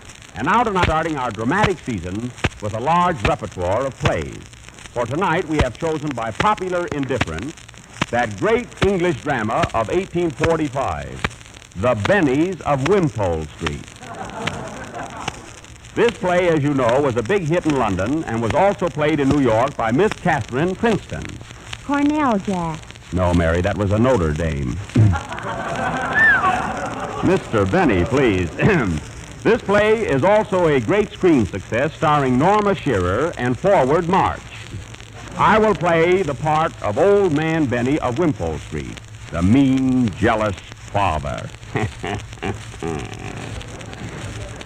Elizabeth Benny, my daughter, who has been confined to bed for years with an imaginary illness, will be played by Mary Livingston. Frank Parker will play Browning the poet. Don Bester will play Captain Cook. And Don Wilson will advertise Jell-O, that you can be sure of. Don't forget, I played Charles Lawton's part, the mean father, you know. The part of the dog, Flush, will be played by anybody up here that can imitate a dog. And from the looks of the cast, you will hear plenty of barking. As this is a sellout play, folks, grab your seats close to your radios, and we'll go on immediately after the next number. Lay down, you hear me?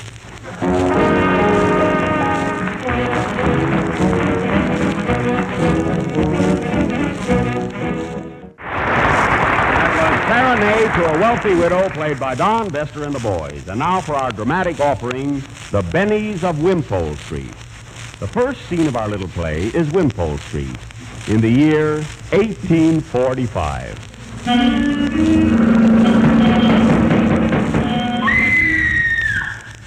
A nice, quiet neighborhood about 10 minutes from Piccadilly. The scene changes to Elizabeth's room in the house of Rothschild, or Benny's, on Wimpole Street. Curtain, music done.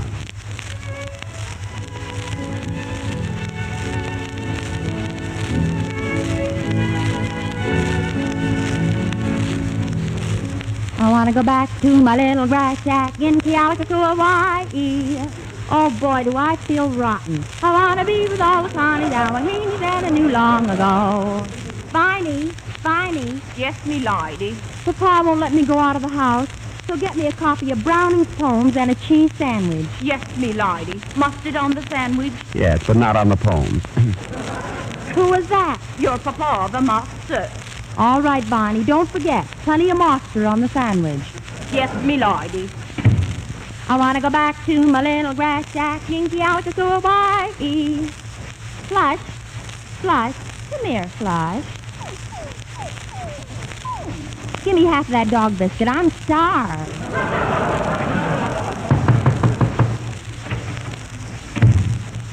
Good morning, my daughter.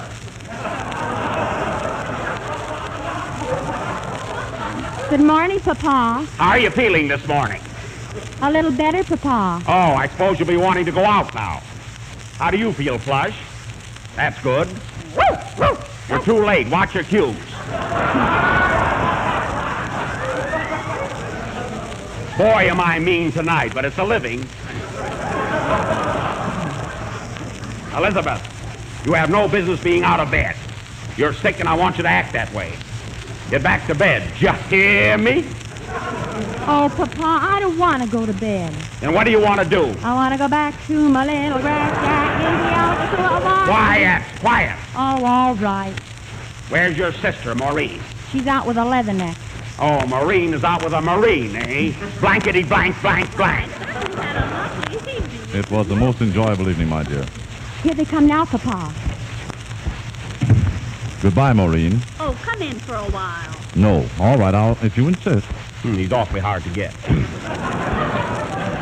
I want Lizzie to see your nice uniform. What's wrong, my dear? It's Papa. He looks more like Boris Karloff to me. Oh, I do, eh? Come here, Maureen. Come here. You hear me? Papa, this is Captain Cook. Captain Cook, eh? Well, get back to your barracks on Wimpole Street. Isn't that good? Goodbye, my pet. Goodbye. Come here, Maureen. What's this man? Come here, Maureen. What's this man to you? Oh, just a friend, and a friend in need is a friend indeed. And needs everything. I want you to swear that you will never see him again. Repeat these words. I will never see him again. I will never see him again. I never could see him. How old are you now, Marine? 45. 45 and running around with men.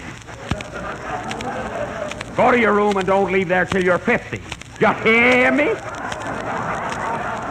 Fine, I can finish my crossword puzzle. I want to talk to you, Elizabeth. Gee, it's about time. Wait till I close the windows and pull down the blinds. There's fresh air sneaking in here. What's on your mind, Papa?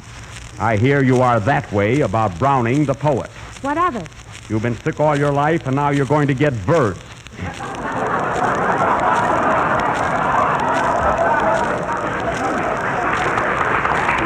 What's the difference as long as I'm healthy? Well, Elizabeth, I'm going to leave you here to repent. And when you have repented, come to see me. Where will you be, Papa? I'll be waiting up in the repent house. You hear me? Go already, Papa. Goodbye, Flush. Woof, woof. I want to go back to my little grass shack in Keokuk. Come in. Oh, it's you, Viney. Yes, me lady. I couldn't get the cheese sandwich, so I just brought the mustard. And oh, me lady, I have a surprise for you. What is it? Mr. Browning, the poet, is waiting without. We'll send him within. Quick, Viney. Yes, me lady. Mr. Browning, Miss Elizabeth will see you. Come upstairs.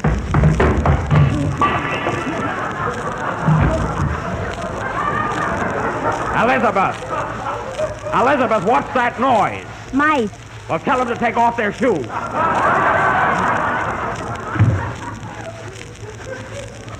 Well, here I am. Hello, babe.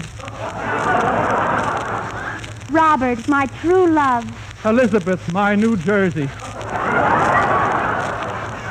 Oh, it's so good to see you, my dear. I've been reading your poems, and they made me feel better already. I have written a new one just for you. In yon meadows, all the mountains, autumn creeks, all lakes and dells. What's the dell, my love? I often wonder. Likewise. And you know, Robert, after reading all your poems, it has inspired me to write one. Yes? How does it go? Labor Day. Oh, Labor Day. How did you know? I didn't say anything. Tell me, dearest, do you love me? With all my heart. And you really like my poems? I think you're another Edgar Allan Poe. You said it. For heaven's sake, make me mad already so I can come in. Ah, my darling, we must be married tonight. No, Robert. You know Papa will never stand for it. Then let us elope, and I will take you to sunny Italy for your health. Oh, Italy. Yes, dearest. We will get away from that old fogey. Oh, yeah? Elizabeth. Elizabeth. Come here. Come here. You hear me? Yes, Papa. What's this man to you? I love him, Papa. Love him. Love him. You hear me? After 50 years on Wimpole Street, you're edging away from your father. You must give him up. Never. Never. You will give him up. Hey, you, what are you laughing at? I was just thinking how much better Charles Lawton played the part than you do. Oh, yeah?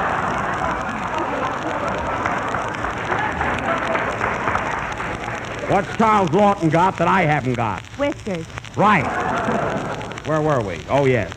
Well, he should be better. He's been in pictures for years. He's been in where? Pictures. What?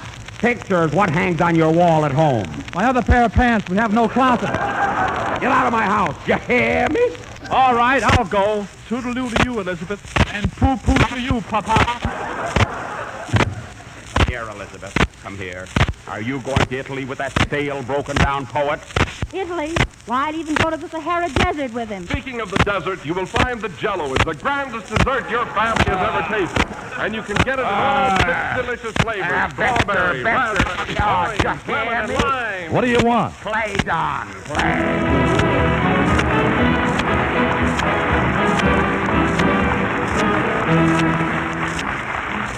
You've been hearing folks say the Jell-O tastes twice as good as ever before. Well, here's how you can prove that new extra-rich flavor for yourself right in your own kitchen.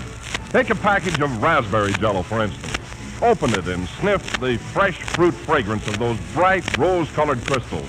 A fragrance that tells you there and then that Jell-O's flavor is extra rich. Then dissolve the Jell-O in warm water and enjoy that delicious aroma, like fresh, ripe, juicy raspberries. More proof of Jell-O's luscious goodness.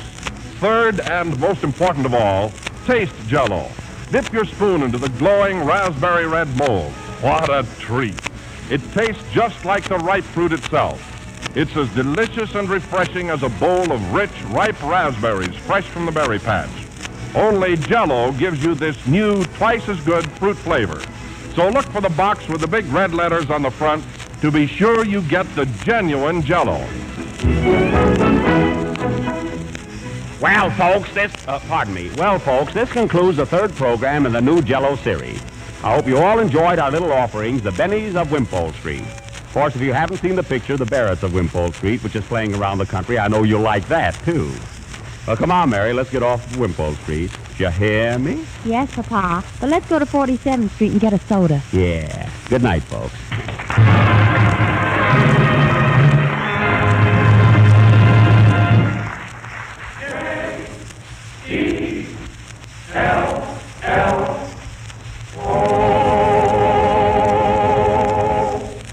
The Selectionista Parade is from As Thousands Cheer. This is the National Broadcasting Company.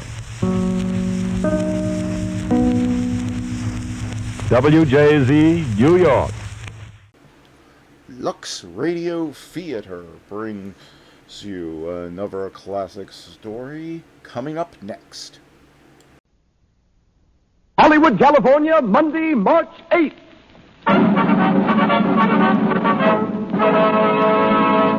The Lux Radio Theater presents Grace Moore and Cary Grant in Madame Butterfly with Pedro de Cordova and Merrick Windheim.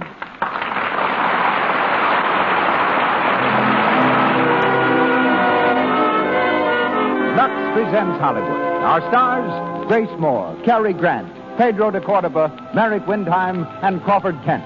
Our producer, Cecil B. DeMille. Our guests, Princess Der Ling, noted author and member of an old royal family of China, and Robert Cobb of Hollywood's world-famed Brown Derby. Our conductor, Louis Silvers. This presentation comes to you through the makers of Lux Toilet Soap, direct from the Lux Radio Theater on Hollywood Boulevard, in the hope that your pleasure in listening to Madame Butterfly equals their pleasure in bringing it to you. Welcome, everyone.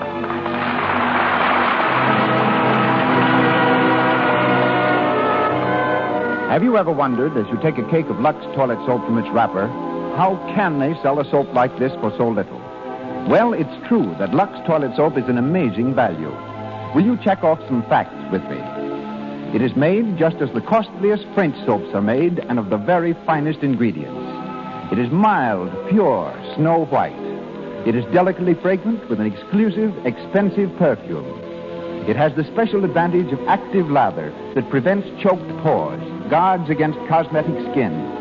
It is only possible to sell a beauty soap like this at a modest price because so many of you, literally millions of you, use it and keep on using it. And surely it is significant that 9 out of 10 lovely screen stars who can afford to pay any price use inexpensive Lux Toilet Soap to guard their million-dollar complexions. And now, our producer, ladies and gentlemen, Mr. Cecil B. DeMille.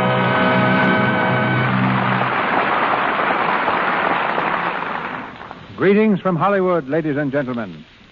With the vigilance of an eagle guarding its young, the late David Belasco cherished his reputation as a producer of nothing but successful plays. Yet the time came when Mr. Belasco sponsored a production that the public did not like. It was called Naughty Anthony, and failed despite the talents of Blanche Bates and Frank Worthing. Mr. Belasco was equal to the occasion.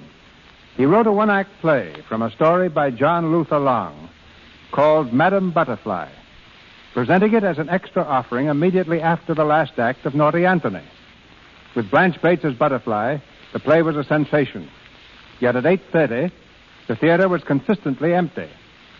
It wasn't until after 10 o'clock each night that the ermined elegance of New York society stepped from their carriages and crowded the theater. One of the 10 o'clock scholars was an Italian composer named Giacomo Antonio Domenico Michele Secondo Maria Puccini. He saw the play, conferred with Belasco, and wrote his immortal opera, Madame Butterfly.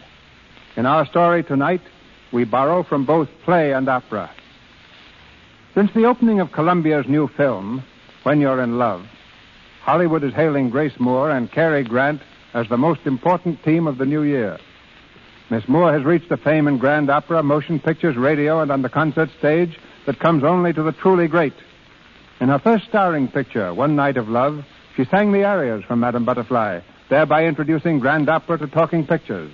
We welcome her tonight as the little geisha girl, Cho-Cho-San. Our Lieutenant Pinkerton is Cary Grant. Born in England, Cary ran away from school when 13 to become an acrobat. A month passed before his father caught up with him. But 3 years later, Cary was back with his old troupe. He came to New York, first as a comedian, later as a singer in operettas, thence to Hollywood, where 23 pictures have elevated him to well-earned... Hey, if I married an American cabaret singer, you wouldn't turn gray over it. If you're an American girl, I'd say go to it. But these girls are different. Now, what's going to happen to her when you go back to the States? You can't take her with you, Pinkerton. I've already told you, Sharpless. I'm in love with the girl.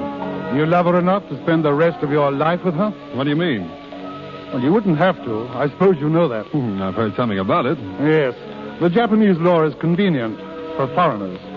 You can take a wife for 999 years, but you can annul the marriage any time you want merely by walking out on her. Now, wait a minute. If you're suggesting... I'm not suggesting anything. I'm stating facts. Well, it happens that I know the facts. It also happens that I love this girl.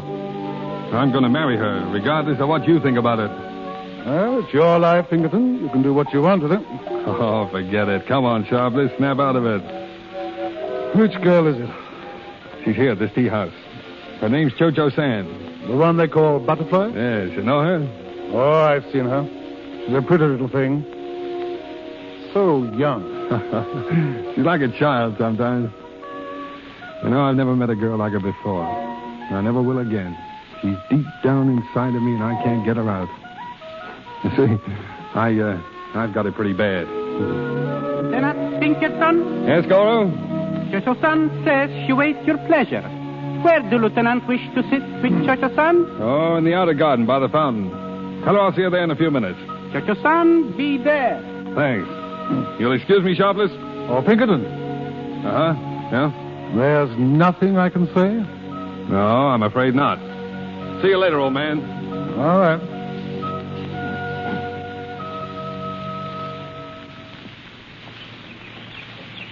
Butterfly. Oh, Lieutenant B.F. Pinkerton. You're glad to see me? Always so glad to see you. You bring me something today. A present, Lieutenant B.F. Pinkerton? No, not today, Butterfly. Oh, it is no matter. Well, I'm sorry I forgot. You like me to bring things for you, don't you? Yes, but not for gift. Only that I may show you how happy it makes me that you think of me. Let's sit down, shall we? We must not stay long. Soon I must go to Inner Garden to sing there. Oh, they can wait. You're much more important to me right now. Oh, Lieutenant B.F. Pinkerton, how nice things you say. But I am geisha girl, and geisha girl must sing. Mm-hmm. Tell me, do you like this life, Butterfly? Like? It is so hard to tell. It is the only life that ever I have known. Once, long, long ago, when I was such a little girl, I lived at American Mission. Mm-hmm. I remember there how quiet it was, how happy the life.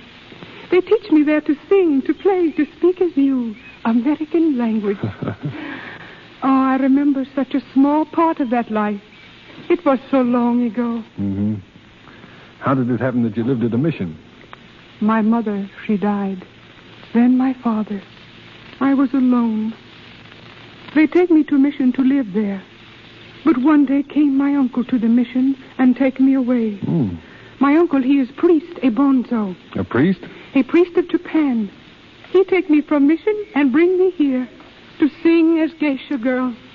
You mean he sold you? He is a priest and very old. His wish must be done. Butterfly, look at me.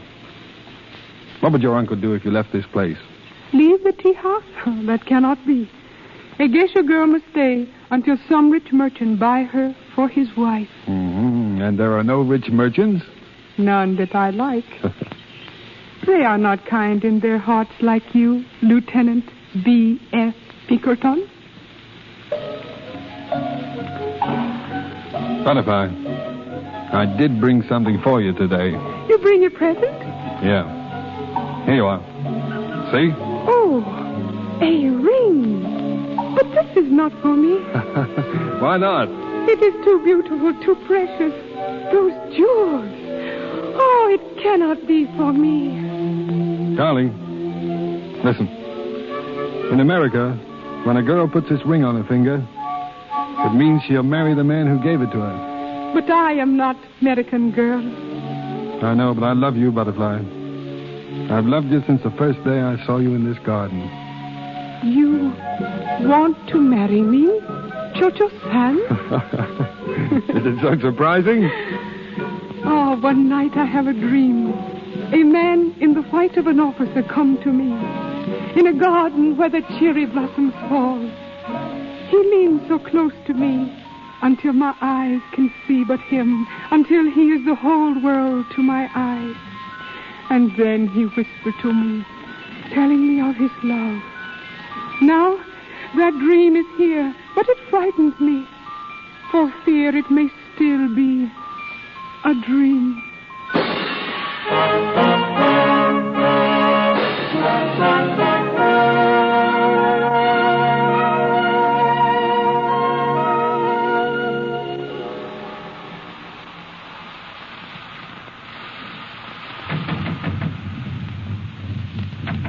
Suzuki, Lieutenant Pinkerton?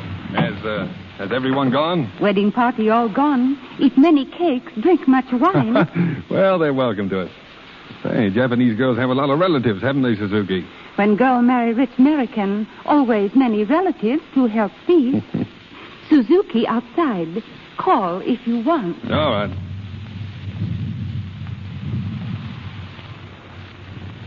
Lieutenant B.F. Pinkerton? Come in, Butterfly.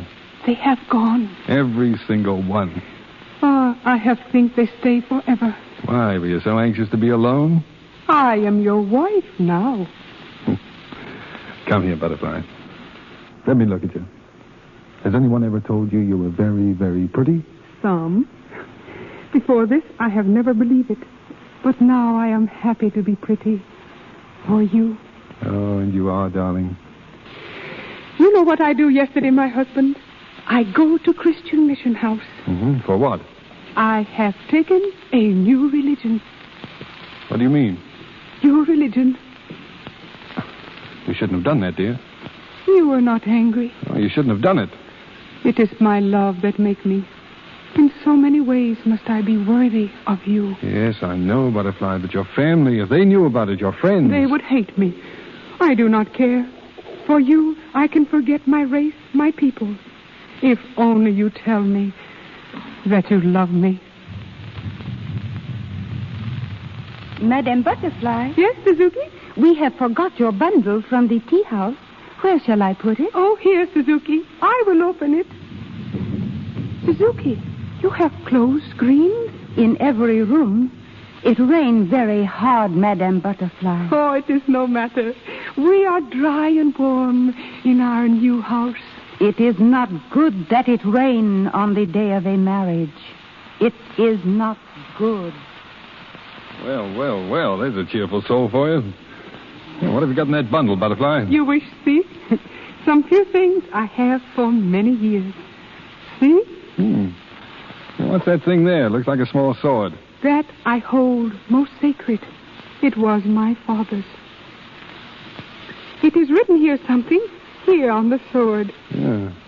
To die with honor when one can no longer live with honor. What does that mean? My father was a soldier. He was defeated in a great battle. This sword was sent to him from the Mikado. And your father? He was obedient. You mean he killed himself? To die with honor when one can no longer live with honor. It is the unwritten law of Japan. Well, who the deuce is that? Some of our guests returned. Surely not at this hour. Oh, your Excellency. Where? Enter. His bandits. It is my uncle, the bonzo. What does he want? George, her son. Your Excellency. Good evening. 1,000 pardons. But my business is not with you. Niece, come here. Welcome to our house, Uncle. You will have tea. Suzuki, bring tea. I want no tea. I've come to speak with you. To speak with you alone. Uncle. Wait a minute. If you've got anything to say to my wife, you can say it before me or not at all. Judge Hassan, today in the morning, you go to the house of the Christian mission. That is so? Yes, Uncle. It is so. Why did you go there? Why? Uncle, To swear an allegiance to the Christian God. To renounce the religion of your forebears. To bring disgrace upon your family before the Son of Heaven. No. This, I say, is true. I am American wife now. My belief is as my husband. You have renounced your true religion. For this, then, may the skies rain curses on your head. Be quiet. May your soul perish in everlasting torment. May your friends and family turn from you with loathing, and your children shrivel at their birth. Get out. I Get out. say is my curse upon you. As you have renounced your God, so may he renounce you.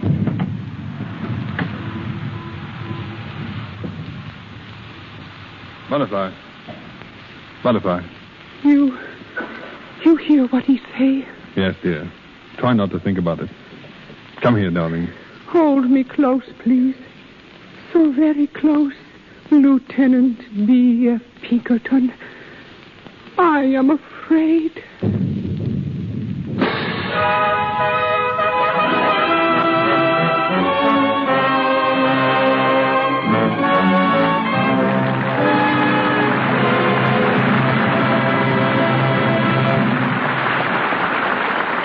And now, for a moment, let's listen in at the lobby of the Hotel Roosevelt here in Hollywood. At this time of day, it's quieter than usual, but a handful of people have dropped in. From a hard day at a nearby movie studio, from a shopping trip, from sightseeing. As usual, there's a celebrity or two. Look, Tom, isn't that Olivia de Havilland over there? Yes, it sure is. Well, Betty, now you've actually seen a real live screen star. What do you think of her? I think she's perfectly lovely. I adore the color of her hair and eyes. And her skin is gorgeous. After I've shown you one of the big studios and you see the lights they work under, Betty, you'll know why a screen star can't face the camera without absolutely flawless skin. Why, silly, I know that. For simply ages, I've been using the soap screen stars recommend for my own skin. Lux Toilet Soap. Betty's a smart girl. She guards against unattractive cosmetic skin, tiny blemishes, enlarged pores, dullness, by following a simple rule that will bring results for you. Here it is. Before you put on fresh makeup, always before you go to bed, use Lux Toilet Soap. Mr. DeMille carries on. We continue with Madame Butterfly, starring Grace Moore and Cary Grant.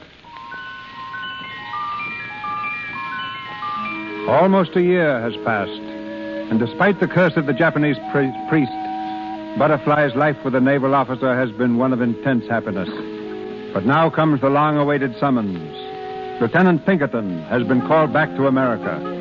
In Sharpless' office at the consulate, the two Americans face each other. Sharpless is reading the naval dispatch order.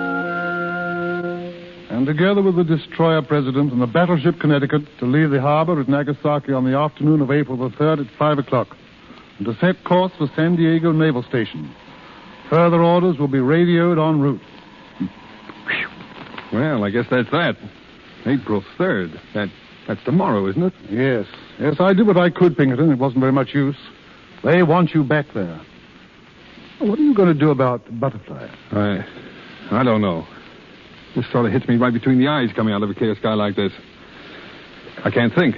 I told you once before you couldn't take her with you. I know. You knew you'd have to face this sometime, didn't you? Maybe.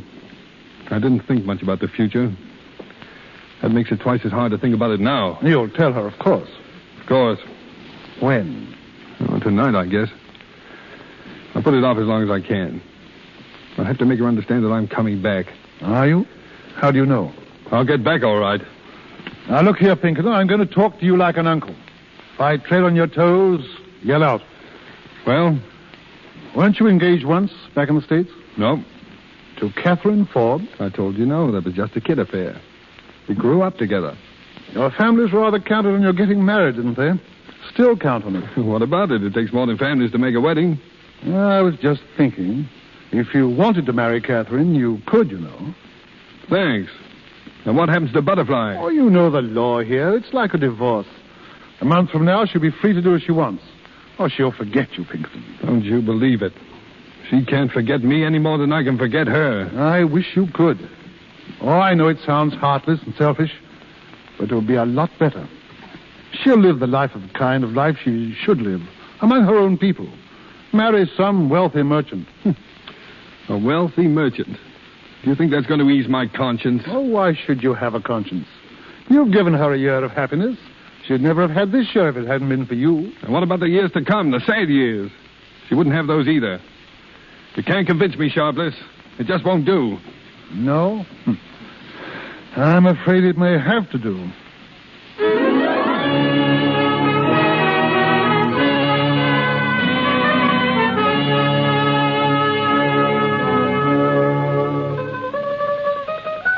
Butterfly. Oh, I did not hear you come. Go on with your playing, Butterfly. I play only when you are not here to pass away the hours. Now you have come back. I am happy again. You're always happy, aren't you? Always, when you are near me. Butterfly, come here. How would you feel if I had to go away? I should be sad. Yes, but if it weren't for long, just a little while. I should be sad, but happy. The hours would seem as days, and the days as years. But never would I tire of waiting. You make it very difficult, dear. I don't know what you mean. Well, you see, I do have to go away. Oh, no. Yes, Butterfly. They've called me back to America. The order came today. When must you leave? Tomorrow, dear. We sail at sunset. Tomorrow. At sunset. Yes, dear. Oh, tomorrow. It is so short a time. And I shall miss you so. And yet, it is right. What is right? It has been said that for every moment of happiness, there must be one of pain. I have been too happy with you, much too happy. And now I must know the pain.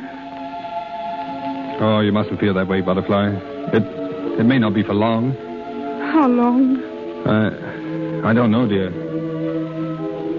It is now the time when the robins nest. Do you think that when they nest again, you will come back to me? Yes, Butterfly. When the robins nest again. Oh, it is such a very long time. Try not to think about it, dear. We still have tonight. Yes, tonight. And I shall remember everything you say and everything you do. And I shall store each little thought far back in my mind, so that when you are gone, I may take them out, one by one, and hold them to my heart.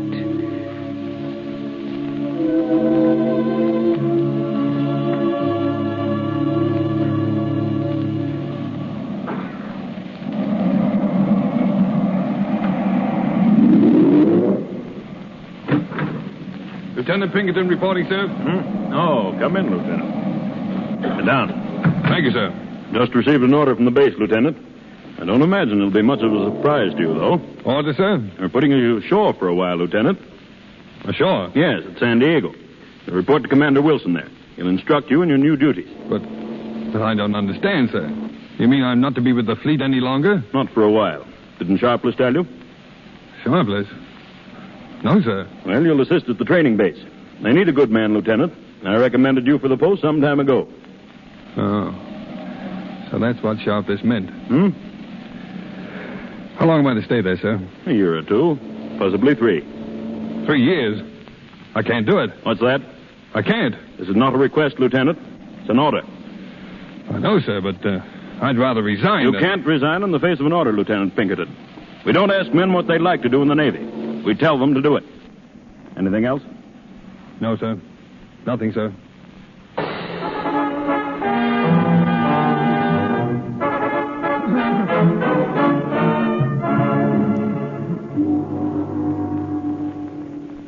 Now, wait a moment, Goro. Now, go back to the beginning and tell me the whole story. Slowly now. Very good, Excellency. My name, Goro. I am, what you say, marriage broker. 2 days past, I go to see Madame Butterfly. Yes?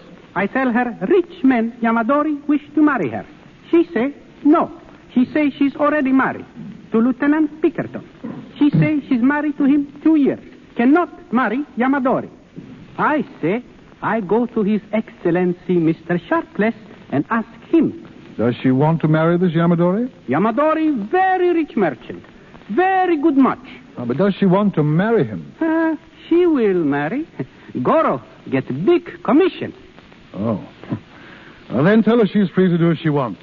She can marry Yamadori tomorrow. Very good, Excellency. Goro tell her. She be very pleased.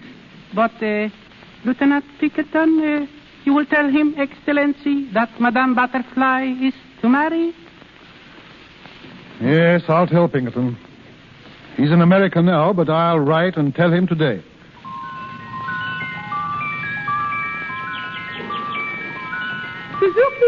Suzuki! You call Madame Butterfly? Look, Suzuki, out there in the garden. You see that bird? I see. You know what this is, Suzuki? It is robin. Yesterday I see one. Today this is the second. Oh, they have come back. They have come to nest. Suzuki, why do you look at me like that? Twice have the robins come to nest, but still he is not here. But he will be soon. I know, Suzuki. I feel it. Then why do his letters stop coming? First he write to you 1 whole year. Then for 1 whole year, there is no word. I do not know why. If I could write to him, I would ask him why. But there is reason, Suzuki. There must be very good reason. You do better to forget Lieutenant Pinkerton. You do better to marry Yamadori. No. I have told you. I have told Goro. I have told Yamadori. I no can marry. I am Mrs. Lieutenant B.F. Pinkerton. Never will I marry someone else. Never. Oh, he will come back, Suzuki. He will come now. Oh, yes. If he knew about his little son.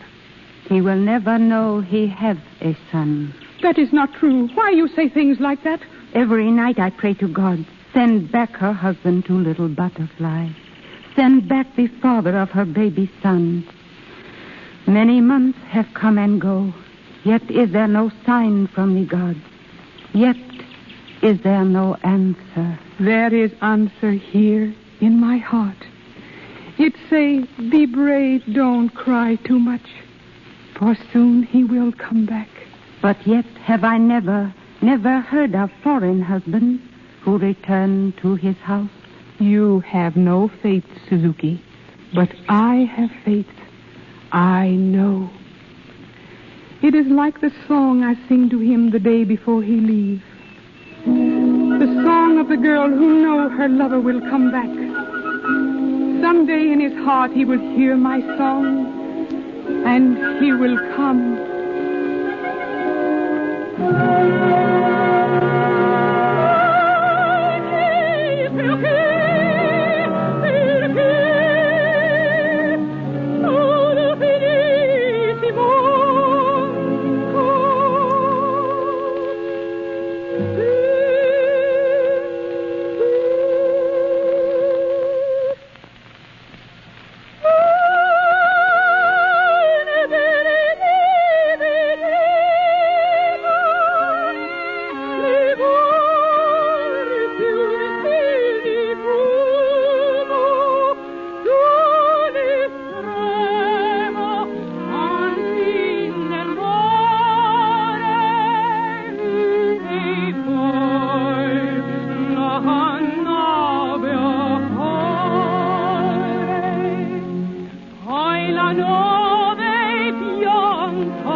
chi sarà, e come sarà giunto, e dirà,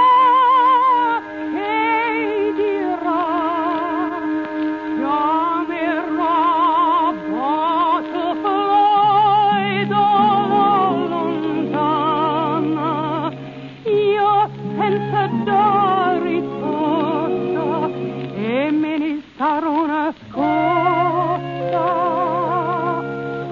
un po' per cielo e una per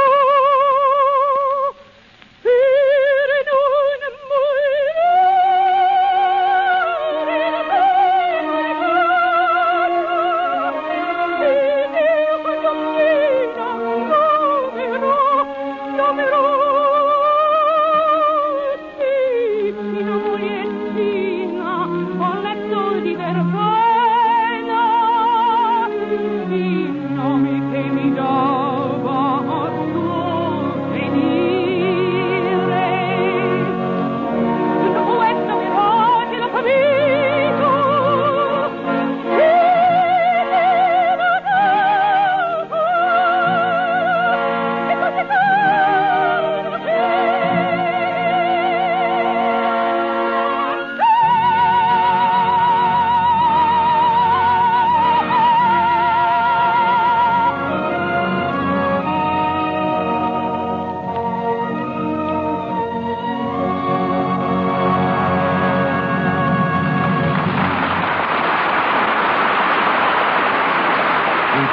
for station identification. This is the Columbia Broadcasting System. This is KNX, the Columbia Station, Los Angeles.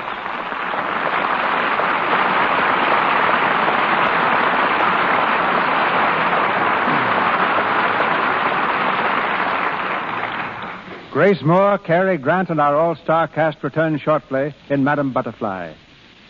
The scene of our play, Japan, was the home for several years of tonight's royal guest, the Princess De Ling, member of the imperial line of Manchus, who ruled China from the middle of the 17th century to 1912. Daughter of the late Lord Yu Keng, eminent Chinese Minister of Foreign Affairs and ambassador to many European nations, Princess De Ling, now a resident of California, is a noted lecturer and author of many books on the Orient. Ladies and gentlemen, Princess De Ling. Thank you, Mr. DeMille. Listening to tonight's play brings back memories of a childhood spent in Japan when my father was ambassador in Tokyo. It was there that my tutor taught me the same dances that Madame Butterfly would dance as a geisha girl. There also did I learn the Japanese art of arranging flowers. Each year, blossoms become an occasion for imperial festivities in Tokyo. My meeting with the Emperor and Empress of Japan, parents of the present ruler, took place at the cherry blossom garden party. I was greatly impressed by the loveliness of the Japanese women. What beauty care they used, I frankly cannot recall. But I do remember well that the Empress Dowager of China, the wrath of the Manchu ruler, was exceedingly particular about her personal appearance. Are you going to tell us that Lux soap penetrated even to the Forbidden City in Peking? No. The Empress lived in the days before Lux toilet soap. But I use Lux toilet soap, Mr. DeMille, and I am convinced there is nothing better. I was about to enroll in Vassar College when the Empress summoned me to the palace as lady-in-waiting. What are the duties of a lady-in-waiting? I had charge of her jewel room, her blue diamond crown, her pearl cape made of 3,500 pearls as large as canary eggs were almost as nothing in that room of fabulous wealth. But the real task of a lady-in-waiting was to entertain Her Majesty. And what gave her the most pleasure? Reading, particularly. The Taming of the Shrew and Romeo and Juliet were great favorites. There were those who say the old Empress had no heart. But when I finished Romeo and Juliet, she looked at me for a moment and quietly said, "It is quite true. Without love, there is no reason for life." with the Empress, the sun set on another line of royalty. Since those days, I have lived throughout the world, and I assure you all, there is no other country where being alive can mean so much as in my adopted land, the United States of America. Thank you. Thank you, Princess Geraldine. Once more, Madam Butterfly, starring Grace Moore and Cary Grant. Another year has gone by, but Butterfly's faith is still unshaken. With the passing of each day, she's happier, secure in her belief that every hour brings her husband closer. Meanwhile, on the other side of the world, the American naval officer has been trying to forget his Japanese wife, thinking that she's married the wealthy merchant. He's received new sailing orders, a trip to the Orient, to Nagasaki. It's the night before his departure. An officer's dance is in progress on board his ship. Pinkerton stands at the rail, gazing thoughtfully across the bay. Hello there. Huh? Oh, hello, Catherine. I've been looking all over for you. What are you doing? Hiding? No, I just came out here to think. About me? Oh, sure. Oh, look out there. It's beautiful, isn't it? And tomorrow you'll be sailing out across it, into the sun. Yes. I'll bet I beat you to Japan. You probably will. We'll be stalling around out there for a week or so, battle maneuvers. Oh, I'm so glad I'm going. I had an awful time talking Dad into it. He kept yelling that he couldn't get away. Did you get your tickets? Uh-huh. We're sailing day after tomorrow on the Empress. I'll be a native by the time you get there. Would you like me in a Japanese kimono with a comb in my hair? Sure I would. You know, I never thought I'd be going back again. Why not? Oh, I don't know. I had an idea I'd be on shore for the rest of my life. It seems funny now. What seems funny? Going back to Japan? Yes, after 3 years. So much can happen in 3 years, Catherine. So much has happened. But I don't understand you. Oh, it's all right. I guess I don't understand myself. But you're acting so strangely tonight. There's nothing wrong, is there? Nothing you want to tell me? No, it's all right. Let's forget it. Oh, wait. It has nothing to do with me, has it? The way you feel about me. What makes you ask that? Oh, I don't know. It's just a feeling I have sometimes. You've known me for so long, and sometimes when you hold me in your arms, there's such a strange look in your eyes, as if you hardly knew I was there. As if you were thinking of someone else. Catherine, That isn't true, is it? You do love me. Really love me. Of course, Catherine. Oh, and I love you so much. Let's be married in Japan, shall we?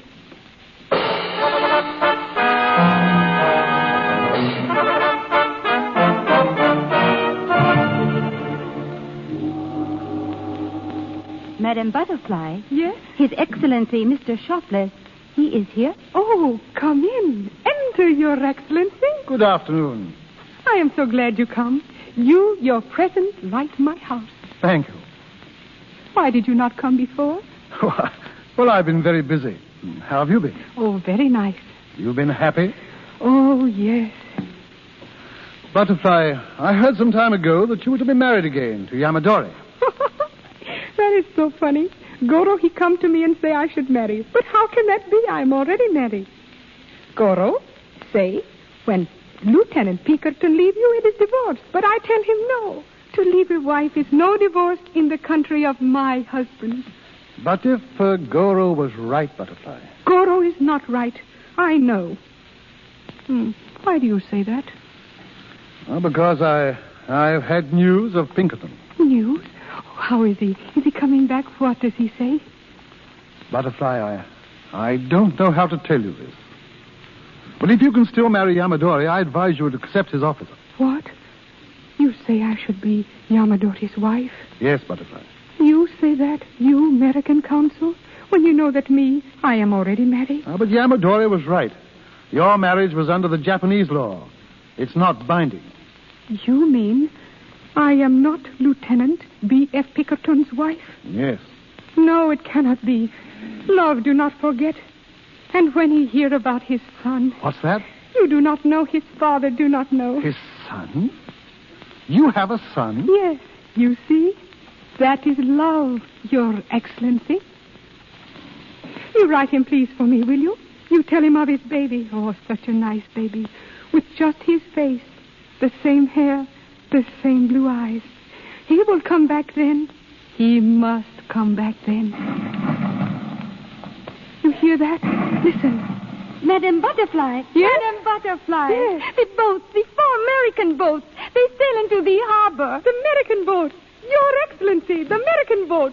He is on them. Oh, tell me. Yes, Butterfly. Are you here, Suzuki? Lieutenant V.F. Pinkerton is come back. Quick, Suzuki, my best dress. Best dress. Oh, Your Excellency, your tea I have forgot. Oh, it's all right. I can't stay anyway. I am so excited. You will see him at the boat. Yes, I may. Then tell him, please, that I am waiting. Ask him, please, to hurry. I'll tell him. Goodbye, Butterfly. Goodbye, Your Excellency. Suzuki. Here is the best dress. Oh, Suzuki, we must hurry. His room, it must be fixed. His slippers, his chair. That I will do. And me. Oh, today I must be pretty, Suzuki, with my best dress and poppies in my hair, like when I was bride. Rest is the best beauty. He not come yet. You sleep. Sleep? How can I sleep? Oh, no, Suzuki. We will wait for him. I in my best dress and our son in his finest suit. There we shall sit by the window as we have so often. And soon he will be here. Soon. Soon.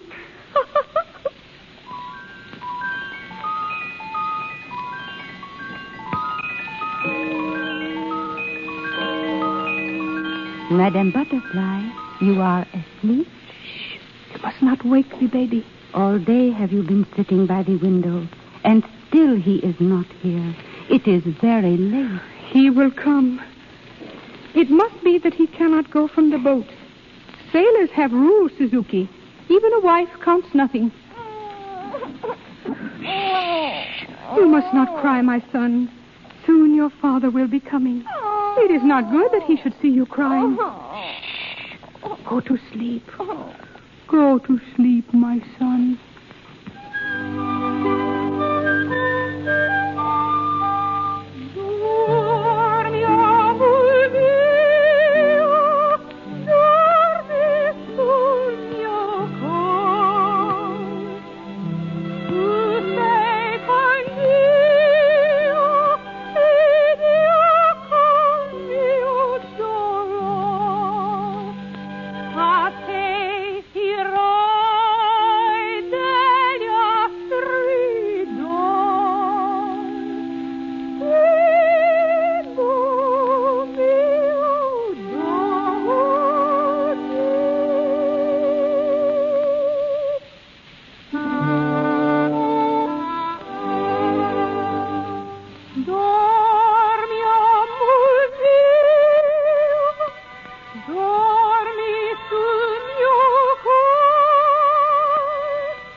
Yes? Oh, come in, Sharpless. I wasn't sure you'd be up here, Pinkerton. It's very early. I haven't been to bed. What were you doing? Walking the floor, thinking over what you told me, trying to figure things out. You didn't go to see Butterfly? Oh, how could I? Catherine is here. She's traveled 5,000 miles to be near me. I couldn't just walk out on her. I'm sorry, man. If I hadn't been such a fool, but Goro told me she was going to be married. Oh, I don't blame you, Sharpless. I blame myself for believing your letter. I blame myself for thinking for 1 minute that she could have married again. And all this time she's been waiting for me, sitting up there in that house. What are you going to do? Catherine will have to know about it sometime. She knows about it now. Well, you told her? Last night. It was the least I could do. I told her everything, the whole story. What did she say? Well, what could she say? She looked at me as if I'd hit her. I couldn't face her after that. I came back here. It's toughest on her, I think. We were to be married here, you know. Yeah, I know. Well, perhaps I shouldn't have said anything, Pinkerton. Oh, it might have worked out some way. No, they don't work themselves out, these things. You've got to face them from the start. But how are you going to face it? The only way possible. I love Butterfly. I've never stopped loving her. I'm going back to her.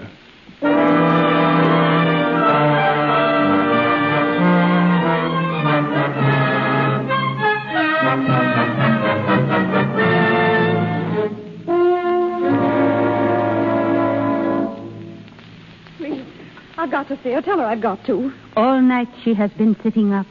She is tired. Oh, please, you don't understand. Suzuki! Suzuki, who is there? Oh. This lady has come. She wants to see you. Me? Are you Madam Butterfly? Yes. What is it, please? You don't know me. My name is Catherine Forbes. It's very important, or I wouldn't have come at this hour. It's about Lieutenant Pinkerton. Lieutenant Pinkerton? I have waited for him all night. You know where he is? Yes, I do. Then why doesn't he come to me? Why? Because he thought that you were married again. Because he thought you'd forgotten him. Forgot him? Oh, no. He couldn't have think that. But he did. I know he did. How you know? Because he was engaged to me. Engaged? Do you know what that means? He was going to marry me. Make me his wife. Make you his wife? No. Oh, I love him. That's why I've come to you, to ask you to give him up. I'll take the baby if you wish. I'll bring it up as my own, but please, don't ruin his life. Don't make him come back to you when he wants to come to me. Did he tell you that? That he loved you more than me? How could he tell me? He's tied to you now. He thinks he must come back. But you won't ask him to, will you? You won't make him give up everything. His career, his life. He loved me. He loved me once. But did he? Really? He might have thought he did, but it couldn't have been love. No, he looked on you as a child, a plaything. No, no plaything. I am Mrs. Lieutenant B.F. Pinkerton. If I am not that, then I am nothing. But he loves me. Now, please try to understand. Try to understand how much better it will be for him. And try to help him. If you love him, you will help him. Better for him? You do see that, don't you? I don't know. But if it is better, you would see him now? When I go back, yes. Then tell him that I am not unhappy. Tell him I wish for him all that he wants. Thank him, Mr. B.F. Pinkerton, for all the kindness he has shown me when he was here. And tell him that perhaps I marry soon another man, a very rich man. Oh, thank you. Thank you, Madam Butterfly. Suzuki? I am here. You heard what she says, Suzuki. She is right. He do not love me. I am no longer Mrs. Lieutenant B.F. Pinkerton. Madam Butterfly. No, do not cry. It is no use to cry, for tears will not bring him back to me again.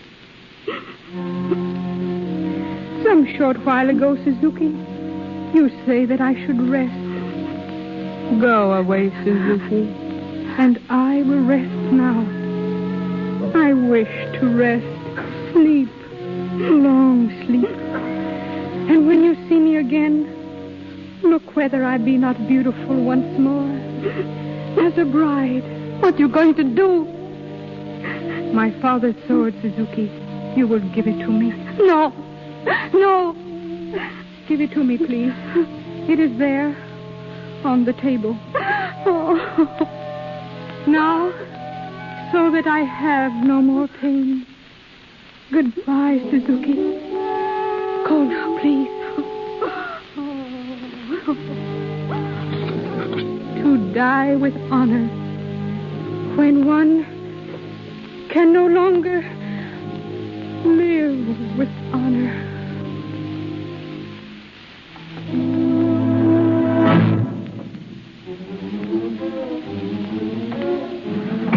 Butterfly! Butterfly! Where are you? Butterfly! What have you done? Butterfly, look at me. I'll come back to you, dear. It is too late. My darling, go back to her.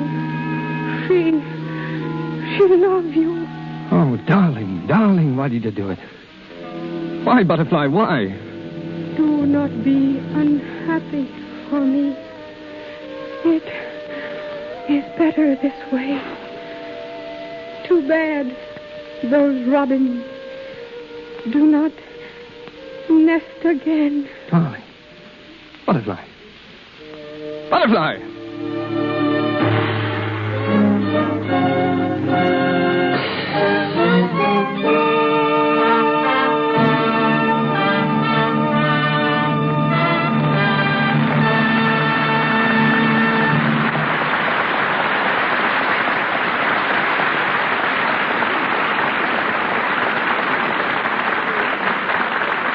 Our play is done.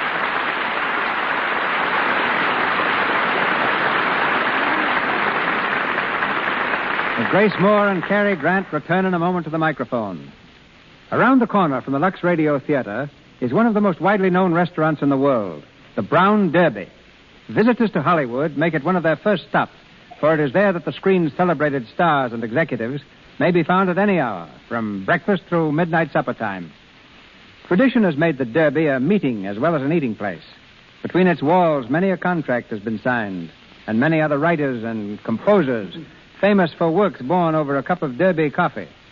Robert Cobb, president of the Brown Derby Corporation and husband of Paramount star Gail Patrick, is here tonight with a word about Hollywood's table mannerisms. Ladies and gentlemen, Robert Cobb. Thank you very much, Mr. DeMille. But all this finds me a little bit uneasy, ladies and gentlemen, because you see the landlord of the Brown Derby happens to be Mr. C.B. DeMille. That's all right, Bob. Just relax. The rent's been paid, and there's nothing more I can demand except one of your famous Derby salads for tomorrow's lunch. I might suggest, though, that you tell our listeners how the Derby originated. The Derby was founded by the late Herbert K. Somborn. When his friends tried to discourage him, Mr. Somborn always replied, I could build the kind of a place I have in mind inside of a Brown Derby and still make it successful. Now, we've told our audience from time to time what the stars wear, how they spend their spare time, what they do culturally, how they... Keep their complexions? Yes, I seem to have a vague recollection of touching lightly on that subject before. Then before you go on, I might say that you, with Lux Toilet Soap, and I, with a bill of fare, are aiming at the same thing, to deliver the very best. The lounge rooms of the Derbies are supplied with Lux soap exclusively for the convenience of the stars. And incidentally, we also use it in our home. Now, let's see. Where were we? I just stopped you from serving a Lux soap sandwich. So, I suggest you tell us something of the stars' appetites. Well, they vary a great deal. I found the dish of Wallace Berry, for instance, to be nothing more elegant than corned beef hash. While Gary Cooper is strictly a beef stew man. Marlena Dietrich's pet dish is lobster thermidor, and Clark Gable and Carol Lombard go for T-bone steaks. But Joan Bennett likes dainty dishes. Ann Southern keeps in trim by eating non-fattening vegetables. But when George Raft waltzes in, the chef immediately puts on another hamburger deluxe. Stu Irwin and Eddie Sutherland, the director, have a yen for Chinese food, but Joey Brown has no favorites. He likes food and plenty of it. My wife, Gail Patrick, is also a very good customer of the Brown Derby. As a matter of fact, she thinks the kitchen in our home is a place to store trunks. By the way, since I promised to take Gail out to dinner tonight, I'd better say thanks and goodbye, Mr. Where are you taking her, Bob? Oh, we thought we might try something different for a change. Probably go to the Derby. I hope you've made a reservation.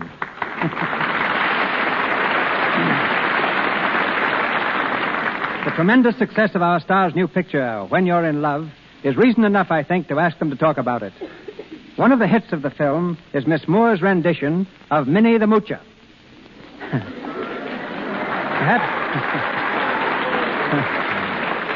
Perhaps she'll tell us what it's like for an opera star to go Harlem.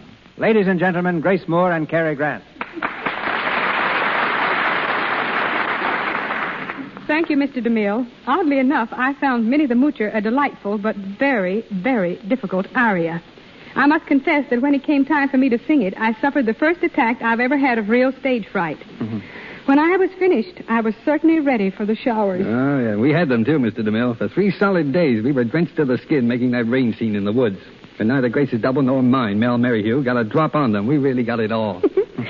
That was the longest shower bath I've ever taken. The only thing lacking was a cake of Lux toilet soap. Soap. Whose praises, That's Mr. right. DeMille, I'm always glad to sing. Now, that's praise on a high scale. Last spring on my Scandinavian tour, I found Lux soap wherever I went. There was even a big poster with my picture advertising it in every hotel lobby in the towns I sang in. But in spite of the rain in our picture, we had a splendid time, thanks to another great director, Robert Riskin. Check. Grace, like Mr. Riskin, is becoming quite a writer. In between scenes, he'd go to her dressing room and edit her new book. That's news. What's it about? The Romance of Food. It's a book of recipes. It tells all about the delicious foods I've discovered all over this country and Europe, and I think I'll go to the Derby tonight for dinner. There's only one thing more, Miss Moore, to make it a perfect evening for us, and that's another song from you.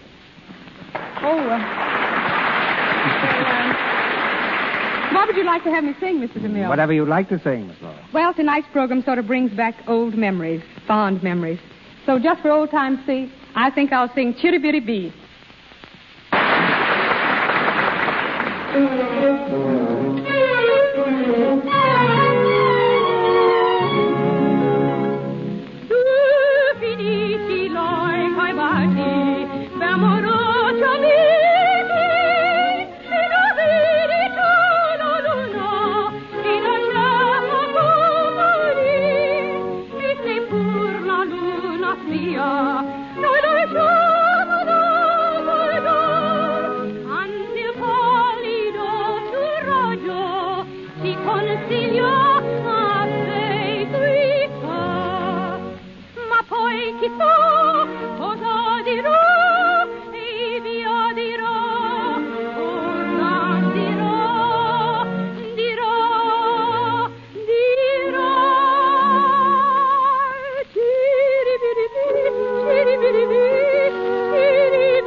To you, Miss Moore, and to you, Carrie, our deepest thanks. We look forward to having you both with us again in the near future. Next Monday night, the Lux Radio Theater brings you Marlene Dietrich with Herbert Marshall in Desire. To tell you more is scarcely necessary, save that our story is that of a jewel thief, played by Miss Dietrich with such marked success on the screen. Herbert Marshall returns for his 4th appearance on our stage.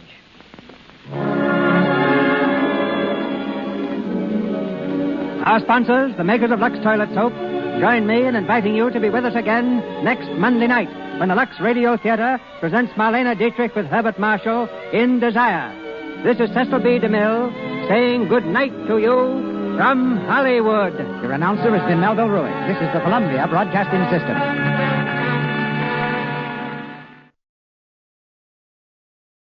The Warrior of the Woodland, Ranger Bill, is coming up next.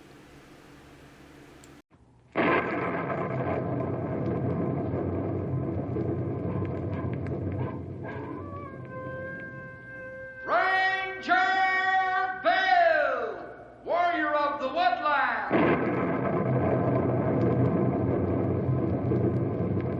Ranger Bill, Warrior of the Woodland, struggling against extreme odds, traveling dangerous trails, fighting the many enemies of nature.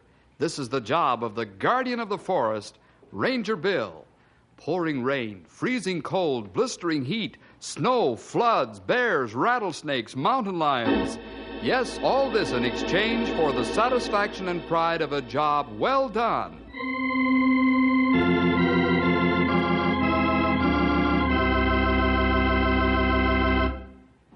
Say, have you ever been forced into a difficult position by someone's mistake? It's hard to prove that you're not guilty when the facts say you are. Today's story is about John Patterson, the ranger in charge of the Forest Service Accounting and Purchasing Office, which is located at Junction City. All purchases and all disbursements for ranger payrolls and equipment are made through this office. John has a lot of responsibility because he handles the books for the whole Northwest Ranger District. Let's drop in on John as he and his family sit down around the supper table, and we'll find out what happens in the story, The Shortage. Jan, what's the matter with these biscuits? They're no different than any other time I've made them, John. Jerry, how many times have I told you not to slurp your milk? Leave the table. Go to your room and stay there until you can learn to eat like a human being. I'm sorry, Dad. It was an accident. Accident, nothing. You've been told 1,000 times about this. Go to your room. Oh, Daddy, it was an accident. The glass slipped in Jerry's hand. April, children are to be seen and not heard. Who made you Jerry's defender? Oh, Daddy, you're getting to be such a grouch. We can't even talk to you anymore.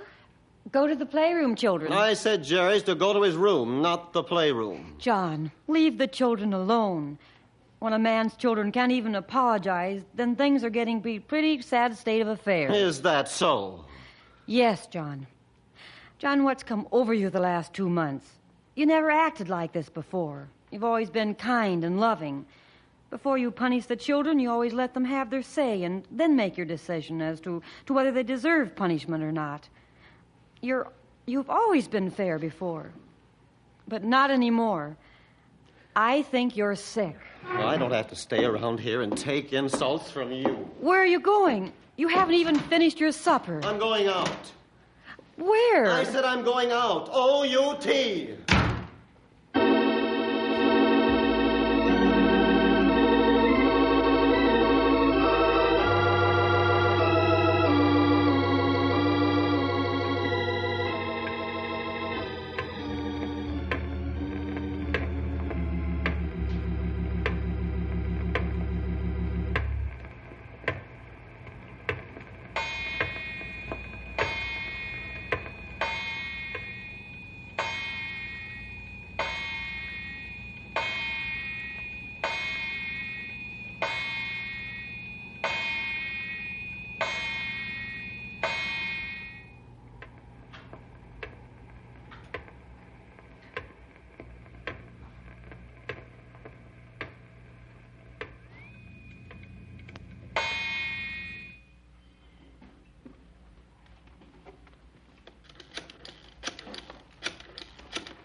Yeah, hello. Bill Jefferson speaking. Bill, this is Janet Patterson.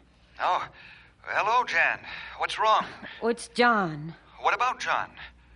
Must be pretty serious to be calling at midnight. Bill, there's something wrong with John. Oh. Well, I haven't seen him in several months, so this comes as quite a surprise. What's the trouble? I don't know. He won't tell me. He's been missing since right after supper time this evening. Is that right? Do you have any idea where he might be? Oh, no, I wish I did. Bill, please help him. Sure, I will. I'll get the boys. We'll be over to your place in about half an hour. Oh, thank you. See you then.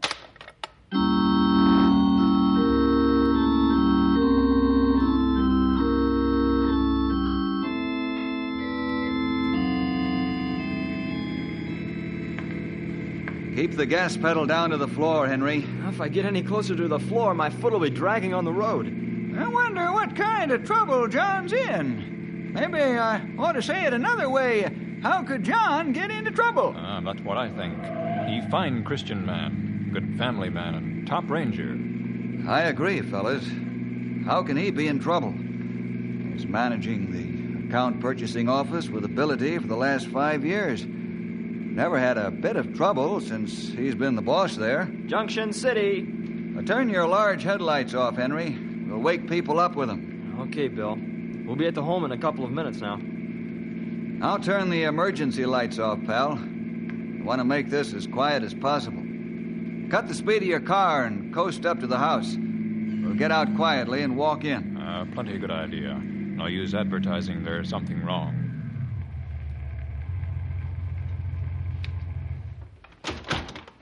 Easy does it, fellas. Say, Jan's waiting for us. Boy, it's 1:40 and still no sign of John. Hello, Jan.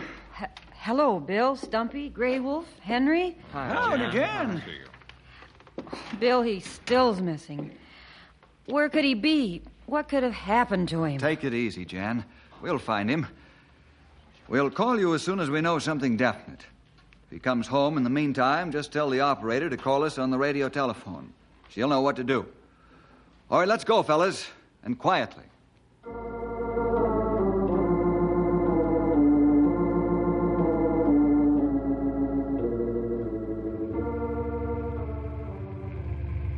The office is dark black. Well, there isn't any sign of light in the building. Stumpy, Grey Wolf, you fellas cruise around and see if you can spot John. Henry and I'll take a look inside the office. Perhaps we can find a clue. We take careful look. Pick you up in half an hour. Okay, see you later. Hey, Bill.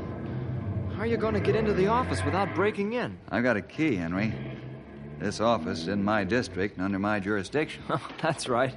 I'd almost forgotten about this place belonging to the Forest Service.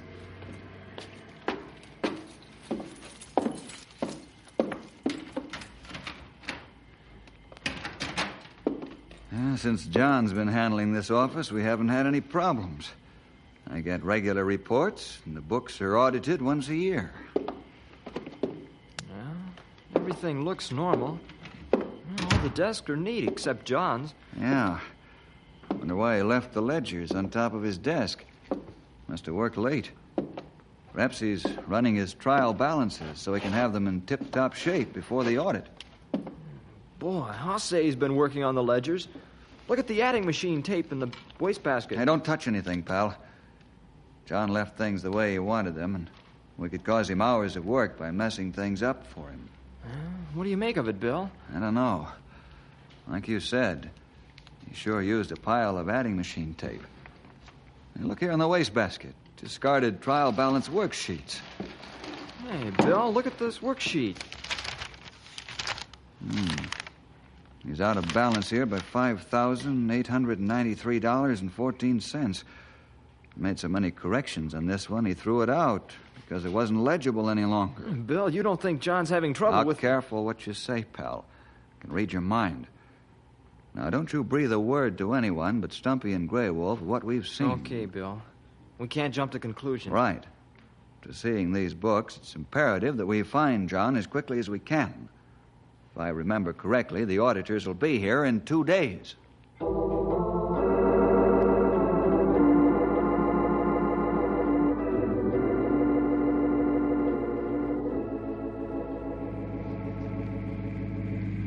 Well, we've honeycombed this here town of Junction City until we're blue in the face and no John. That's right.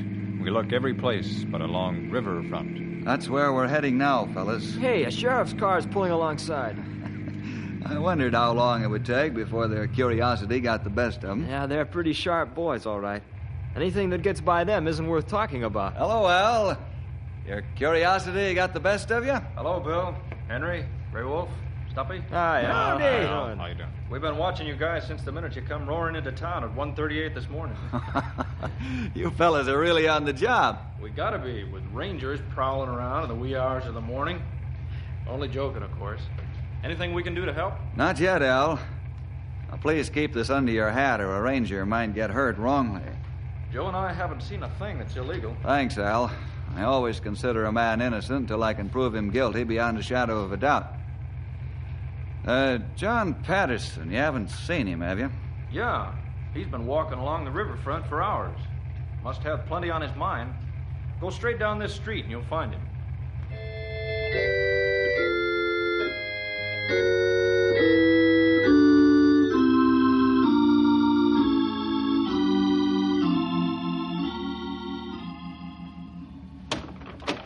There he is, sitting on the wharf. Stumpy, you call Jan and tell her we found him. We'll bring him home in an hour or so. I'm going out on the dock and talk to him. You fellas stay here, at least for a while. Okay, Bill. We understand. Fine. I'll see you later.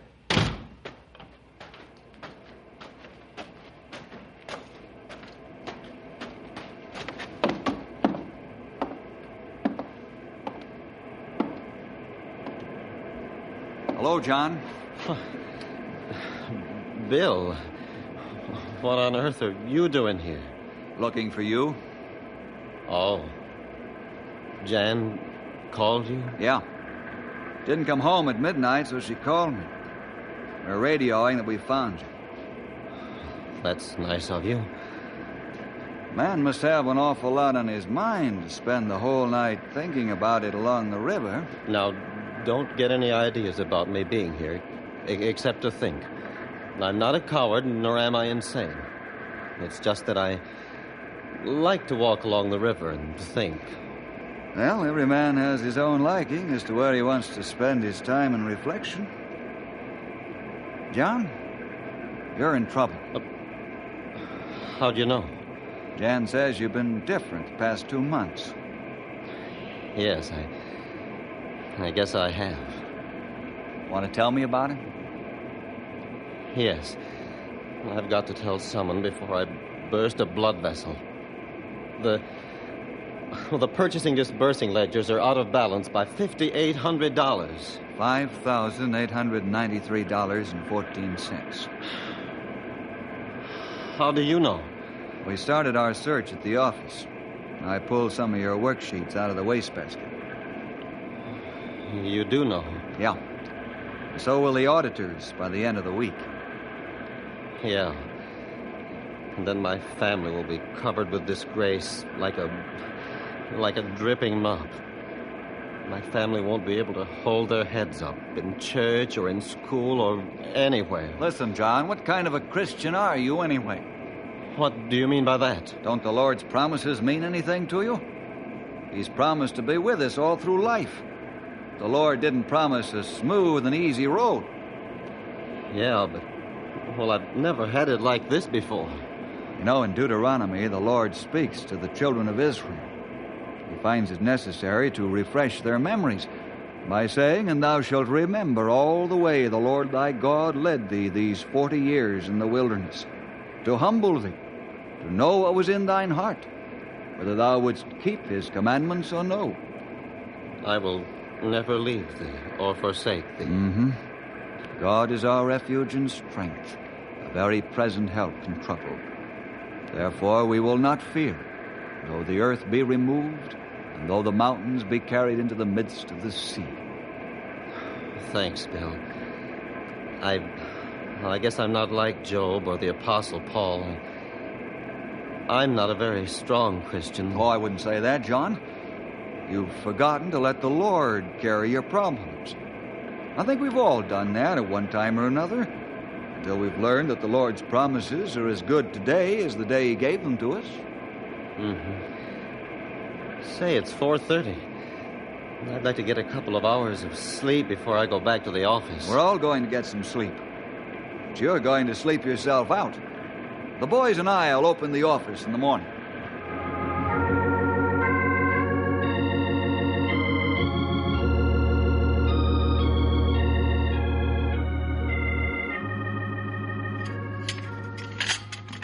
Jan, you shouldn't fix breakfast for us. You're dead tired. Yes, I'm tired, Bill, but I couldn't think of letting you go to a restaurant to eat. You fellows worked so hard last night. Hey, that first batch of bacon and eggs will fit just fine on my plate. If anybody else reaches for it, they draw back a short arm. Stumpy, all right, Stumpy, here you are. Oh, it's good to hear laughter in this house again. 2 months seems such a long time to be without it. How John sleep? Like a baby. He needs good sound sleep so badly. I hope you understand why he's acted the way he has. Oh, I do. If only he had let me in on his problem. But I guess a good man will do anything before he'll shame his family. I'm glad you understand. It's the way men act when in a tight spot. But I wouldn't have been ashamed. There's something radically wrong with the books. I know that. So do we all. Now our job is to prove it. How long will it take to do that? Who knows? John's a good accountant. If he can't find the error, then it's going to be rough. Couldn't you delay the auditors? Yes, pal, I could, but I think that would be unwise.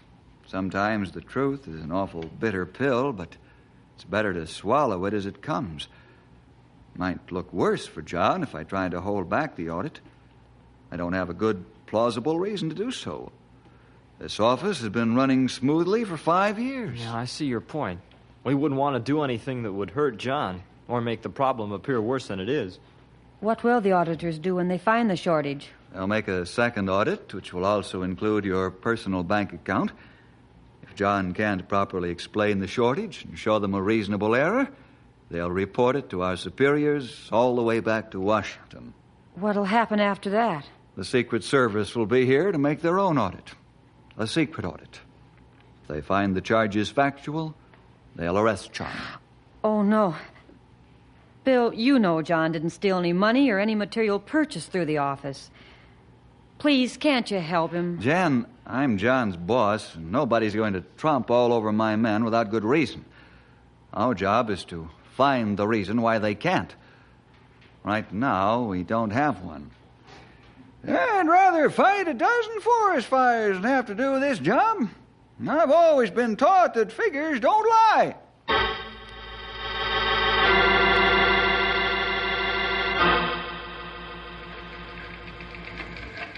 Yeah, looks like we're wasting our time, Sonny. John's figures check with ours right down the line. Yeah, I know. I've been going on the theory that John might have gotten excited when he found the difference the first time and has been making the same error ever since. That's possible. A man can work on figures in ledger till they have no meaning. And do not find a mistake no matter how hard he tries. What do we do now, though? Let's each take a set of ledgers and check for reversed entries. What's posted as a credit might actually be a debit and vice versa. Carefully examine each voucher or invoice.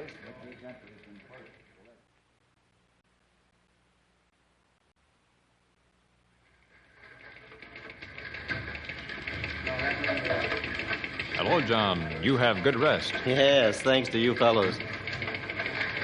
Did you find anything? No, sorry to say. We find your figures perfect. It looks bad, John. We come to the exact difference you show. I was afraid of that. I've checked and rechecked my figures so often I can recite the ledgers to you page by page. When are them auditor fellers supposed to show up? Around noon tomorrow. Then my goose will be cooked. Will you stop seeing jail bars in your eyeballs? We ain't done with this yet. Hey, Bill, you're making with an idea. I can tell by that look on your face. John, I'm going to inform Colonel Anders of this problem. What? Are you for me or against me? He'll fire me right on the spot. Simmer down, Sonny. Would you rather the auditors inform their superior and he calls Colonel Anders and tells him? That'd be mighty embarrassing for the colonel. Yeah, that's right. If the colonel says he's been told, it'll take the punch out of the auditor's report and save him a red face.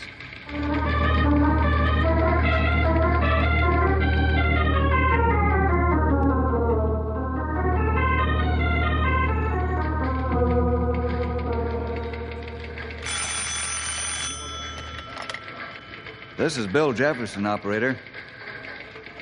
Yes. Hello, Colonel. Well, not so good right now. I'm sitting at John Patterson's desk right now. I thought I'd better let you know that his books are short $5,800 in round figures. Yes, that's correct, sir. Yes, the boys and I have substantiated this fact. Right. Yes, I think you're wise in doing that, sir. All right, I'll keep you informed. Goodbye. All right, let's have it. You look like you just ate all the frosting off the cake. Bill, you're smiling. What's he have to say? He expressed appreciation for being told by us rather than the auditors, John. He's also certain that something's wrong with the books beyond your control. He's going to call the chief auditor himself and tell him to get his men here pronto. And he's also going to raise the question at the right time as to why this shortage didn't come to light sooner. Why not, Bill? But the Colonel's going on the supposition that this shortage goes back before my time in this office. That's right. The Colonel wasn't born yesterday, you know. John, your book's balanced to a T except for the one amount. That could indicate an old auditing error. However, as the Colonel said, we've got to wait until the right time to pop the question. Well, this new hope you've given me is only a slim thread. But right now, it's like a rope ladder to me. Now I'm anxious for the auditors to come.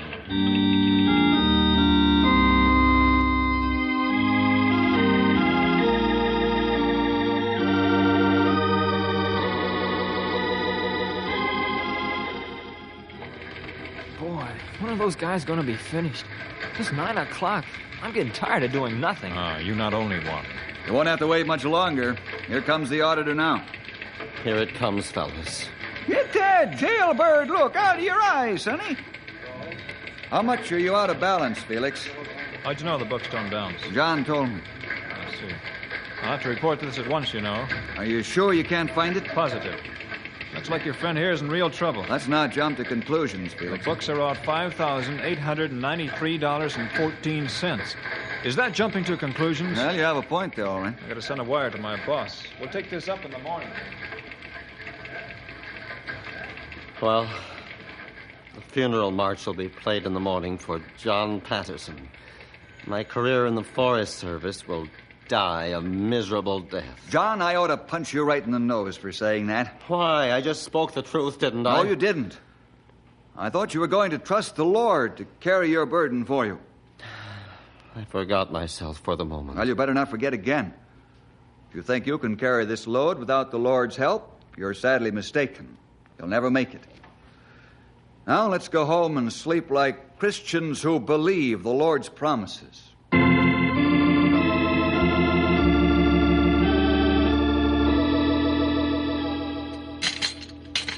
You know, I've never seen the day when Bill could sleep as late as he's sleeping this morning. Bill isn't sleeping, Stumpy. He left here an hour ago. What? He gone now? Jan. What's that? Did he say where he's going? No, John, he didn't. He had a light breakfast and slipped quietly out of the house. Then I noticed the car was gone. Why did it... I mean, at a time like this when Take it easy, John. Take it easy, sonny. Bill ain't ever let anybody down, and he won't start now. John, don't you have more faith in the Lord and in Bill than to doubt them? Yeah, sure, Jan. I do. Let's go to the office, fellas.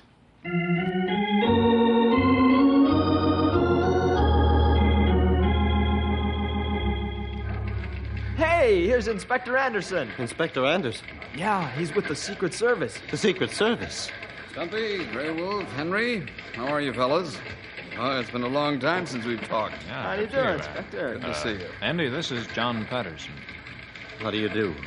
Patterson, you're in a bad spot. My boys and I are going to have a go at your books and see if we can help you. Oh, I appreciate your cooperation, Inspector. What'll happen if you can't help me? I have a warrant for your arrest in my pocket. Where's Bill? Why doesn't he show up? I thought he was my friend. It looks like he ran out on me when I needed him the most. Take it easy, John. Bill not desert you. Uh-oh. Here comes Andy. Does it still look as bad as before, sonny? Yep, it sure does, Stumpy. Mr. Patterson, I'm sorry I have to put Hold you... it, Andy. Hello, Bill. Good to see you again, but not under these circumstances. Good to see you, too, Andy. However, I think you're reading into this factors that are only circumstantial. Well, I disagree. I know you fight for your men, but this time you lose. I have a warrant here, and I'm taking him in. If John is guilty, he'll go to jail. I'm not through trying to prove that he isn't. This gentleman with me is Dr. Cornelius Clifton. Why, you're the professor of accounting at State U. That's right, Mr. Patterson. Dr. Clifton is the outstanding accountant in this part of the country. With your permission, he'd like to look at the books, Andy. Bill, why aren't you satisfied with your findings so far? Because I know John. He's a fine Christian man, and he wouldn't lie. This is a bit unusual. All right, I'll go along with it. I'll give you until noon tomorrow to find the trouble. If you can't find it then, I'll have to arrest John and take him in. You've put a doubt in my mind that John is guilty. I want to be sure he's guilty beyond a shadow of a doubt before I arrest him. I hope you find him innocent. Thanks, Andy. You fellas keep the coffee and sandwiches coming.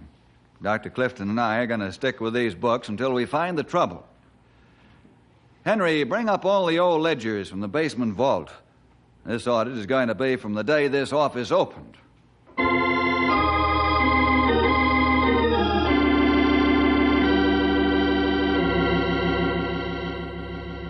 I'm going to work from last year's ledgers and go back each year till we find the error. You call the entries, I'll check the ledgers. All right. I'm ready when you are.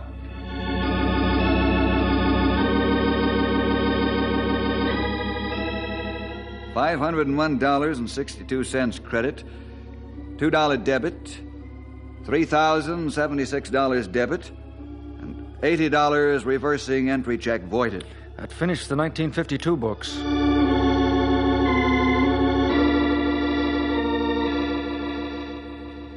These are the 1950 invoices and vouchers. Hey, look at this. An invoice for $2,046.57. This invoice was voided. What's the ledger say? Double that is $5,093.14.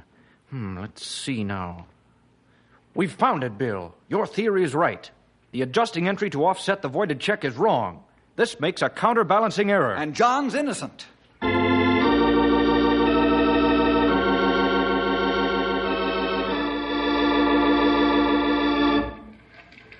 Dr. Clifton, I'd never believe this if I didn't see it with my own eyes. Nor would I. It's incredible, but true nevertheless. Are both of you gentlemen satisfied? Have I satisfactorily traced this counterbalancing error through the ledgers to its discovery by John? Indeed. That's right. Of course, John didn't know what hit him. I'm glad we found it. We all are, especially John. I'll never cease to praise the Lord for this miracle.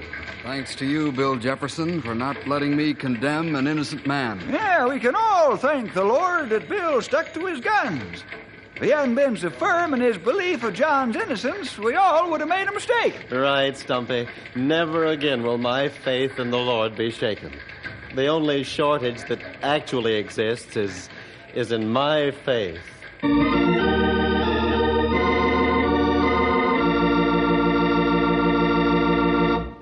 How right you are, John. The Lord's promises never fall short. It's just that we don't make full use of them. It's a good thing that Bill had the courage to stand his ground. Boys and girls, let this be a lesson to you. Stand firm on your Christian conviction. That's what the Lord wants us to do. See you next week for more adventure with Ranger Bill!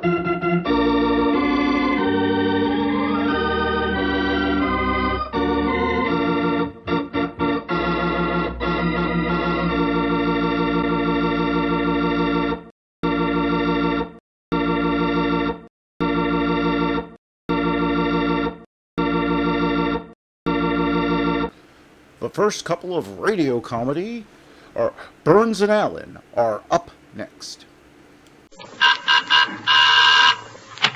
hello. Come right in. Oh, George, we've got company.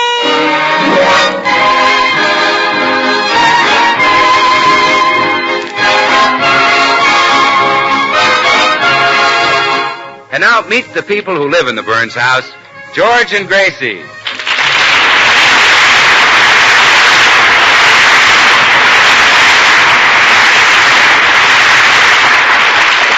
Well, after 4 weeks of anxiety and discomfort because Gracie sold their house, The Burnses were finally able to buy it back. We find them now at breakfast discussing the matter. Well, Gracie, that stupid decision to sell the house caused us plenty of trouble. Hope it taught you a lesson. Oh, it did, George, it did. I promise you I'll never make another stupid decision. Well, good. From now on, you make them all. Okay. It's so ridiculous of me to try to make decisions. You're the brains in this family. Well, thanks. Why, a woman doesn't even need her brain if she's got a husband as smart as you. People tried to tell me that when I married you. They did? Oh, yes. They said some woman without a brain in her head should marry you.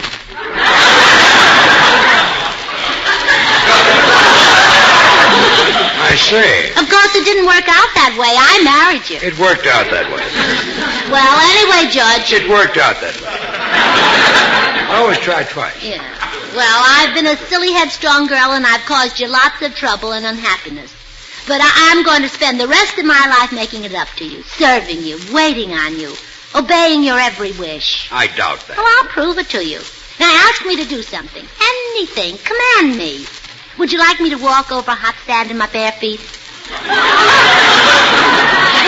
Would you like me to throw myself in the ocean? You do that? Oh, gladly. I'll get my bathing suit and we'll head for the beach. I thought so. Never mind. Oh, but please let me do something for you. Something big, something important. Well, here, you can butter this piece of toast. Oh, thank you. There. Now, turn it over and I'll butter the other side. That won't be necessary. Well, I want you to have the best of everything. How about some more bacon? Okay, another piece of bacon. Oh, eat all you want. I've been getting just the side of it, but next time I'll tell the butcher to kill a whole bacon. That's right. How about your fried egg? Is it too small?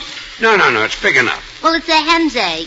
But if it's too small, I'll get the rooster over here and squeeze one out of him.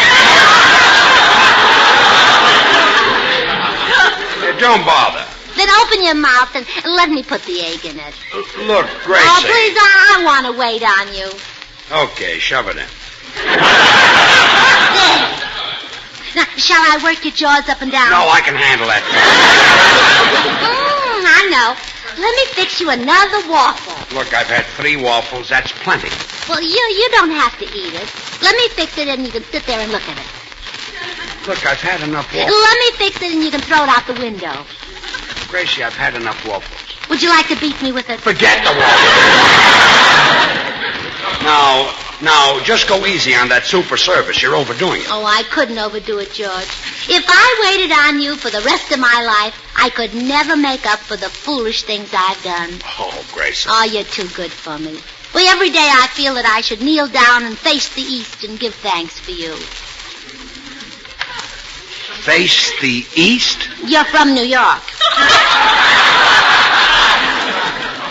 Oh, yes, I was born on Pitt Street, yes. Oh, but I'll never do anything foolish again, George. From now on, I won't make a move without your permission. Well, okay, but just don't get... Oh, look. Isn't that Bill Goodwin coming up the walk? If you say so, dear. Of course, it's Bill Goodwin. Well, aren't you going to let him in?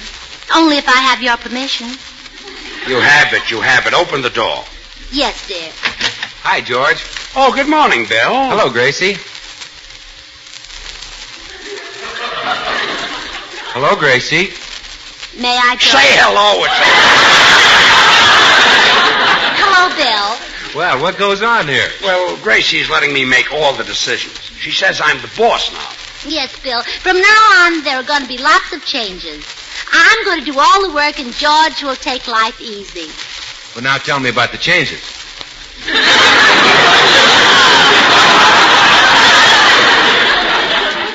What happened to your mustache, Kelowna?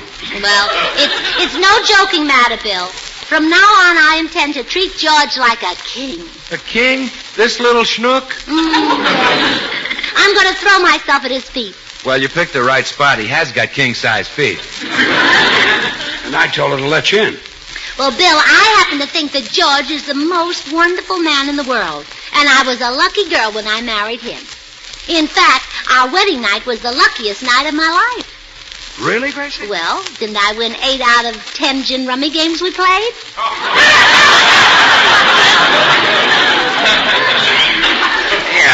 I guess you did. Well, sure, and Mother won the other two. Gee, that sounds like a gay evening. Yeah, it was gay. Yeah, we all it was kind of expensive for George, though. Oh, it wasn't so expensive. The wedding license cost $2, and Gracie won $2. Yeah, and you still owe me that $2 I won. Gracie, he still owes you the $2 for the license, too. That doesn't work either, does it? So long, King. So long. Now, George, think of something I can do for you. Oh, we're back to that again. Well, I want to serve you. Wait on you. Oh, look, there's a button missing from one of your cuffs. Oh, that looks terrible. Hold your arm out here. There. I pulled the other one off. Now they match. Thanks a million. What else can I do for you? Absolutely nothing. Oh, think of something. Command me, George. Order me. What would you like me to do? Keep quiet. Yes, dear. How long would you like me to keep quiet? A minute? An hour? A day? A year? A year. Oh, gladly, dear. I won't utter a sound for 365 days. Well, good, but start now. If it were leap year, it would be 366 days. Well, that's fine, but start now. I'll be as quiet as a mouse. Swell. Let's... My quiet will make anybody else's quiet seem noisy. Okay, but let's... From now on, you're not married to a woman. You're married to a sphinx. Gracie. People used to call me that Burns woman. Now they'll say that Burns Sphinx.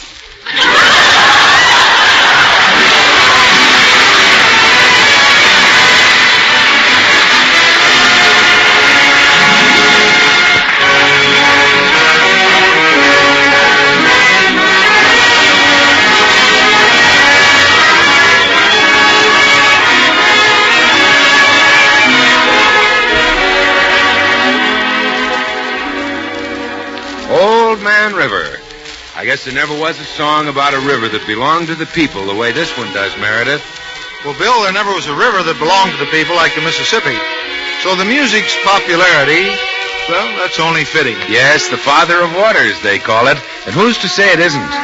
From Minnesota up north, down past the sleepy hamlets and the booming cities, for 2,500 miles it runs. To the Oxbow Lakes, the bayous, and the Gulf below. So rich in history and legend, always an impressive and thrilling part of the American scene.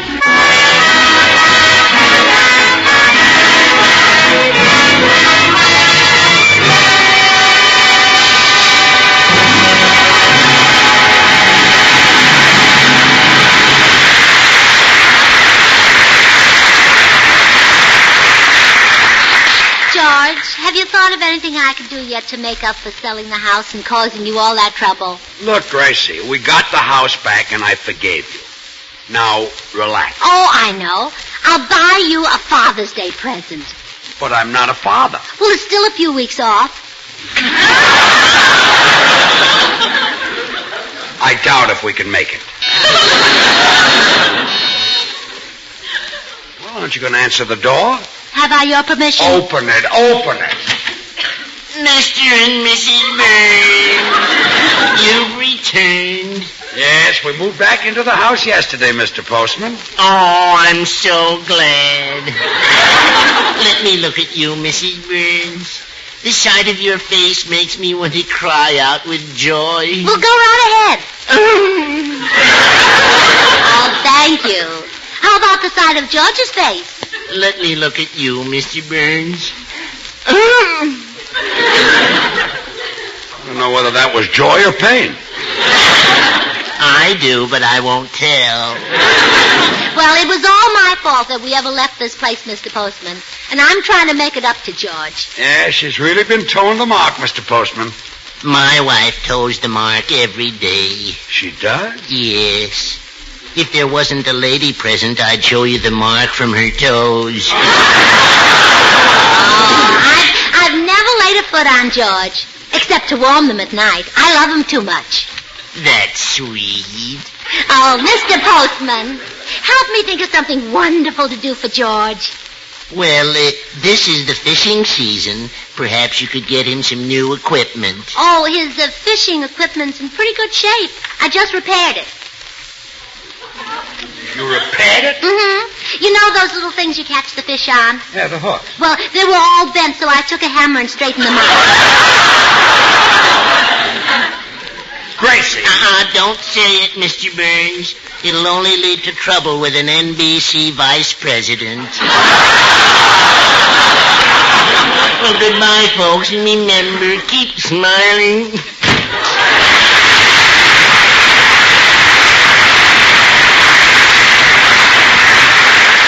Gracie, forget this doing things. Oh, I can't, George. I'm an Allen, and we Allen girls like to do nice things for our husbands.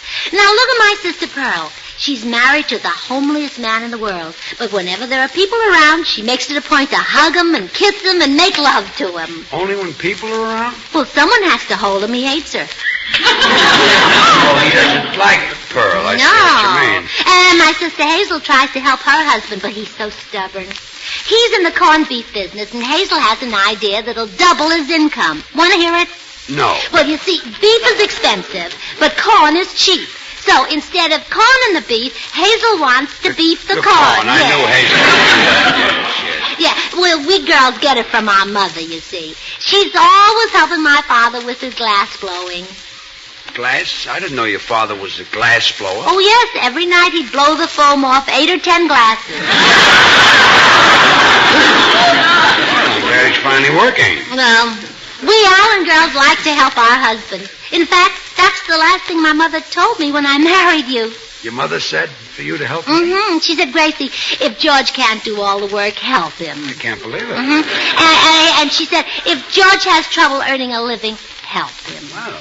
And if he gets discouraged and starts to jump off a bridge, help him. I know you.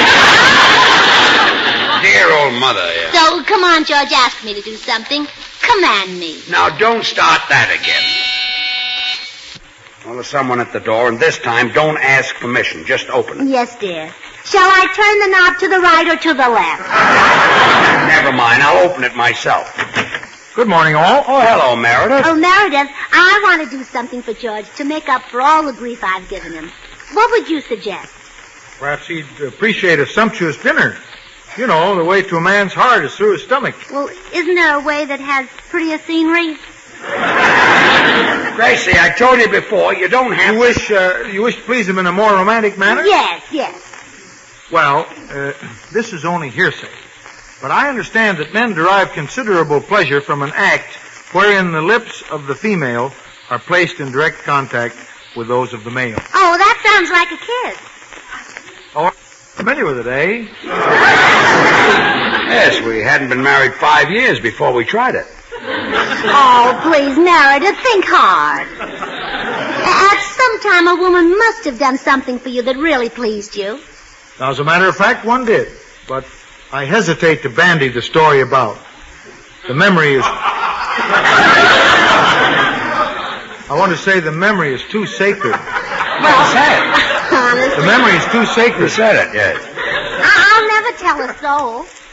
Very well. The event took place when I played the flute in a mixed chamber music group. Well, with you around, it had to be mixed. No, please, George. I became quite smitten with a young lady who was our star performer, known to the musical world as Beatrice and her magic bass fiddle. This is murder. With reckless abandon, I showered her with many attentions, such as putting rosin on her bow, and tuning her strings, and tightening her pegs.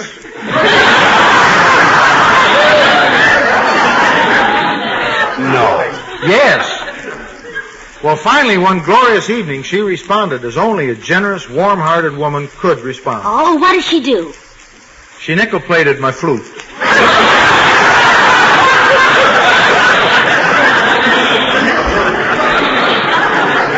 Gracie, you have my permission to tell Meredith goodbye. Goodbye, Meredith. Goodbye, all. Goodbye, all, yeah. Well, I still haven't done anything for you. Think of something, George. Look, all I want you to do is let me sit down quietly and read the paper. Yes, dear. Sit in my lap. I'd rather sit in the den. But it's not quiet in the den. There's a loose pane in the window, and the wind makes it rattle. All right. You've been wanting to do something for me. There's your chance.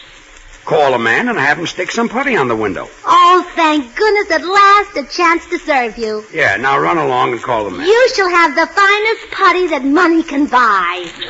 Well, good. Nobody will have better putty than you. Yes, it'll make me famous. That's right. Yes. People will point to you and say, there goes George Burns. Putty made him. Well, all right, now call the man. Yes, dear. What color putty would you like? Blue, green, red, purple, brown? Blue. I'll have blue putty. Now call the putty man. Yes, dear. What kind of a putty man would you like? Tall, short, medium, stout? I'll have a medium putty man with blue putty. Now call him and have him fix the paint. Yes, dear. Where else would you like some putty? That's the only place. Oh. Haven't you got a paint anywhere else? You're beginning to give me one. Now call the man.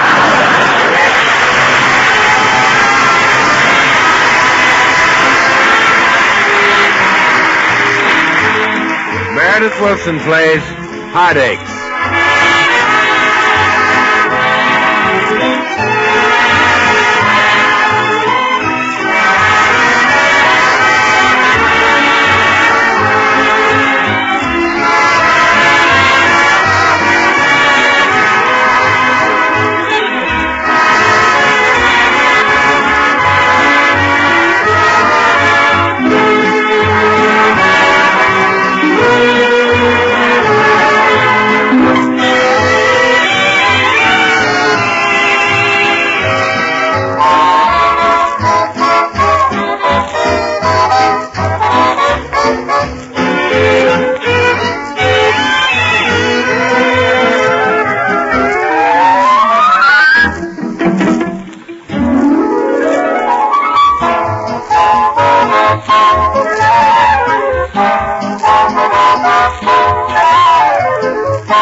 Burns? Oh, yes. I believe you called me. I'm Mr. Murray, the interior decorator. Oh, yes, come in. Now, are you really a good interior decorator, Mr. Murray? I want to be sure that I have the best. Well, I prefer to let my work speak for me, Mrs. Burns. Recently, I redecorated the living room of Jane Wyman, refurnished the bedroom of Cary Grant, recarpeted the entire home of Ronald Colman. Oh, well, that sounds all right. And now you can reputty the window of George Burns. You want me to putty a window? Oh, too big a job, huh? No, I believe I have enough skill to handle it, but I'm an interior decorator. Oh, well, then I'll give you a chance. Thanks for the break. Where is this window? Oh, right over there. And I want it done with blue putty.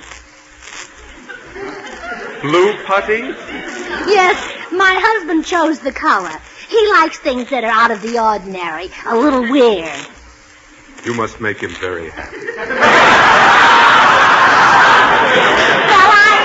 I do my best. Well, you can get started on the job, Mr. Murray. Did you bring enough tools with you? All I need for this is a putty knife. I expect high-class work. You better use a putty fork and spoon, too. I will. Oh, wait a minute. I just thought of something. Now, blue putty won't go with this green rug and green walls. Oh, yes. We'd better use another color. Right. Put in a blue rug and blue walls. You wouldn't consider changing the putty. Oh, Mr. Murray, My husband wants blue putty, and that's what he'll get. He's the boss around here. My mistake. Hello, dear. Is this the fellow who's going to putty my window? Oh, yes, this is Mr. Murray. He's also going to put in a new rug and repaint the walls. But all I want is a little putty. What kind of a rug would you suggest, Mr. Murray? Well, how about a Brussels carpet? Oh, no. If someone spills water on it, the Brussels might sprout.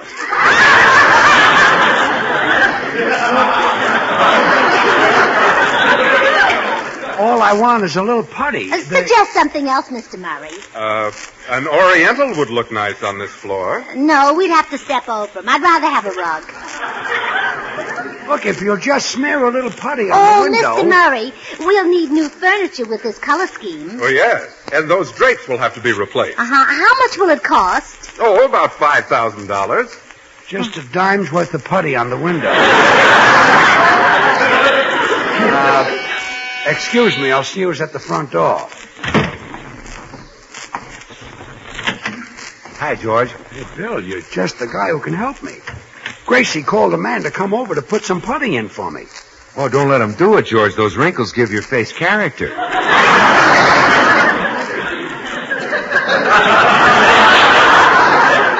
Look, comedian, the putty is not for me. It's for the big pain in the den. Still sounds like you. Groucho, this is serious. All I want is a little putty on the window, but Gracie and that guy keep talking about redecorating the whole house. It'll cost me a fortune. Well, change the conversation to putty. Well, I've been trying to, but I can't. Oh, it's a cinch, George. Now, listen, we'll go in there and you say to me, I understand you're popular with the women, Bill. See? And I'll say, yes, they're putty in my hands. And then you say, well, speaking of putty... Wonderful, wonderful. Let's go in. Sure. Get it. Mr. Murray, I'd like you to meet a friend of mine, Bill Goodwin. Oh, pleased to know you, Mr. Goodwin. Same here. Say, Bill, I understand that you're popular with the women. Oh, yes, George. They're putty in my hand. George, throw me that lead again. Say, Bill, I understand that you're popular with the women. Well, naturally, with my looks, how can I miss? So long, everybody. I wonder if I did something wrong. Now, back to the redecorating. Yes. George, I'm doing all this for you. Now, what kind of new furniture would you like? All I want is a little putty in Modern the window. furniture would be nice. If I may make a suggestion, Mrs. Burns, how about Chippendale? No, I want the furniture in good condition. Haven't you got any Dale that hasn't started chipping? A nickel's worth of putty. How about early America? That's just the thing for George. He's one of the earliest Americans alive today. A speck of putty. Oh, wait a minute. Not much. There's a picture of my great-great-grandfather, Timothy Mahoney, hanging on the wall. That'll clash. Why? Well, the room will be early American, and my grandfather is a late Irishman. 2 cents worth of putty. Oh, I've got it. Take the man a minute. We'll build a new room and put the picture in there. Oh, you won't. This is going far enough. But, George, it was all your idea. My idea? Well, yes, you wanted blue putty in the window, and it doesn't go with green rugs. So I'm getting new blue rugs. A blue putty caused all of that. Forget about it. I don't want blue putty. I'll take plain old gray putty. Gray putty? The gray, the plain putty. The gray. Oh, well, in that case, we won't need new blue rugs and blue walls. Well, that's what I've been trying to tell you. We'll get new gray rugs and gray walls. May I suggest Dubonnet wall? Well, Dubonnet. Beautiful with gray. Oh, fine. Mr. And we'll Dubonnet. have Swedish rugs and Oh, me and my big fat gray putty.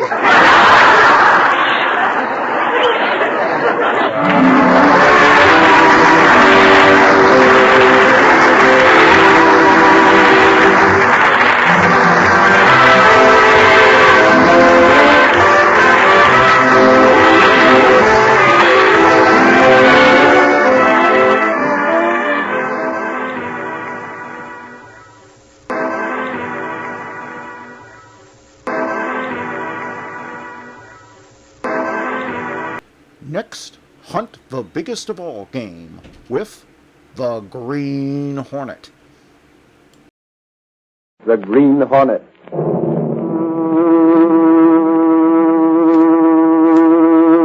He hunts the biggest of all game, public enemies that even the G-men cannot reach. The Green Hornet.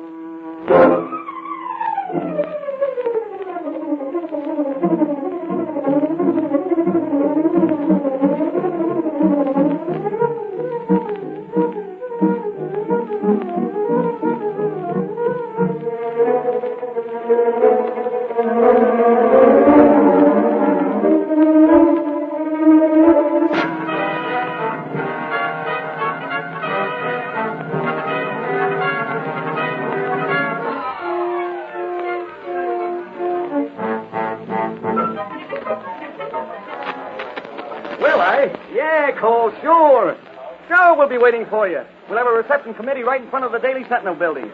You get here. We'll take care of printing your story. Okay.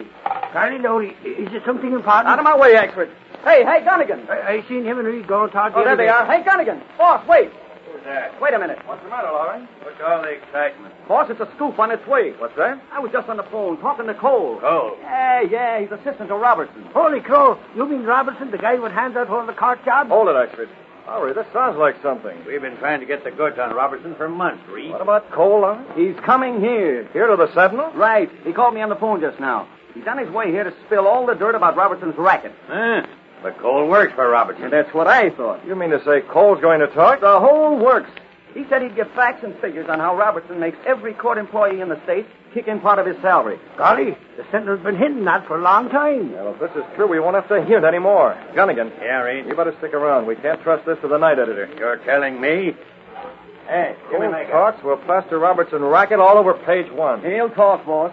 Cole sounded plenty sore on the phone. Golly, he ought to know all about Robertson's racket. He's got all the facts and figures. Why should Cole talk, Lowry? Well, he didn't say, boss. But from what I know of those two rats, maybe Cole wanted a cut. When Robertson said nothing doing, Cole figured to spill. I hope so. We've been after Robertson's scalp for a while. Lowry. Yeah? I got makeup on the phone. They're worried about the deadline. You say Cole's coming here? Yeah, he's on his way. Yeah, how soon? He said he was upstate. He's driving down. Said he'd be here in half an hour. Hello, makeup. Figure 40 minutes. Half an hour to get here and 10 minutes to pump him dry. He's driving down by car.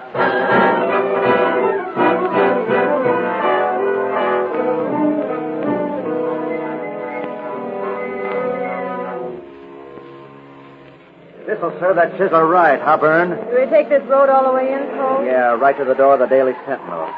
Okay, it's your funeral. I'll show Robertson he can't keep me out of it. Can you imagine him dragging down thousands a week? Every guy that works in the courtroom in this state paying him a percentage. And Robertson won't even give me a 10% cut. Maybe he doesn't like you. He'll like me less after he sees the headlines in the Sentinel tomorrow. I'll smash him high, wide, and handsome. Then you won't ever get a cut. So what? If he gets tossed out, maybe I can get in. Sure, then I'll do the same thing. Only it won't be 10%. It'll be the whole take. Robertson doesn't like a double-cross, Cole. Shut up and keep your eyes on the road. I want to go over these figures. I'm driving. The whole works right here in this little book. Names and figures, everything. It even lists the safe deposit vaults and the bank accounts Robertson has the money hidden in. And the way he signs them. That ought to finish him. It'll do it. Ryan, Huh? there's a car following us. Yeah, I know. Then why didn't you say so? Is that Robertson's car? How should I know? Well, step on it, lose it. I can't take any chances. If Robertson knows I'm spilling, he'll try to hold me up. Put your foot on that accelerator. We're due at the Daily Sentinel. If you're in such a hurry, why don't you take the wheel? And let that car behind catch up. I tell you it's Robertson. Can't you shake him? I'm going as fast as I can. He's going faster. Oh, how do you know it's Robertson anyway? I don't know, but I don't want to find out. We're almost to the city limits. Once we get inside, we can do a little turning and... Hey, what are you slowing up for? There's a stoplight. It's red. Go through it. Come on. Well, it's your funeral. You fool. You let him gain on us. Get away from him. Oh, he's coming alongside. Get over and stop. It's him. Hey, what are you doing? Don't stop. Let go of the wheel. Keep going. Look out. Don't fall off the road. Look out. Here, hit the brake. He got it. Hit the brake. There's a tree.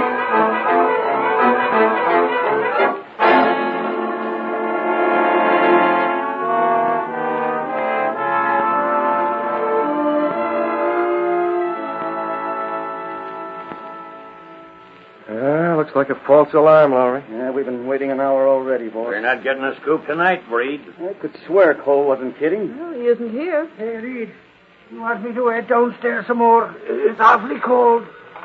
Hello? Gunnigan talking. Hold it. Who is it, Gunnigan? Makeup? They can't hold off any longer, Reed. So what? Do I wait some more? No, never mind, Oxford. Sorry, Lowry, but we can't hold up the edition. I'll make up to run page 1 as we originally set it up. Okay. Let her go, Mac. Yep. Same way. Gosh, I wish I knew what happened to Cole.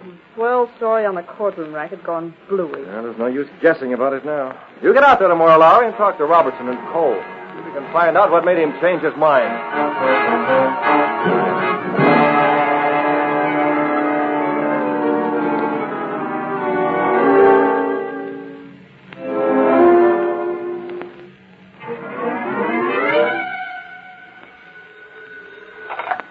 Hello? No, this is Robertson. I don't know where he is. All right, I'll tell him you called. For Cole? Uh-huh. You better make up a good story. From the way he grabbed the wheel out of my hands last night, I thought we were going to need tombstones, not stories. You're as good at handling a car as any man I ever saw, Byrne. When I stopped and ran to your car, I certainly didn't expect to find you both uninjured. A little shaken up, that's all. It's a good thing Cole was unconscious. That's why Monk was with me, to handle him. Monk took Cole to the farmhouse? And he's going to keep him there until I say so. Do you think it's wise? What? Well, what's to stop him from talking later? Time. Time? Yes, a week's time. That's ample to cover up. Oh, I see. Yeah, I thought you would. You're a smart girl. Now, I'll transfer those bank accounts and safe deposit vaults somewhere else. Use different names. This time, make sure Cole can't check on him. He won't get close enough to see a thing. From now on, he's out. All the way out. It might have been wiser to give Cole 10%. Why should I? I built up this system. I'm the one who appoints court attendants and interpreters and the rest of them. Now, isn't it worth their while to give me a fee for getting the jobs? Yes, but... Cole worked for me. Why should he be cut in? Besides, you're my security against what he tried to pull. Suppose Cole hadn't taken me into his confidence. Suppose I hadn't heard him call the Sentinel and make an appointment. Why suppose?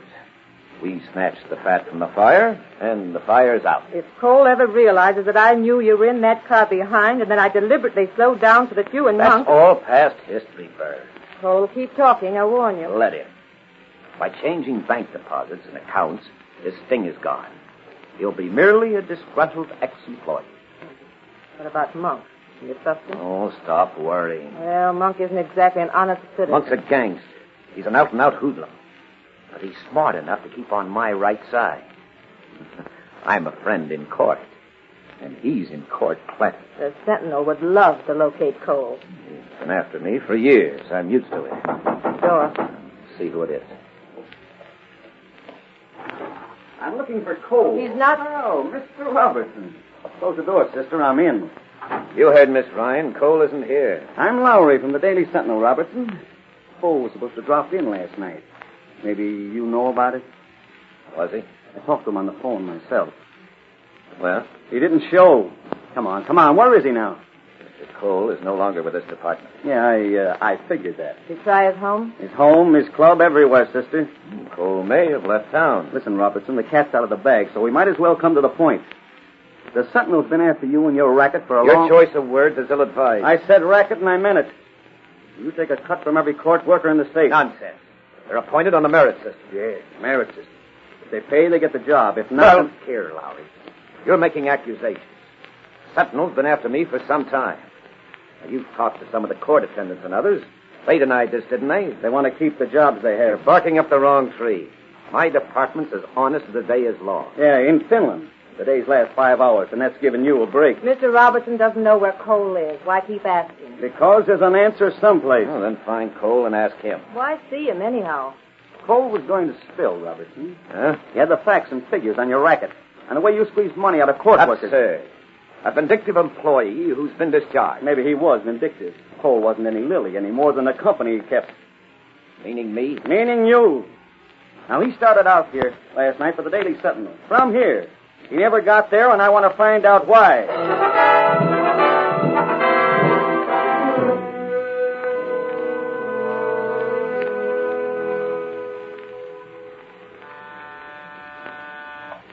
Yes, Mr. Reed. You heard from Lowry yet, Miss Kate? Gunnigan just heard from him, Mr. Reed. He's due in any minute.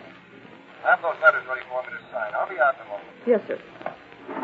Hiya, Casey. Boss in? Well, Lowry, you saw Cole? Cole? Cole? The name escapes me. Oh, don't be so flip. Did you see him? No, not a whisker, Casey. Matter of fact, I got no place. From the way you charged him here, I thought you... That I brought home the bacon, huh? You didn't? Cole's gone. Can't find him. Something happened to him between there and here, and only birdies know about it. Not a trace? Maybe Robertson and that girl Ryan know, but they ain't talking. At least not to a Sentinel reporter. Oh, Lowry. Yeah, I just got here, boss. Any inkling of what happened to Cole last night? An idea, that's all. Somebody got to him before he got to us. He's gone, huh? How did you know, Mr. Reed? Just as much. Lowry, whom did you talk to? Robertson? Right, boss. Robertson says Cole is no longer with the department. Doesn't know where he is, what's happened to him, where to reach him, doesn't know anything. But he's got a look like a cat that's been lapping the cream. He's been laughing plenty. And the same goes for that Ryan dame. Boss, if you ask me, they know where Cole is or what happened to him. They got him out of the way so Robertson could cover up. Please, Mr. Reed, you think he's been Murdered, Miss Case? No, I don't think Robertson would do that. Except as a last resort. Here, easy. I got them for you. Where have you been? Oh, I know you told me to stay around, Reed. But golly, after all the excitement, I've been out sleuthing. Sleuthing? Out detecting, huh? Yeah, and I found something too, Lowry, which is more than I can say for you. Well, I admit it. Come on, expert, spill it. Reed, Cole was in an accident last night. What? Well, how do you know? You haven't seen Cole. No, I ain't seen Cole. Nobody has. But I seen his car. His car? Yeah, Reed. You know, I used to be on the farm. So I figured maybe I could find out if there was an accident on the road last night. Yeah? I figured which way I'd be coming in town if I was Cole. So I got Moran over to headquarters and went out to investigate. And by gravy, we found Cole's car sitting by the side of the road just beyond the city limits. Gosh, but for once you were right. That ain't all, Reed. One fender on the car was crumpled, and there was a dame's glove on the front seat. A woman's glove? Yeah, they were brown. Brown with a sort of gold cord along the back? Yeah. How did you know? Boss, this dame Ryan. What about her? She was in Robertson's office. She had a glove like that. I noticed it on the desk. One glove? Right, boss. Just one. Holy crow, Reed. That means she must know what happened to Cole. Yeah, there's no doubt of it, expert. Try and find out from her. If she's working with Robertson, the Sentinel hasn't a chance in the world of getting information. Not from that source.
That evening in his apartment, Britt Reed talked to Cato, his valet, and the only living man to know him as the Green Hornet. No doubt of it, Cato. This looks like a situation that cries out for the Green Hornet. There's no other way, Mr. Reed? Cole was going to talk. He was due at the Daily Sentinel, yet he never showed up. Why? Why? What he had to reveal would have thrown light on Robertson's extortion racket. Blazing light. Yes, that is true. Robertson told Lowry he'd fired Cole. He knew where he was or where we could get at him. But I'm certain that's a lie, Cato. Robertson's running a racket. He's been after it for months. And just when that evidence is driving right into our office, gone. What about the glove, Mr. Reed? Miss Ryan admitted it was her glove. She said she'd often gone driving with Cole. She might have missed it any one of a dozen times. She's lying. Of course she's lying. She knows where Cole is. Stalling, Cato. Stalling until Robertson can cover up. There's no other way to find out the answer. He'll have to go out, masked. The Black Beauty ready? The car's ready. I want his mask and the gun, then in a hurry. Ryan hasn't answered many questions. So we'll see how many she answers for the Green Hornet.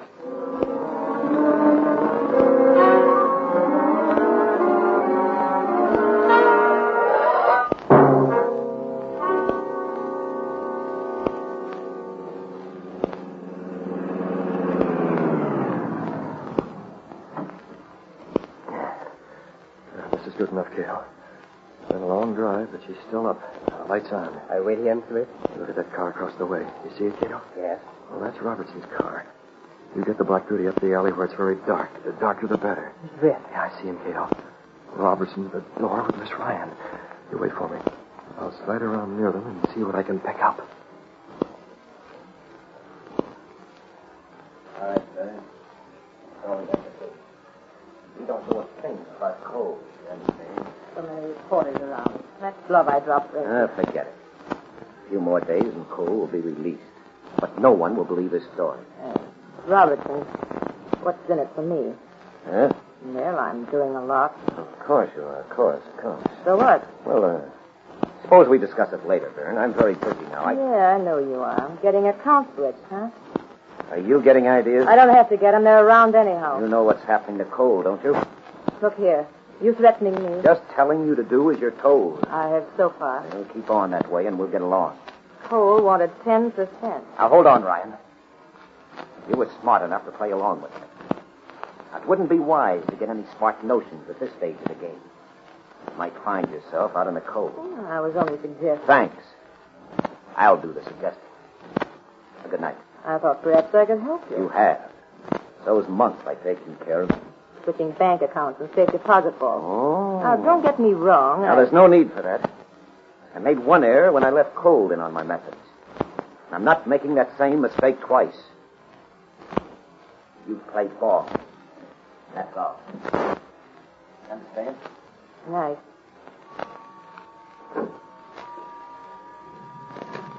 There it goes. Big shot. Well, may as well go inside. Maybe I made a mistake. Maybe I should have saved the coal.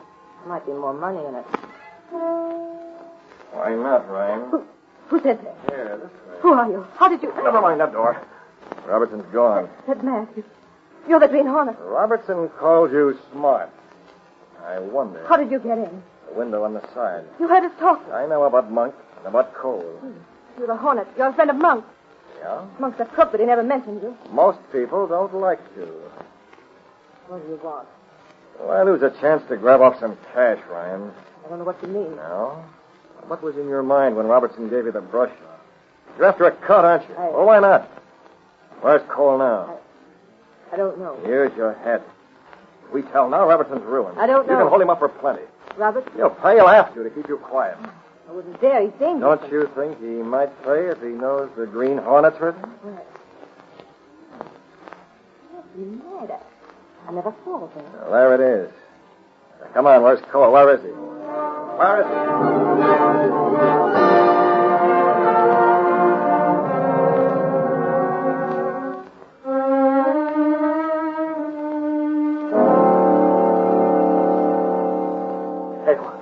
Yes, Mr. Ritz. Miss Ryan told me where Cole is. How? She thinks the Green Hornet is going to help her hold Robertson up for a pail.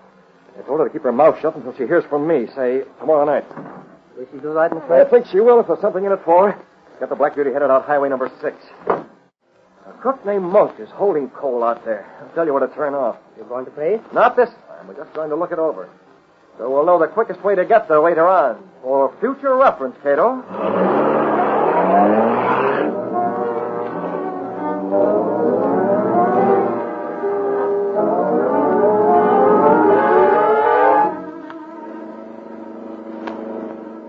Look, Mr. Ritz. Yeah, that's the place.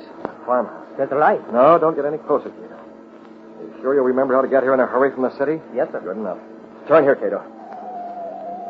We'll head back to the city, and tomorrow night we'll put Robertson in a spot he won't like.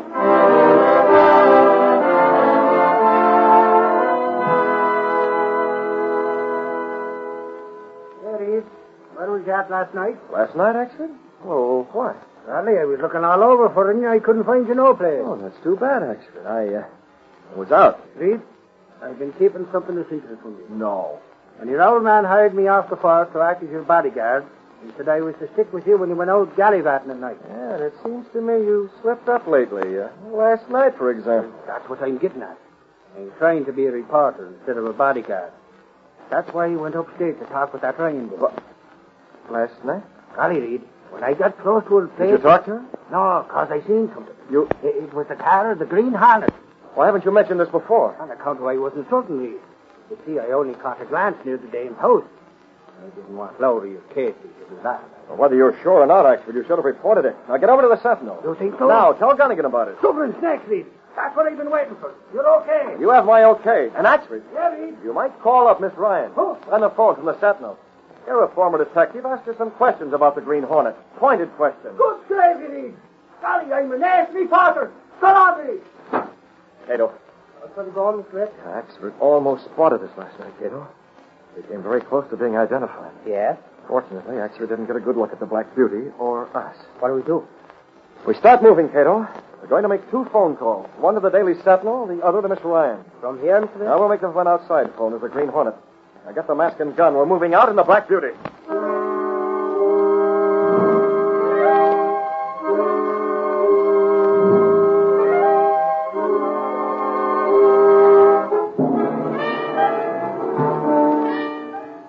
Behind a secret panel in Britt Reed's apartment, a narrow passage within the wall of the apartment house connected directly with an adjoining building. Supposedly abandoned, this building was in reality the hiding place of the sleek, superpowered Black Beauty, car of the Green Hornet. You take the wheel, Cato. How's the gas and oil and the tires? You checked the car after we returned here last night? Yes, sir. All right, step on it. We're stopping for those phone calls, and then we're heading for the farmhouse where Cole is held captive.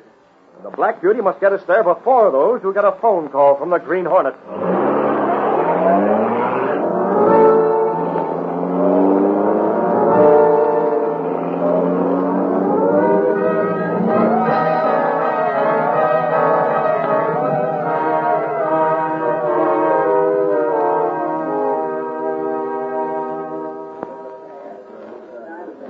Hello?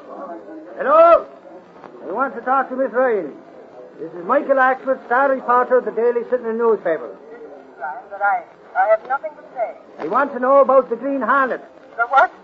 What was he doing at your place last night? That is it. Axford! Hey, Axford, come on, we're traveling. I can see I'm beginning to phone, Lowry. Never mind the phone. Gunnigan just got a tip on the Green Hornet. Who? Cole's out of the farmhouse on Highway number 6, about 25 miles out. The Hornet's got him. Will you put that phone down and call? Holy crow. Ryan! Miss Ryan! What's that? She ain't there. She hung up. You sap, were you talking to the dame that works for Robertson? Golly, you caught me by surprise, Lowry. You must have heard what you said. Well, big lug, why didn't you warn me? Come on, they're passing the fire now. We got to beat Robertson out there, or we'll never locate Cole.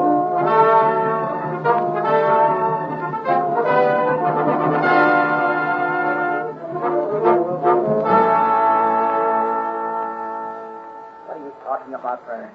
The Sentinel knows where Cole is? I just heard it on the phone. A reporter called you? Yes, he wanted to know about the Green Hornet being here last night. What? What's that? The Green Hornet here?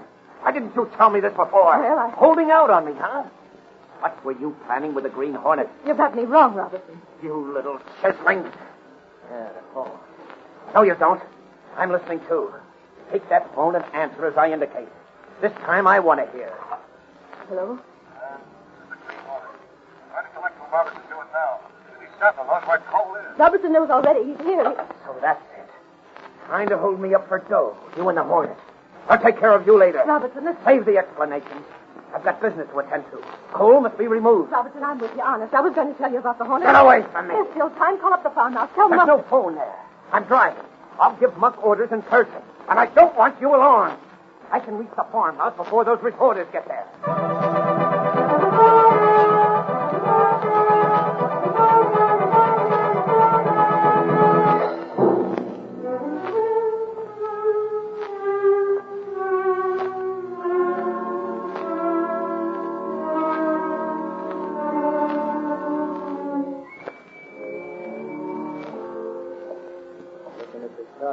Cole? Listen, Monk. Robertson hasn't any right to keep me prisoner here. Look, I'll pay you. Pipe down. The answer is no. I'm playing ball with Robertson, see? He comes in handy. A couple more days, and you can do all the talking you want to. But right now... What the? A car. Help! Pick it up, you! Back inside. So it's you, Robertson. Quick, close the door. Listen, Robertson, you can't do this to me. Shut up, I told you. This is kidnapping. This thug you hired to hold me here. Robertson? Have a gun, Monk. A gun? Sure. That's right.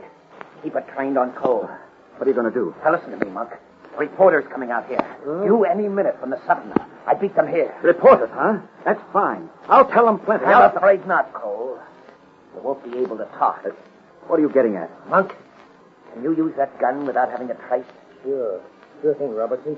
I can dump the gun in the river. They'll never find it. Okay. Get him in the car. Sure, I'll put Don't him... shoot him. Here you fool. They'll left fingerprints around. Now, in the car. We'll dump him on the road. So you're a killer, too, eh, Robertson? When the necessity arises, Cole. Yes. Now get going. We haven't much time. What's Drop that gun, Mark. That man. Green Hornet. Put it away, Robertson. Let me plug him. Look out. Monkey's got a gun. Take it, Mark. You. Oh. He shot me. Yes. I can't breathe. You shot him. Now, listen, Hornet, it's okay. I'll make a deal with you and Ryan, both of you. Only get Cole out of here now. Hornet, listen. Hornet, there's a car coming. I can see the headlights. What about it? Get Cole out of here. You're getting what Monk's got. No. This is yours, Robertson. Oh, you're not going to shoot me. They're not dead. They've been gassed. Gas? You can tell the reporters what you please, understand? You're not going I'm to... through with these rats. Now do what you like. Going on the back way. You can wait here for them. And you needn't try to catch me. I've got a car that can't be caught. Hey, Monkey, the door's open. Who's inside there? This way. Come here. Help. Here, I could. I'm down for the step. Okay, keep your hands up. We got you covered. Holy mackerel, that tip was on the level. It's cold. Thank heaven. You got here just in time. Hey, who's these mugs on the floor? Robertson, he's been gassed. And this other guy. He's a hoodlum named Monk. Come on, spill it, Cole. Was the Hornet here? Yes, the Hornet. He gassed him. Robertson wanted to kill me. He was going to... Don't tell me the Hornet stopped him. Yeah, it was some argument about a payoff. The Hornet was in it all right. Hey, Cole, have you got the dope and the racket Robertson was working? All of it, plenty. Robertson stopped me from coming to the Sentinel with it before, but he can't stop me now.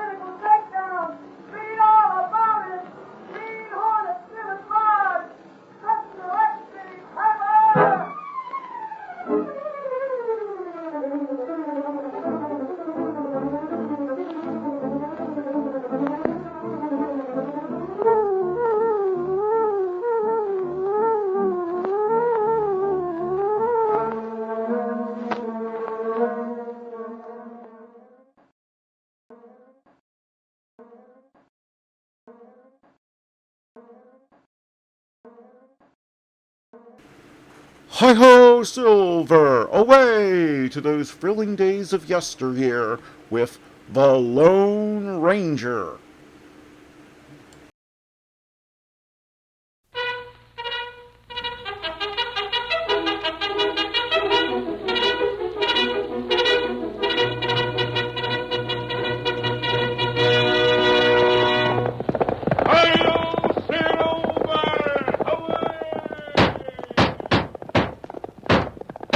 Fiery horse with the speed of light, a cloud of dust, and a hearty hi-yo Silver, the Lone Ranger.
In the pioneer days of the western United States, gunmen and soldiers, outlaws, cattlemen, and Indians lived dangerously and knew the thrill of adventure. But the most daring figure of them all was the masked rider of justice. stories of his deeds have been told and retold through the generations. And now return with us once more to the days when the Phantom of the Plains fought crime with justice. The Lone Ranger rides again. Come on, Silver, old fellow. Stretch out those great legs of yours. There's an important trial in the town of Potsdam. Hi-yo, Silver!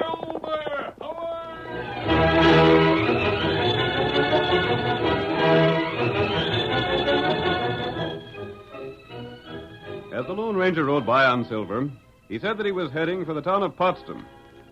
When the masked man and his faithful Indian companion Tonto entered town, they found the streets deserted, although it was only mid-afternoon. The townspeople had left their work to attend the trial of young Bob McAllister, charged with murder.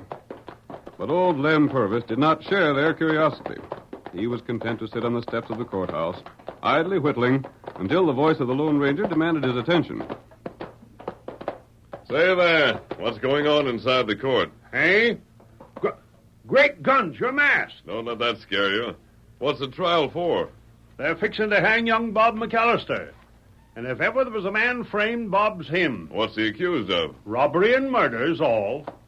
Well, they can hang him for murder, but by darn they can't get back what he said to have stole because he didn't steal nothing. Don't know who did, but Bob didn't. Why are you so sure of that?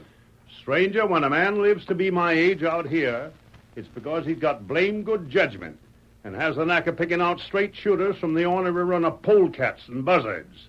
McAllister's a straight shooter and always has been. You yourself, for instance. What about me? You ain't what your mask can make you out to be. No, sirree. I ain't talked with you 5 minutes, and I size you up as a right-thinking hombre. And in spite of your mask at that. I'd like to hear more about McAllister. Well, he'll be found guilty afore sundown, hanged before sunup, and then some skunk will have peace of mind, knowing Bob's paid for the murder of Joe Findlay. You said Bob was not guilty. Sure as my name's Lem Purvis, he ain't. It's a dirty shame the way things piled up agin him. He didn't have no alibi for the night Joe was knifed. He was known to have rowed with Joe a couple hours previous, so Sheriff Green called on Bob at the express office where he worked, found the murder knife in his desk, where some rat put it, and hailed him into court for trial. Tonto? We stay here for time. Exactly. You better not. Our sheriff's gosh awful ambitious, and he'd likely jail you and hang you just because you wear a mask. I'll take that chance. But Sheriff Green ain't as slick as I am sizing a man up. You better not take no chances. We'll go over to the side of the building. I see an open window there. We hear trial there? Yes. That's again my good advice to you, stranger. Thanks for the advice, Lem. If you thank me, take it to shove on. And let Bob McAllister hang for what he didn't do? Well, there ain't much you can do to stop it. I can talk to you again. Hey? And possibly you'll tell me which of the men in town you think might have framed McAllister. Come on, Tonto. Maybe old man advice good. Tonto, we're going to stay here. Don't you know that? Did you, Kimosabe? We see trial now. There, window. We'll get as close as we dare. I know it looks as if the jury's coming in. And from their expressions, it looks as if the worst has happened. It's a hanging jury if ever I seen one. Bob ain't got no chance at all. I wonder if he's really guilty. The sheriff sure thought so when he gave his testimony. Order! Order this here court. Order! Will foreman of the jury in the case of State versus Robert McAllister, charged with the murder of Joe Findlay, please rise? Yes, sir. And take that hat off. Ain't you no respect for the court? Not a heck of a lot. That'll do. Don't you get so flip. Has the jury reached a verdict? We has. Then let's hear it. We find the prisoner guilty as charged. The prisoner will please to stand and face the judge. I don't suppose there's any use of me saying any more now, is there, Judge? No, McAllister, there ain't. You do, however, have a chance to speak before I pass sentence if you got something worth saying. I have. I got something to say. Well? I know what the sentence will be. I'll hang. But there's just one thing I'd like to ask. Let me go to my mother for just a couple of hours. Where is she? Tain't far, Judge. Only a couple hours riding. She ain't able to get around much, and when I'm I'm gone, I don't know who'll take care of her. She'll need cash and need it bad, and, well, I've got some cash hidden. The stolen cash? No, sir. It was bonds that was stolen from Joe Finley, not cash. The cash is my own. Ma don't know where it is. Can't allow a condemned man to leave here. Anything else to say? But, Judge, I've got to see Ma. Tell someone where the cash is and the message will be taken. Tell someone? With the way this trial's been handled, I wouldn't trust anyone. What's that? Someone in this town framed me for murder. I'd sooner have Ma not get the cash than give some rat a chance to steal it. That's enough from you, McAllister. The court will now pass sentence. I sentence you to be hanged by the neck until dead. The time? At sunrise tomorrow morning. The sheriff will take the prisoner in custody and put him under constant guard till morning. Come on, Bob. All you folks stay in your seats till the prisoner's removed. You needn't hold your gun on me, Sheriff. I know there ain't no use trying to break loose. Serve you right, you murderer. Listen, I'm not going to stand. Ain't no use you replying to talk. Kill Joe Finley, huh? Well, you'll see him where he's gone right soon. I'll go to the jail with you, Sheriff. Take the other side, the prisoner, Larson. Go on, McAllister. Hi there, Bob. Tough luck. I was rooting for you, but I was afeard the cards were stacked. Quiet, Lem. Ain't allowed you to talk to the prisoner. There's the jail straight ahead, Bob. I ain't a killer, Larson. I don't want to be hanged. I know you don't, Bob, and I ain't so sure you're guilty. I'm doggone it all. It was the evidence. I wish there was something I could have done to help. Shut your mouth, Larson. That ain't no way for a deputy to talk to a condemned man. I wouldn't mind the hanging half as much. If only I could get to see my mother. Just long enough to give her the cash. I suppose you don't care to tell me where it is any more than you do anyone else in town. I ain't trusting no one. This real murder of Joe Finley is slick. He'd get that cash if anyone in town knew where it was. I'm not going to... Wait. Stand aside, Injun. You wait. Me want talk with the feller. Move along. It ain't allowed. Where your mother live? I ain't talking. You tell me. No. Get back there. Blast you, ain't allowed to run alongside us like that. We can't allow Tell you. Redskin, Bob. You can trust him. I ain't telling nobody. Let me talk with you, Injun. I got some ideas of my own.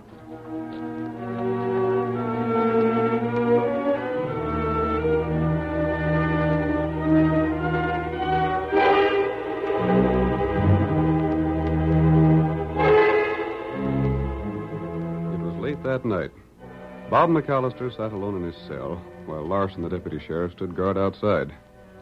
As he watched, the masked man and Tonto were moving quietly toward the shadowed jail. We're justified, Tonto. I'm sure of it. That's right. I'm convinced that Bob told the truth. I'm afraid there's little chance to save him, though. There's too much evidence piled up against him. You know what Lem feller told you. Yes, Lem Purvis does seem to be a good judge of men. Only we can get Bob to his mother. I'm sure he'll feel a lot better. That's right.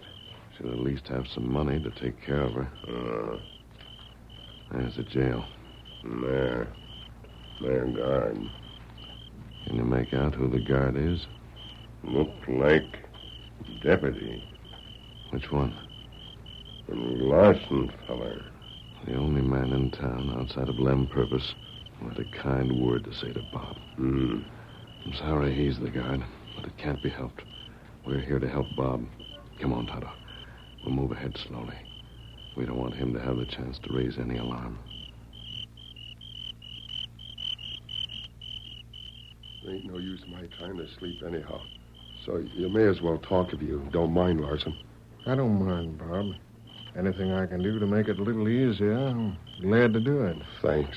It wouldn't do, though, for me to be seen confabbing through the bars like this. I suppose not. Don't you reckon it'd be a good idea to try and sleep? For what? I got about 6 hours left on Earth. Why should I waste them sleeping? This is the last time I'll see them stars in the sky. The last time I'll be able to talk to anyone. And I didn't kill Joe Finley. It ain't right, Larson. It ain't just. Take it easy, Bob. Getting head up won't help none. And Mother, she don't even know I'm in trouble. She'll be looking for me to come home tonight. And I won't be able to. Then she'll learn what's happened. Then I can't stand thinking of it, Larson. Now, look up, Bob. We all got to go someday. But hanging, going as a If murderer. he ain't guilty, you'll get square judgment later on. But what of the real killer? He goes free. Now, look here, Bob. I reckon I showed you I'm a friend, ain't I? Yeah, sure you have, Larson. Done all I could for you, huh? Yeah. I'd do more if you'd let me. I know how you feel about trusting anyone, but it's important that your mother get that money you got hid. I'll take a message to her. Wait. Huh? Quiet. Thought I heard something over yonder. I didn't hear it. I did. I never get you, an Indian. Not keep him quiet. You didn't hit him too hard, did you, Tonto? Knock him out. I know. Well, be sure he isn't seriously hurt. Then gag him and tie him up. I don't savvy this. What does it mean? Who are you? McAllister, if you have the chance to see your mother, will you be willing to come back here before daybreak? I'd do anything for that. If I could see Ma for just a few minutes. That's why we're here. Find the keys on the deputy, Tonto. Me got him. Here, Silver. Your mask. Yes. Why are you doing this for me? Because I think you deserve it. Come on out. We'll let you see your mother. You'll have to travel on my horse with me. Tonto, you stay here and watch the deputy. Me watch him. Is he conscious yet? No. Well, keep an eye on him. Gosh, I'm sure sorry you had to clout Mike Larson so hard. Why? Well, he was right fine to me. Hope he ain't hurt bad. He isn't. He was willing to do most anything for me. He seemed very friendly. Yeah, but come on. Let's start riding if I got to be back here by sunup. Very well. Hope the guy should take good care of Larson, Injun. Tonto do. I almost told him where the cash was hid. I reckon I might have took the chance if you hadn't come along. But wait. How do I know you won't steal the cash? I don't know where it is. You might watch Ma when she goes for it. How do you know about it in the first place? Well, answer me. Wait. I'm thinking... Well, I guess I'll have to take a chance on you. I ain't no choice. I know Larson would let me out of the jail. He's too honest to betray his job. Honest, is he? Sure. Very well, Bob. Huh? Back in jail with you. Oh, hold on. Wait a In you second. go. Oh, what's the I want matter? to talk to you some more. Oh, let go of me. Get back there. Tonto, get some more and try to bring the deputy around as soon as possible. What did I do to make you change so sudden? You said you'd trust that deputy. Well, trust him.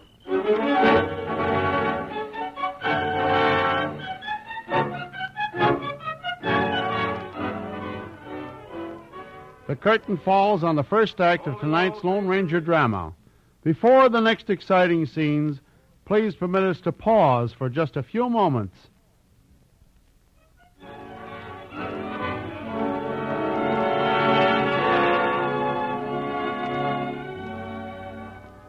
And now to continue our story. Bob McAllister, sentenced to death for murder, wished to send his savings to his mother, but felt that no one could be trusted. The Lone Ranger, believing the young man innocent, planned to release Bob long enough to carry the money himself. But at the last moment, learning that Deputy Sheriff Larson had proved friendly to his prisoner, the masked man returned Bob to his cell. 15 minutes later, the deputy recovered consciousness. Bob watched him from behind the bars. My head. You ain't hurt bad, are you, Larson? Who hit me? A redskin. I remember now. Where'd he go? What'd he do? Don't know where he went, but he didn't do anything. I figure he might have planned to help me bust loose, but got scared away by something. You sure fetched me a whack. How long was I knocked out? Not so very long.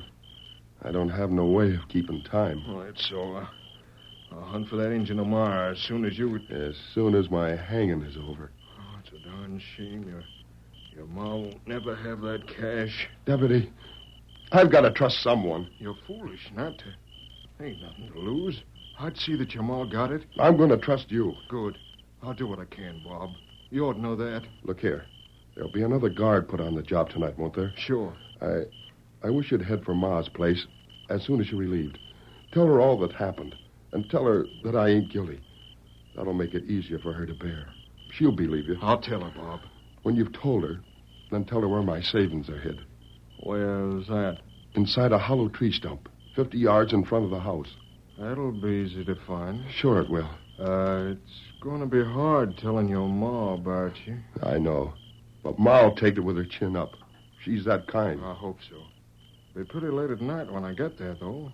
Next guard has to relieve me first, and then it's a couple hours' ride. Ma'll be awake. She will? Yeah. She expected me to be coming home sometime before morning. And she'll likely be waiting up for me. Oh. There'll be lights in the house. Don't let me down, Larson. I'm trusting you. I won't let you down. Not on your life. I'll ride for your house as soon as the next guard comes to take my place.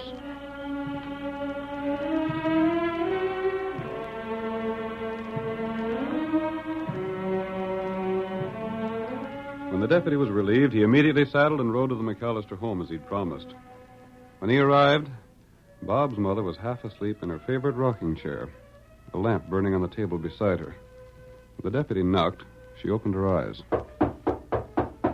Oh, that must be Bob come home. Must be I barred the door, not thinking. Oh, the door ain't barred at that. I wonder... Is that you, Bob? No, ma'am. It's Deputy Sheriff Larson. What do you want at this time of night? I got news about your son, ma'am. Open the door. What about him? Has something happened? Where is Bob? What I got to tell ain't pleasant, ma'am. Mind if I step in? Oh, come in. Come in, Deputy Larson. I don't know just how to start, ma'am. What's happened to my son? I believed in him all through. That was why I trusted me where he wouldn't trust nobody else. Will you get to the point? Well, a while ago there was a man killed. Name was Joe Findlay. Well, what about it? Bob was working in town, as you know. Yes? He'd had a little argument with Joe, but none of us thought it was as serious as it turned out to be. You don't mean Joe Findlay was... The law charged Bob with the knife. Oh, there's a mistake. My Bob wouldn't do no such thing. That's just how I felt, ma'am. Even when they searched his desk where he worked and found the knife he'd used, I wouldn't believe it. Bob didn't do it. The law found different. He's been found guilty, and I reckon you know what that means. It means Sheriff Green's made another mistake. Being his deputy, yeah, I should have thought just as he did. But I didn't think Bob was guilty. I was guarding him tonight, and he asked me to come here and tell you what happened. He wanted me to tell you that... Well, ma'am, they don't lose no time in carrying out the laws here. He's to hang at sunup. Oh. Yeah. Now the worst is over. I He said you'd be brave about it, ma'am. will be, Mr. Larson. We got to be prepared. Prepared all the time. We got to see the West take those we love the most. I saw this country take my husband from me. I saw 2 of my children go. That was because of Indians. Now because the law, the justice of the East ain't come this far, I see my boy, Bob, taken from me. I'm right sorry about it, ma'am. Bob ain't guilty, Mr. Larson. I'm afraid that I He can't... ain't guilty. My mother knows. I can't tell how, but if Bob ain't confessed to the crime, he didn't do it. Unless he tells me with his own lips that he done it, I won't believe it. I'll get my shawl and my bonnet. Where you going? To see my boy, of course. But, ma'am, you can't do There's anything. the horse and wagon in the barn. If you'll take me, I'll go to see Bob. I got to get to hear from him if he done it or not. Well, you ain't allowed to talk to anyone. I'll find a way to talk to him. I'm sorry, you can't go. I got to travel myself now. I just brought you the news like I promised Bob I'd do. But, Mr. Larson... Sorry, ma'am. By the way, Joe Findlay had some bonds stolen from his place when he was killed. They ain't been found yet. If you happen to see them around anywhere, now or later, you'll know Bob took them. How would I find him? Bob come here, didn't he? He might have hit him around the house someplace. I have to go now. I'm going with you. Sorry, not with me. I got orders about that. They won't stop me from getting to my boy. That deputy might have waited for me, drat him. Now I'll have to hitch up the horse myself. There he goes, heading away as fast as he can. Who's that out there? Who are you? Better stay in the house, ma'am. Oh, what are you prowling around here for? Come close so as I can see you or I'll fire. You better not try any shooting, Mrs. McAllister. I'm Sheriff Green. The sheriff? That's right, ma'am. Oh, is it true? Is Bob going to hang?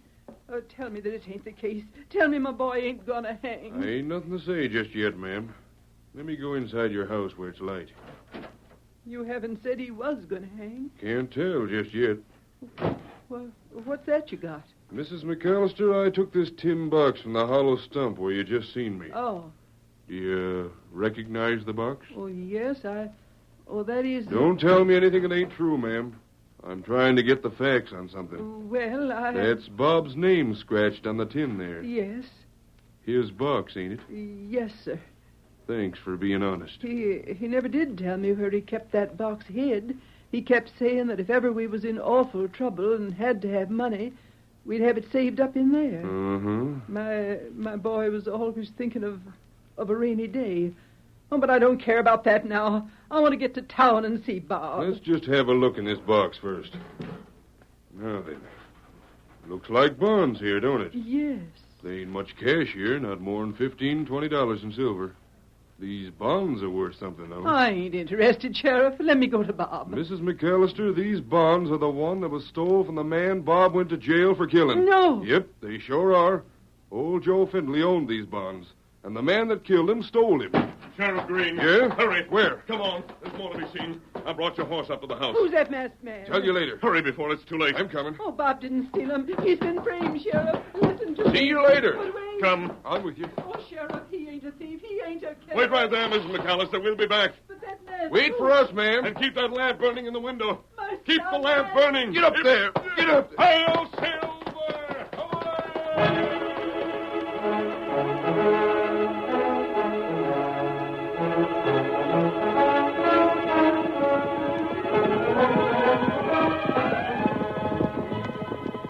The Lone Ranger and the sheriff left the McAllister home and rode swiftly to a point several hundred yards distant.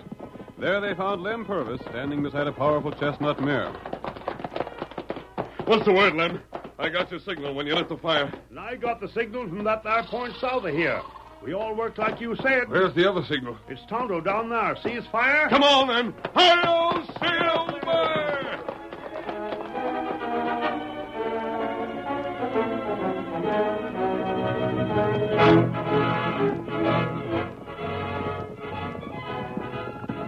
The masked man and the sheriff, with Lem following behind, urged their mounts toward the small signal fire where Tonto waited. The faithful Indian greeted them with a shout. There, on the fire. I see you, Tonto. Follow us. Get off, white fella. Hi there. Wait for me. We wait for no one. This is the night to ride for justice. Come on there. Come on, Silver.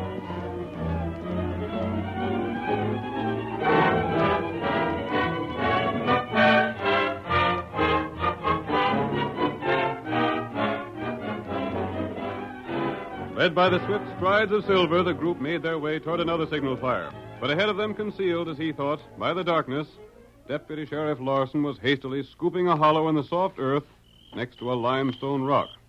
We hear him as he speaks aloud. I can get the cash hid away. Get back to town before the old woman gets there. I gotta do it. Can't take the chance of having her talk to Bob. That wouldn't do. Now I reckon we... Don't make a move. What? I got you. Cover, Larson. Green, what's this mean? Means I size a rat up right. We got you cold. You dirty killer. I'll have a look at what you're planting there, Larson. Listen, Sheriff. How'd that man get loose? I let him loose. Take a look at what he has, Sheriff. Keep him covered. Yeah, here's cash. Lots of it. And more Joe Findley's bonds as well. Let me explain that. And here's Findley's watch. Larson, this puts a noose around your neck instead of Bob McAllister's. You went to the hollow tree, all right. You stole my cash and left some bonds to frame me tighter than ever, if they was ever found. I did not. Trouble with that lie, Larson, is that we was there and seen you. You're framing me. It's a put-up job. It was a put-up job, all right.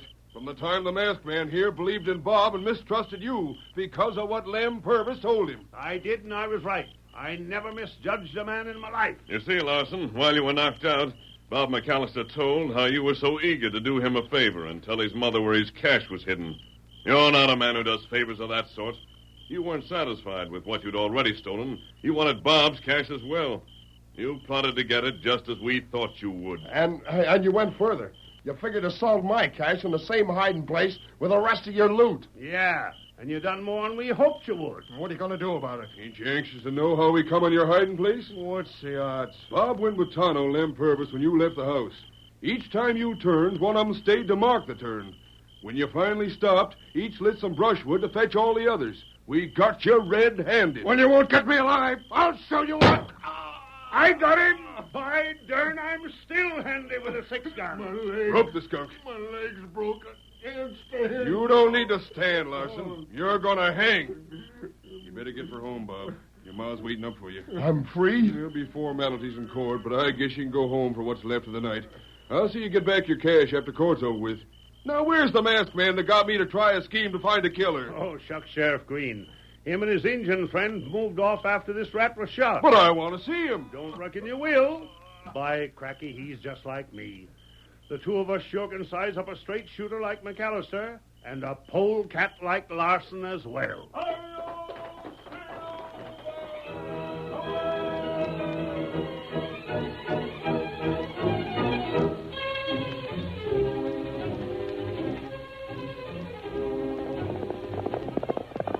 Come on there, Silver! More trouble ahead! Hi-yo, Silver!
The story you have just heard is a copyrighted feature of the Lone Ranger Incorporated.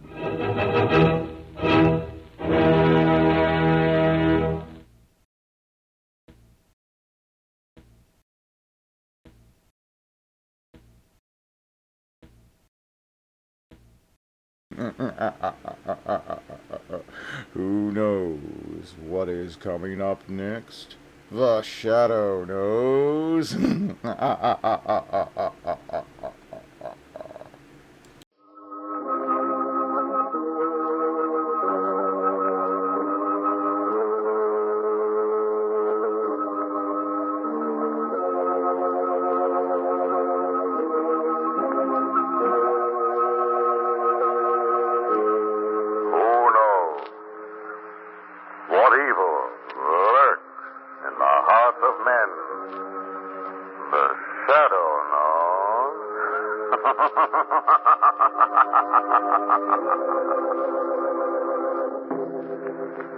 The Shadow, who aids the forces of law and order, is in reality Lamont Cranston, wealthy young man about town. Years ago in the Orient, Cranston learned a strange and mysterious secret. The hypnotic power to cloud men's minds so they cannot see him.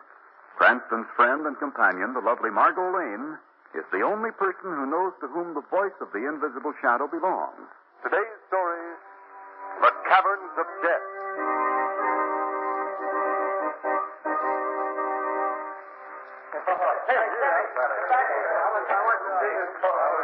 Now, students, most of the visitors who come here to the caverns believe that the underground chamber which we're about to enter is one of the most magnificent of nature's wonders. Hey, this is pretty impressive, isn't it? I'll say.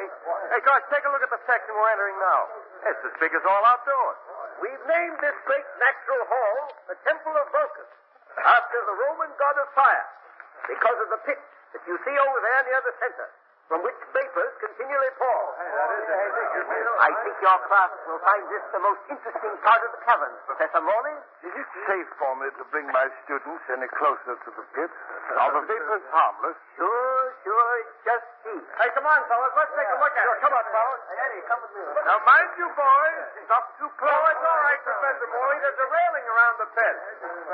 Now, this great circular crater, approximately 100 feet in diameter, is truly one of the natural masterpieces of the entire Southwest. At the base of this pit is a pool of water, which is believed to be bottomless. The steam which you see rising before you is emitted from clefts in the rocky wall, about 15 feet below the brim. These may be seen by leaning slightly over the railing and looking downward. Hey, Jim, can you see him, Eddie? No, not yet. Look, lean over here. See him? Oh, yeah. Look down there. Hey, look out, the rail's breaking. We're falling into the pit.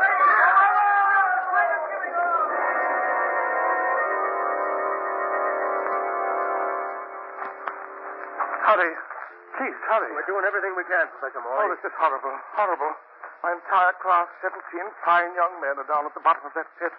I don't know whether they're alive or dead. Now, take it easy. There's still hope. There ain't no bodies come up yet. Oh, but the rescue party's been down there for over an hour. There ought to be some word. Well, it takes a long time to drag the pool, you know. Oh, here comes one of the rescue squad now. Hey, Harry, what's happened down there? Yes. What's the news? We dragged the pool up, down, and over again. Yes? There wasn't one single body to be found.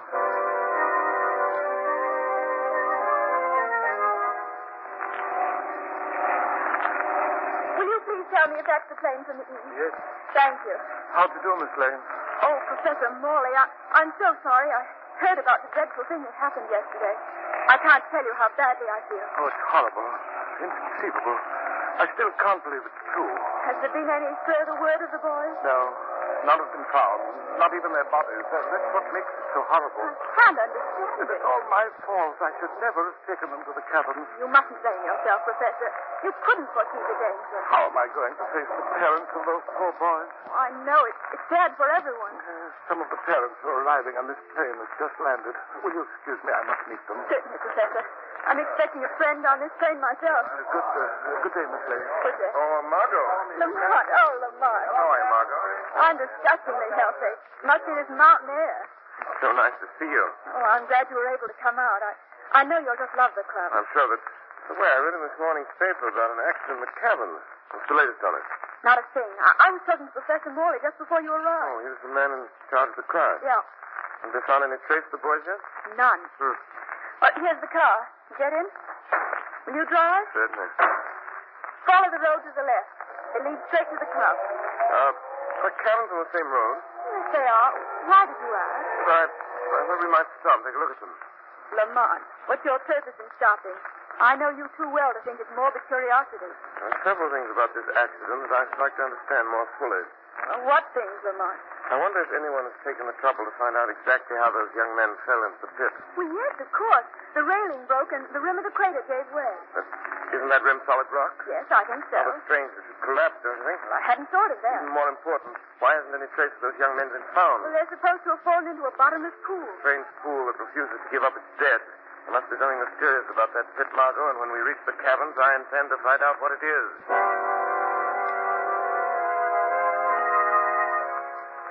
I shouldn't be taking you in here. These cabins were officially closed after the accident. Then nothing has been discovered yet? No, ma'am. There was a party down there about an hour ago. We didn't find a thing.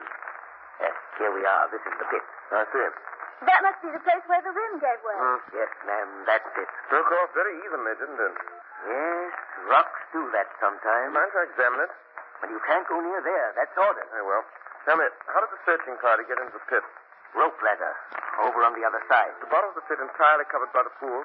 There's a wide ledge on one side. That's why the searching party went down over there. Wait for me up here, Margot. Where are you going? The bottom of the pit. That's pretty risky going down there alone. Oh, but he's not going alone. Well, I'm not going with him. I know I am. But Margot... I'm going with you, Lamont. Well, if you've made up your mind, I know better than to argue with you. Here's the ladder. How about these vapors, guide? Are they very hot? No, after you're down 20 feet, you'll be past them anyhow. Well, here we go. I'll lead the way. Careful when you start, Margot. These rope ladders are tricky. Keep going, Lamont. I'm right behind you. I'll be a lot happier when you pass through these vapors. Yes, it's that... Oh! What's the matter? I almost slipped. Heavens, Margot, be careful. Yes, I will. There. And beyond the vapors. How far is it to the bottom? I'll use my flashlight. A little way now. The ledge is directly below it. The voices sound strange down here, hollow, like a tune. That's what it is, Margot. There. On the ledge. Easy now. Don't get down. Thank you. Watch your steps. These rocks are slippery. No, that's how everything feels down here. Grimy and cold. Take a look around. Stay close. Hold my hand. All right, Lamont. There's the pool. It looks so black and sinister. Yes, it's easy to believe that it's bottomless. Now we start in this direction and circle the pool. All right. Awfully dark down here. Lamont, did you hear that? Yes. Yes, I did. What was it? Don't know. It seems to be coming from the pool on our right. Who's There's there? no flashlight on it. No one answers. Look, Lamont. Someone's clinging to the edge of the pool. Come on, Margot. Lamont, do you suppose it could be one of the... We'll see. Take the light, Margot. I'll open out the water. Give it to me. All right, old man. Come on. There you are. Lamont, it is one of the students. I know it is. I've seen him around the village. I've got to get out. I've got to get out. Take it easy. We'll get you out. What about the others? Are they alive? Do you understand me? Are they alive? The railing's breaking. We're falling. He's too delirious. Very sick boy. Get him out of there quickly. I'll call the guide. Hello? Hello up there. What do you want? Found one of the students alive. You lower a rope? You're there. Get it done. This is Margot while I tie this on his arm. Lamont, where did he come from? And what are the others? No, this boy's better than you can tell us best. Wipe out. All the way. Slow it out. That's it. Don't let him swing against the wall. Hand him all right. Easy. Better climb out again, rush that boy to a hospital. All right, he must be almost at the top by now. Look out! Look out below! The rope is breaking. Stand back, Margot.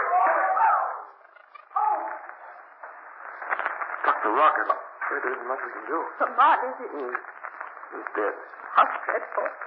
Why did that rope break? That rope did not break, Margot. See? It was cut. Yes. Someone up there was afraid of what this boy might say.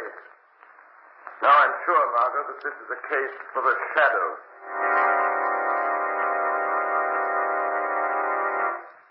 So you see, boss, all the time I'm holding the boy up, I'm thinking what will happen if he talks.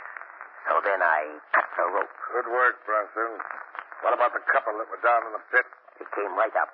They never caught on to what had happened. You might have cut the ladder on them, Bronson, just to make sure. Yeah, I never thought of that. Who is it? It's Spade, the cook. Hand me that gas mask, Bronson. He must never see my face. Sure. Here you are, boss. All right, let him in. Well, what do you want? I'd like to ask a question if it's all right. What is it? Well, I was wondering how much longer you was going to keep me here. Aren't you satisfied? Well, I'll tell you. I'm sort of sick of being held here like a prisoner or something. I'd kind of like to see my family. Better make up your mind that you're going to stay here in the guide's quarters just as long as we need you. But, boss, you'd be better off if you keep your mouth shut and tend to your work. Okay. But I'm telling you, I don't know how much longer I'm going to be able to take it. And that kind of talk. Never mind him, Bunsen. Put on your gas mask. We're going into the cabin.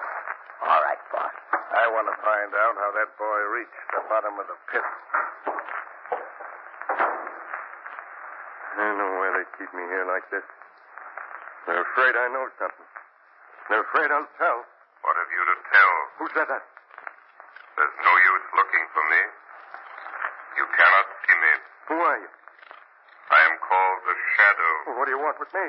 I heard your conversation with the two men that just left. What are they afraid that you will tell? Nothing. Nothing. Calm now. You've no reason to fear me. If you'll give me the information I seek, I may be able to help you get away from here. Oh, I'm only the cook here, I tell you. I don't know nothing. Who is the man in the gas mask? Well, he's the boss. That's all I know. I never seen his face. Why does he wear the mask? Well, they always wear masks when they go to the lower level of the cabin. Lower level? Then there's more to the cabins than the public is viewed. Sure, that's where the...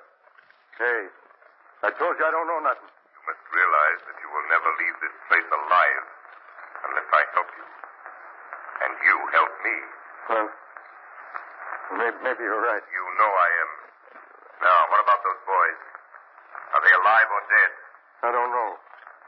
But when they fell, it wasn't no accident. Somewhere in the wall of that pit, there's a secret. Oh, I knew he shouldn't have. Joe. He's dead. Yes. And that, Mr. Shadow, is all that you're going to hear. I presume that you are the man they call the boss. That's right, Shadow. They're meeting on equal terms.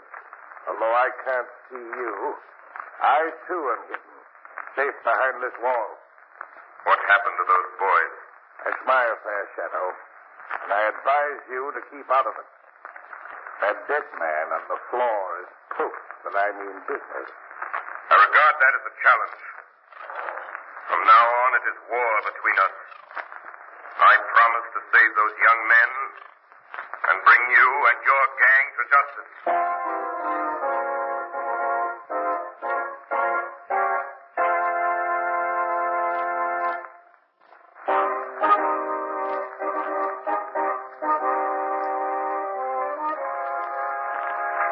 Your hand, Margot. Help you down to lead. Thanks, Mom. Are you sure no one saw us entering this trip? If you'd known about these talents this hour tonight, but best is to be as quiet as possible. What is it you expect to find here? Well, what the cook told me before he was murdered. Somewhere in the wall of this crater, there's a secret entrance to the lower level of the cavern. Do you think that the boys' bodies are in there? Yes. Yes, I do. What probably happened is this. The rim of this pit was deliberately undermined. They were dropped into the cavern. And from the cavern they were taken through the secret door? Exactly. Now, Margot, lay your flashlight carefully along that wall. I'll search the side. Any of these projecting rocks may conceal the entrance. Lamont, what do you suppose is behind all this? We won't know until we get beyond these walls. Look, Lamont. What's this? This path. It runs completely around the rock. It does. Do you suppose it's the door? I'll try to see. Lamont, maybe. I'll give you a hand. Thanks. Yeah, it's so easy now. There we are. There. It's wide enough to let us through. Come on. Look. It's a regular labyrinth in here. Yeah. There are passages in all directions. Margot, we must search these caves from tunnels. I think they'll give us a clue to the complete disappearance of the students. Wouldn't you save time if we each searched a separate column? No. It'd be better for you to remain here at the entrance to the pit, and you can guide me back to the sound of your voice. Very well. I'll follow this passage first. You can call to me once in a while so that I won't go too far. All right. Yeah. It's harder. Seems to be growing narrower. Can you hear me, Margot? Yes, Lamont. I've reached the bend in the passageway. I'm seeing it doesn't lead anywhere. You still hear me? Margot, what's the matter? Margot, where are you? Where are you?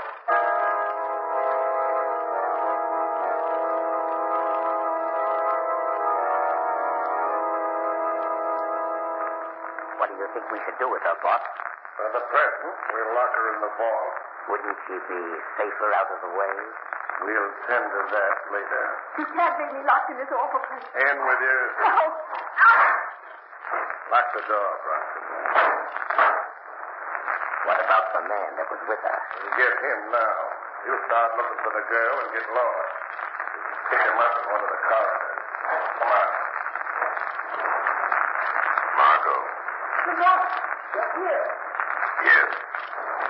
I'm just outside the door of the vault. There's the shadow. They're going to look for you. I know. One of them was the guy. The other was the man they called the boss. Did they harm you? No. But if they find you, I think they will come to kill us both. We won't give them that opportunity. Get you out of here at once. We may meet them in the corridor. Not if we proceed carefully. Walk straight down the passageway. Stay close to the wall. I'll be right beside you. Did you discover anything? No. No, I've been too concerned with finding you. Soon you're out of here, I'll attack quickly. That's all very hard. Quick. I find this rock. Don't move. Can't waste much more time looking for him. Yeah. He'll never find his way out. Well, let him go for now. There's something more important to attend to in the mine.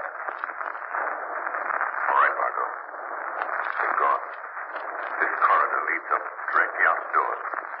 Follow it. You'll come out within 100 yards of the car. Aren't you coming with me? No, I must follow it. Didn't you hear them speak about mine? Yes. That may be our clue to the whereabouts of the missing boy. Do be careful, Lamont. These men are dangerous. They stop at nothing. There's something I want you to do, Margot. As soon as you reach the village, communicate with the police and bring them back here. I may need their help. All right. Goodbye, Lamont. Good luck.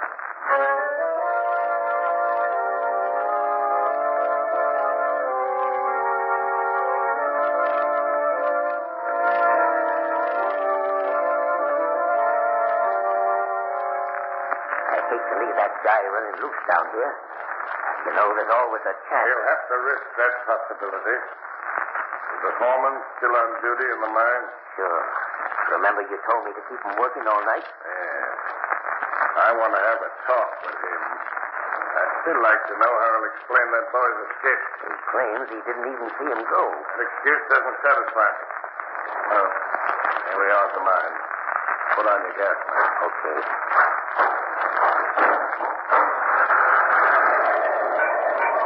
Hello, boys. Hello, Bronson.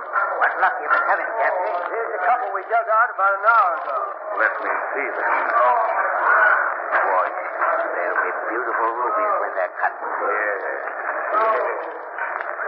And I think that no one but us knows this magnificent gem can be found. I've had a hard time keeping the students from dropping in their tracks. You know, they've been working steady for 18 hours. And they must keep on working.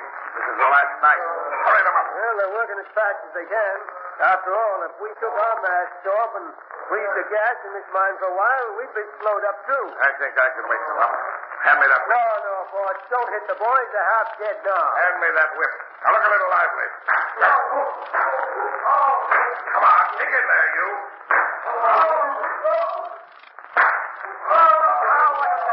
That ain't human. The boss knows what he's doing. Go ahead and work. Get it. Come on. Get it.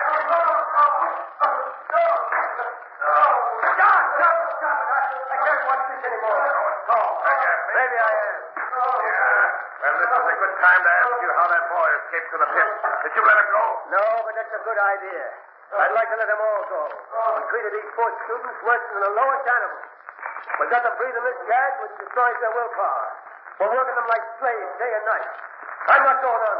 We're murdering. Can't you see? This is murder. You're right, Gaffney. It is murder. That's exactly what I plan to do when I'm through using them. No, you won't. Don't forget, I know who you really are. If I could tell... Would you? You'll never tell. You'll never have a chance. You'll die right here with the others. Do you hear? You're going to die. He's unconscious, boss. Shall I finish him off? No. No, that's it. He's steady with it. When it comes to, take off his gas mask. Put him to work for the others. Good. Let me look at those rupees again. Here you are. After tonight's work, we'll have enough of these priceless gems to live in luxury for the rest of our lives. After tonight, you'll live in the penitentiary for the rest of your lives. What's that? So it's you, Shadow. Yes. I finally caught up with you, Mr. Boss. Who is he? Where is he? He hides in the shadow. He's too cowardly to show himself. A man with your record of treachery and murder should never mention cowardice. What do you expect to gain, Shadow, by meddling with my affairs? I'm here in the interest of justice. I demand the release of those young men. Oh. You're ridiculous. I'm not bluffing. Does he think we're going to give up all we've been working for? If he does, he's mistaken. Just how do you think you can stop us, Shadow? I've dealt with men like you before. I have my own methods. The police are on their way here now. When they arrive, I promise to deliver you into their hands. Very confident, aren't you? I am. There are a few details that you've overlooked, Shadow. This chamber is filled with a gas that destroys the willpower. In a few minutes, you will feel its effect, and we will be able to see you. I feel its effect. But before the gas destroys destroys my will and my willpower. Permitting you to see me, I shall have settled my score with you. That match away. You may not know that this gas with which this mine is filled is also highly explosive. If I strike this match, these cannons will be blown to kingdom come. And blow yourself up with it? If I am set power enough, yes, that's just what I'll do. I advise you to put that match away. Oh, no. I am holding a revolver which is aimed at your head. You make one move, strike a light. I'll fire. That seems to amuse you. You must think I'm pretty stupid. You know as well as I do that a pistol shot would ignite this gas as quickly as my match. Well, yes, that stops you. Have you anything to say? Maybe the gas has got him. Maybe we'll see it. Yes, we can. Let go of me. I'll just relieve you of those matches. What's the matter, boss? Shadow. Took the matches. Now I demand that you open that door and let those young men out. Oh, no. Come on, Bronson. We're leaving here. Look out, boss. Look out behind you. It's Gaffney. He's come through. He's got a big axe. You had that coming to you. I told you, Bronson. No, no. Keep away from me, Gaffney. Put down that axe. Don't. That settles my score with you, Bronson. And you too, Professor Morley. Professor Morley? You mean... Yeah, that's who the boss really is. I see. That ties in with the disappearance of those boys. How did all this come about? Morley discovered this mine a year ago. He and Bronson planned the kidnapping of those boys. They had to get labor secretly, or the owners of the cabins would have found out about the ruby. I see. I've hated my part in this thing from the beginning. And now that it's over, I'm not sorry I killed them both. Yours has been a crime of violence, Gaffney. But the law will be lenient. They deserve to die. Now, open that door. And we'll lead these young men out of their living death into freedom and life.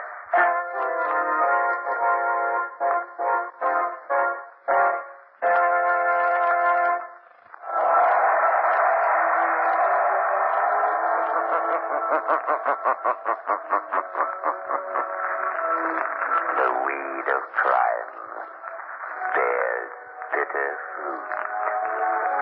Crime does not pay. The shadow knows.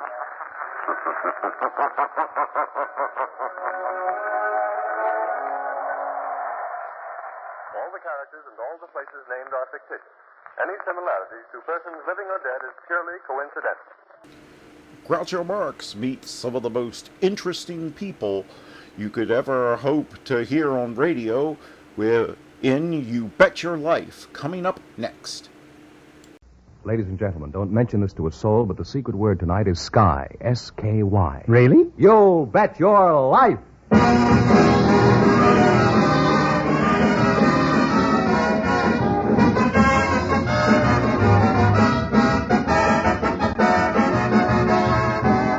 Elgin America, creator of America's most beautiful compacts, smartest cigarette cases, magic action lighters, finest dresser sets, presents Groucho Marx in the Elgin American show, You Bet Your Life, the comedy quiz series produced and transcribed from Hollywood. And here's that sterling Elgin American, the one, the only... When did he get out? Oh, that's me, Groucho Marx.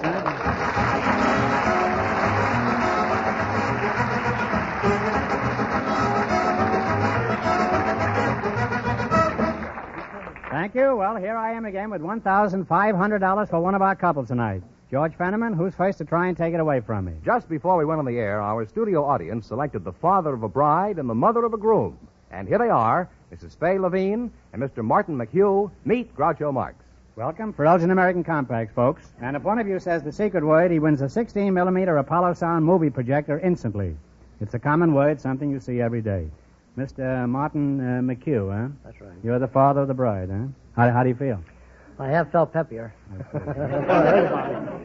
Why don't you get some sleep? I will when the wedding's over. Aren't you married?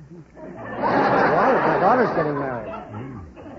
You mean your daughter's wedding, huh? That's right. You're the mother of the groom, eh, Miss Yes, Levine? When is your son going to be married? Huh? February. February, huh? How long have you known Mr. McHugh? I don't know Mr. McHugh. Then I don't think you two should get married. Huh? We're not. Mrs. Levine, who just is getting married? My son. Your and son? his daughter. I see. To each other? No, not to each other. Why not? Why aren't they? They don't know each other. They don't know each other. No. What better reason do you want for getting married? Let's get better acquainted with it. How long have you been married, Mr. McHugh? Huh? About 22 years. Mm-hmm. Now, how'd you meet your wife? Well, I met her in a boarding house in St. Louis. Saw her coming down the steps one morning as I was about to eat breakfast, and that finished me for the breakfast. I didn't eat any. You were eating breakfast on the steps? I started to. No, at the table. But I saw her coming down the steps. What were you eating? Do you remember? Well, I started to drink some coffee. Mm-hmm. And that was grounds for marriage? That right there, yes. I was hooked right there. How did you meet your husband, Mrs. Levine? Huh? Well, I came from London to Toronto, Canada. Mm-hmm. And my husband had been living at my sister's 6 weeks. Uh-huh. And? Well, it looked like something that I thought would be just right. For your sister? No, my sister. Your sister didn't care for him? Huh? Well, she was married. Answer my question, Mrs. Levine. Oh, she liked him.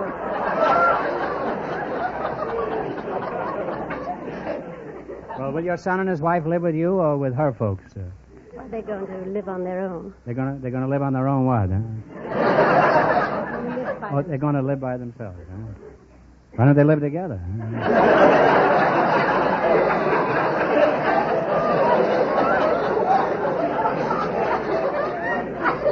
What sort of work does your husband do? Well, he has the Carlo cleaners. The Carlo cleaners? Mm-hmm. And what is your occupation, Mr. McHugh? I sell surgical instruments and hospital supplies for the A.S. Allo Company. Anything exciting ever happened on your job that you'd care to relate, Mr. McHugh? Well, something happened just a couple of weeks ago that I thought was quite funny. You did, huh? A customer called up, a woman customer, and she immediately complained about receiving a piece of equipment that was damaged. And finally she said, well, I can't hear you, talk louder. And I did. I talked much louder. And finally she said she couldn't hear me again, and then there was a lull in the conversation.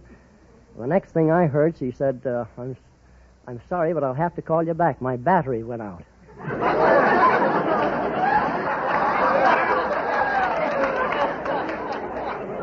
Did she say who it went out with? Now,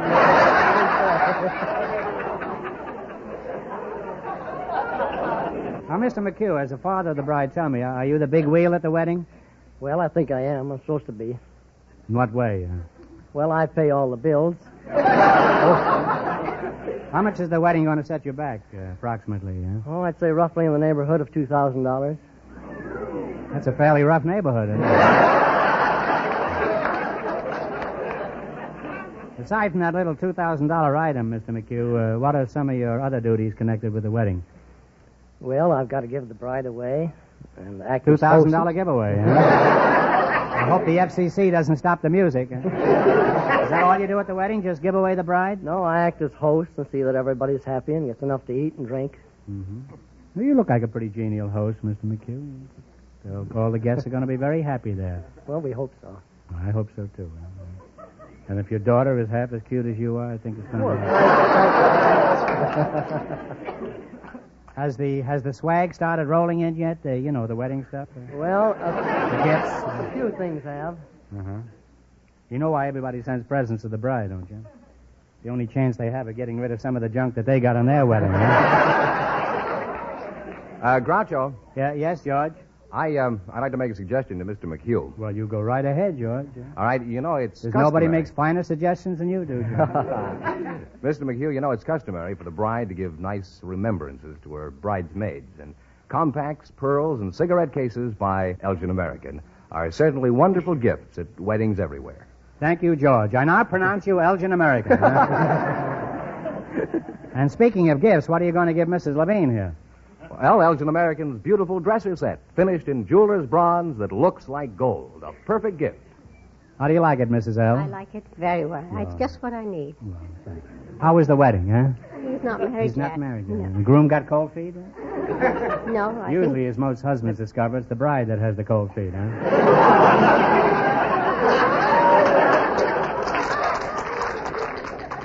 I want to thank all you foot warmers out there.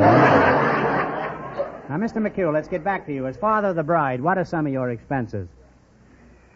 Well, I have to buy the trousseau for the bride and the food and all various other things. Mm-hmm. You seem to be providing everything for the wedding. Looks like Doesn't the groom's family supply anything? nothing more than the groom. Well, that's certainly little enough, huh? Do you think that's fair, Mrs. Levine? Well, yes, because the groom has to pay all expenses afterwards.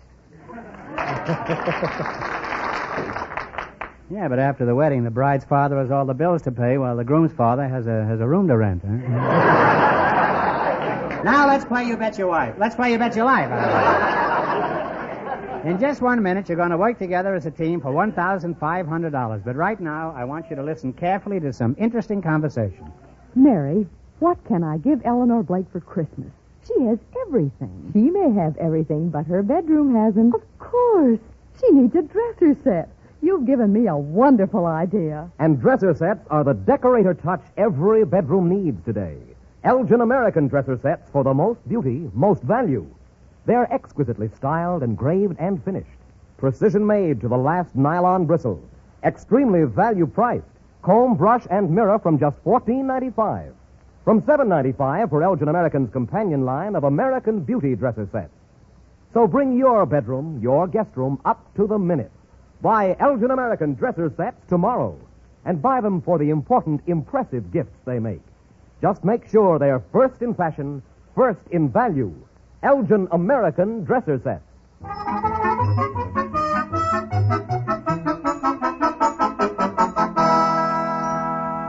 Now then, let's see how well you two will do in the quiz. Fenneman, tell them how you play You Bet Your Life. Each of our three couples has $20. They bet as much of that 20 as they want on each of 4 questions.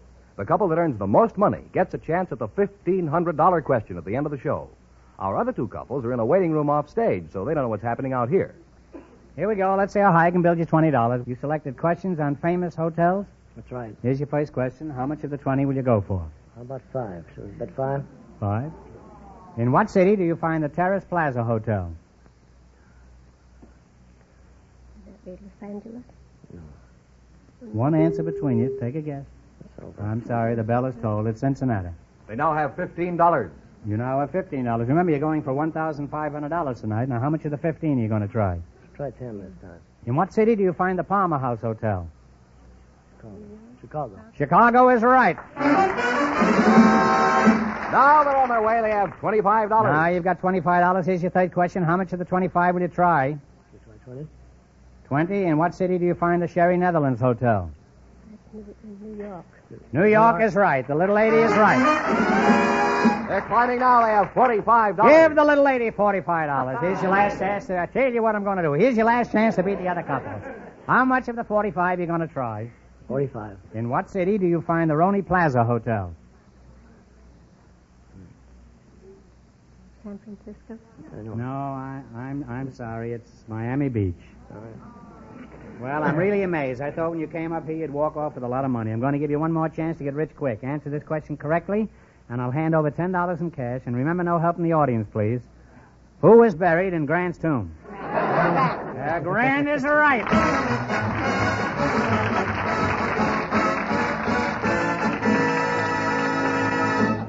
Thanks and good luck from Elgin American Compacts. Don't go away now. You're still in the running for the big question. Fenneman, who's next in the docket? A butcher and a housewife, Groucho. They don't know the secret word is sky.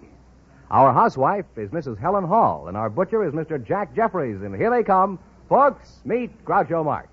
Welcome to You Bet Your Life. And if one of you says the secret word, he wins a 16-millimeter Apollo Sound movie projector instantly. It's a common word, something you see every day. A butcher and a housewife, eh? Mr. Jeffries, huh? Where do you do your butchering, Mr. Jeffries? Ralph's Market. And where are you from? Frankfurt? Arkansas. And where are you from, Mrs. Hall? Do you mean originally?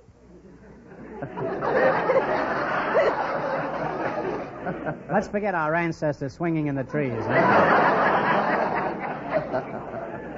Just tell me where you were born, Helen. I'll call you Helen, huh? Okay. Okay. I was born in Kalamazoo, Michigan. And you, Jack Jeffries, you're not related to Jim Jeffries, huh? Oh, distantly. You are. Tell me, Soup Bone, how long have you been butchering meat? About 5 years. 5 years. Now, there's always something I want to know about butchers. How can you tell the weight of meat? For example, a customer says, give me a pound of ground round, and you scoop up a slab, and it always comes out a pound. Why is that? Do you go by rule of thumb? Well, after handling meat for so long a time, you begin to, it kind of comes second nature. You can pretty near pick up a pound and... But you admit there's a small margin of error, huh? Well, very small. Just enough to buy a Cadillac at the end of the year?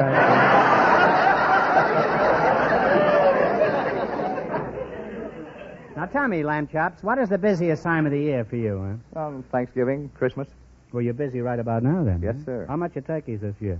52 cents undressed, 59 dressed. What do you dress them in, mink?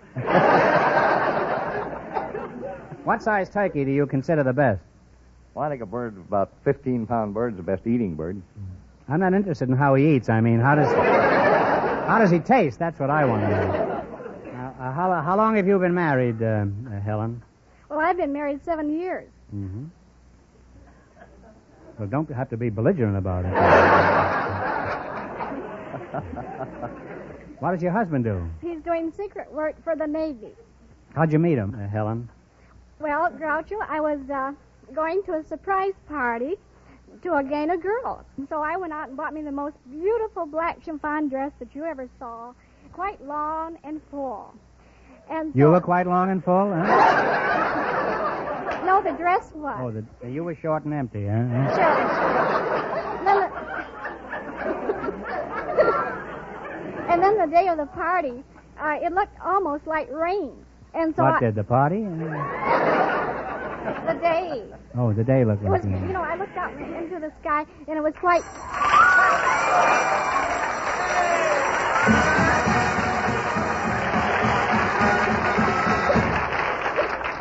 You said sky, Helen, and that's the secret word. George, tell her what she wins.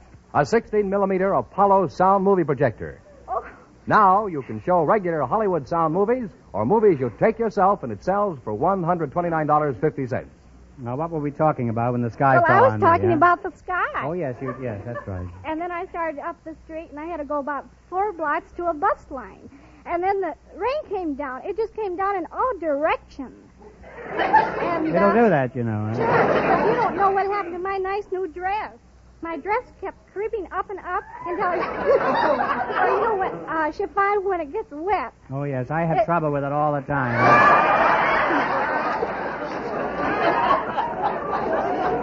Well, it wads up into a ball, and so it just kept creeping up, and it kept creeping up. And where was the bus driver? Huh?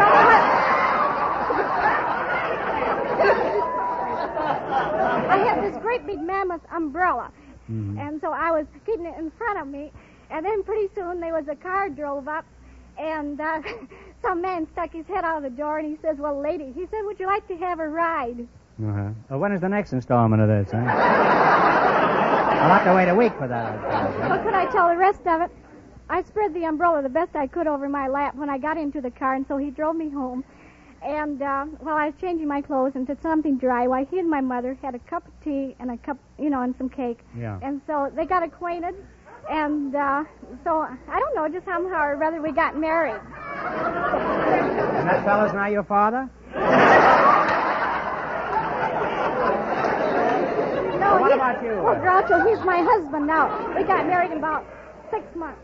I see. Well, that turned out very well, I should think. Well, you make a charming couple, and we have the perfect gifts from our sponsor. George, would you mind doing the honors? For Mrs. Hall, pearls. The finest simulated pearls at any price. Elgin American pearls. They're beautiful, and thank you. And for Mr. Jeffries, the perfect gift for any man. Elgin American's popular cigarette case with today's smart leather-like look. Okay, now let's play You Bet Your Life for $1,500. You're on your $20 and more than the other couples, and you get a chance at the big question later. Fenneman's offstage to remind our listeners how much the first couple won. Tell them, George. The father of the bride and the mother of the groom lost all their money, so these people have a clear field. Here we go. Let's see how high I can build you $20. You selected mountains west of the Mississippi. Is that right? That's right. Here's your first question. How much will you bet? 10. 10? All right. All Keep that right. 10. In what state do you find Mount Whitney? California. California is right, huh? Well, we're off to a good start. They have $30, Groucho. How much of your $30 will you bet? 20. 20? Okay. In what state is Liberty Gap Mountain? Liberty Gap Mountain. Sounds like double tone. Liberty Gap Mountain. You know? Take Tennessee. a guess. Take a guess. Oh, no. I'm sorry. That's It's right. Washington. That's right. It's Washington. That's a tough one, though. They now have $10. You now have $10. Here's your third question. You have $10 left. Now, how much are you going to bet? No, not. I'm going to make it last. We've got one more question. Come on. Yes, you have another question after Well, this. five. Five. All right. $5. In what state is Pikes Peak? Colorado. Colorado is correct. And they're on their way again with $15. All right, you're rolling along. You got $15. Here's your last chance to beat the other couples. How much of the 15 you going to go for? Bet it all. All right, all of it. You're going to bet it all. In what state is Mount Palomar? California. California! And they wind up with a grand total of $30.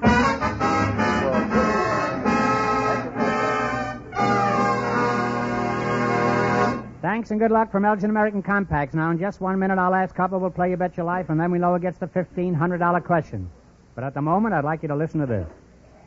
Sterling silver, gleaming gold, jeweler's bronze are used, I'm told, in making compacts of such fame. They bear the Elgin American name. They must be very expensive if they're made of such wonderful materials. They look expensive, we'll admit, but looks are not the half of it. Precision crafted, value packed at any price, the best compact. Beautifully styled, superbly finished. Yet the price is so diminished. Well, how much are Elgin American Compacts? As little as $3.95. And for the thriftiest man alive who wants a compact for his cutie, there's the companion line of American Beauty. $2.95 is all for these. So if you want your gift to please, say Elgin American when you buy. Now Groucho's waiting, so I must fly.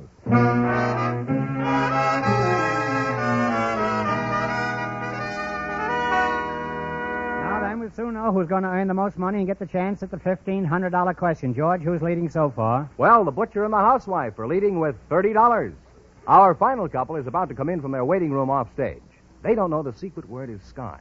We invited some bail bondsmen and some process servers to the show tonight, and just before we went on the air, our studio audience selected bondsman Frank Tobolio and process server Robert Berge, and here they are. Gentlemen, meet Groucho Marx. Welcome for Elgin American Compacts. And if one of you says the secret word, he wins a 16-millimeter Apollo Sound movie projector. It's a common word, something you see every day. Mister, you're a bail bondsman? That's right, son. Where are you from? Greenvale, Wisconsin? No, New York City. Are you married, or aren't you interested in the bonds of matrimony? No, I'm married. How'd you meet your wife, Mr. De Baloo? Well, I dropped Did you into jump bail and land on your lap? Not quite. I went into a drugstore one day, ordered a Coke, and reached in my pocket, and I didn't have a nickel.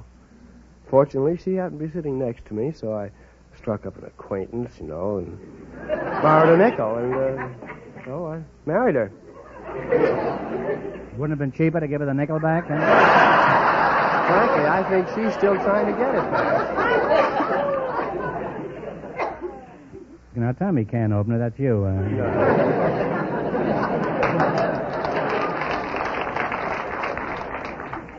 As a bail bondsman, just what do you do? Oh, I make the acquaintance of various people and ascertain what their moral characteristics are like, and if they are financially responsible, and try to give them bail if they can't put up cash for themselves. How much does it cost for one of your bonds? Oh, as for an example, a $1,000 bond would cost $100. I can get a $1,000 bond for $100? Mm-hmm. Does the Treasury Department know about that? How do you know if a man is a good risk? How can you tell he's not going to skip the country after you fish him out on bail? Well, I talk to him and try to ascertain whether he's of good moral character. Suppose he's just blown the safe down at the bank. Do you spring him if he happens to have a kind face? No. We try to ascertain what his financial condition is. Mm-hmm. Depends on how much of the bank's cash he got away with. How do you find what his financial position is? Well, we ask him a lot of questions. Mm-hmm. Well, suppose I was in the Bastille because they caught me in a washroom using one of those paper towels which I blotted instead of rubbed. Now, you're going to go my bail. What do you want to know? I have a kind face. Now, go ahead, huh? Well, I'd look at you through the bars, and I would probably say, Aren't you a little premature? No, you'd be in jail. I'd be on the outside. I'd ask you, well, what's your booking name? George Fenneman. That's an alias I use.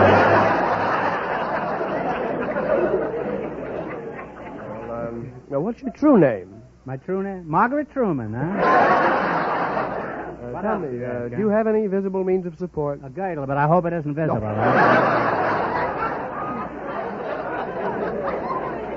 Well, how about it? Do I get out of this flea trap? Oh, I'm sorry. You don't look responsible. You're liable to skip. Flattery will get you nowhere. That's the nicest thing that's been said to me in weeks, huh? Now, process server, Mr. Berg, in your job, just what do you do? Serve summons, complaints, and subpoenas. When is the best time to serve your papers? At night, when the victim is sound asleep?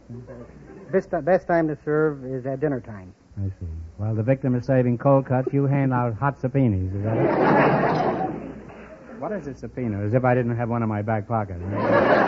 Subpoena is an order to appear in court and give testimony, testify, either for the defendant or the plaintiff. Mm-hmm. And who do you work for? I work for the Golden State Process Service. How much do you get for this kind of work? We get $1.50 for city service and $2.50 for county, plus mileage. Mm-hmm. And how much do you get for mileage? 7 cents a mile. That's where you make your real dough, huh? How much would you charge to serve a summons at my house? Where do you live? You know where the Burma Road is?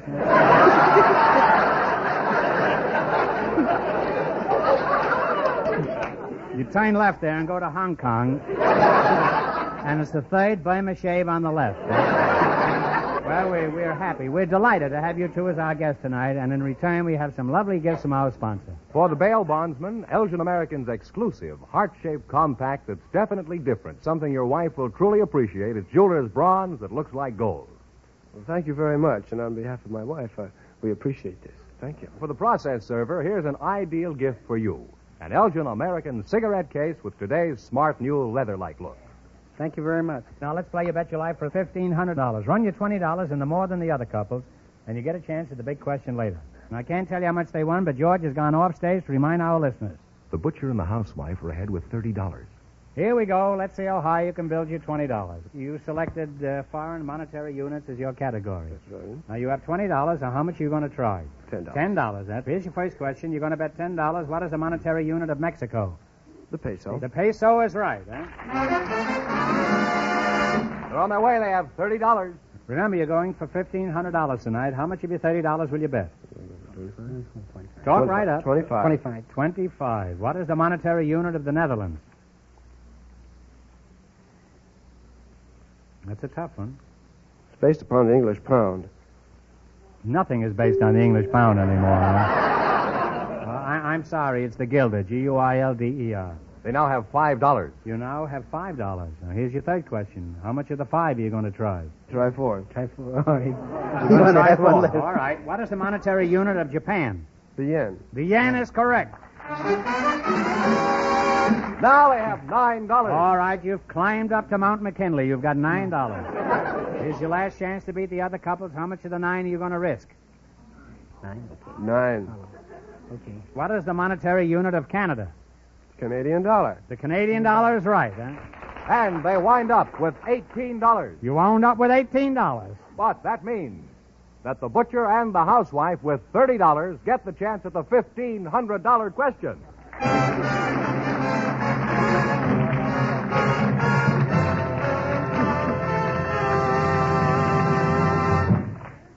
The name Elgin American means the very finest quality, designing, finish, and craftsmanship.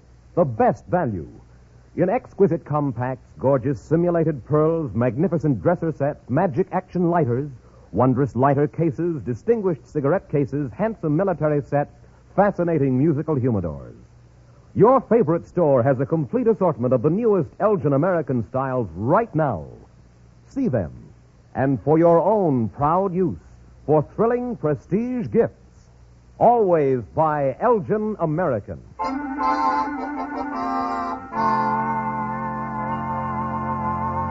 And here's the winning couple, Groucho, the butcher and the housewife. Back again to try for $1,500, eh? Good luck. I'll give you 15 seconds to decide on a single answer between you, so talk it over thoroughly. And please, no help from the audience. Who is the head of government in Yugoslavia? He is now under fire by Russia.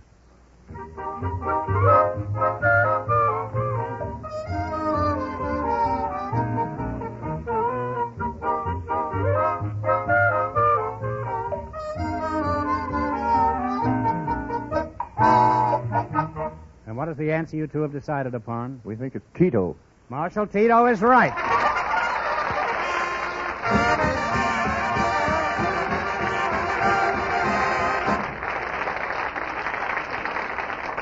That's right. You win $1,500. Now, what are you going to do with the money?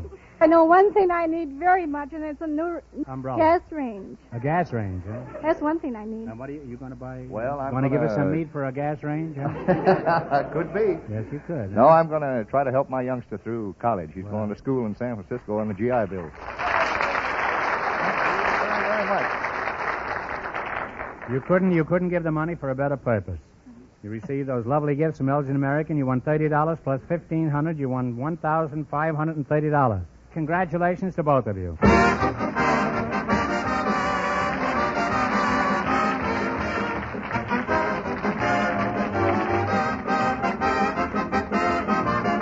The Elgin American Show, You Bet Your Life, is a John Goodell production, transcribed from Hollywood, directed by Bob Dwan and Bernie Smith. Music by Jerry Fielding. Remember, next week's big question pays $1,000. Be sure to tune in again next Wednesday night at this time for You Bet Your Life, starring Groucho Marx, presented by the creators of America's most beautiful compacts, smartest cigarette cases, magic action lighters, and finest dresser sets. Elgin American. Good night, folks. Have you looked at your compact lately? And don't miss Bing Crosby. He's next, you know. Good night.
Well, this concludes another stream. I want to thank you all for listening with me, and I hope you enjoyed these shows that represent, in my opinion, some of the best of old-time radio. Join me again tomorrow night at 8 p.m. Thank you for listening, and have a good day.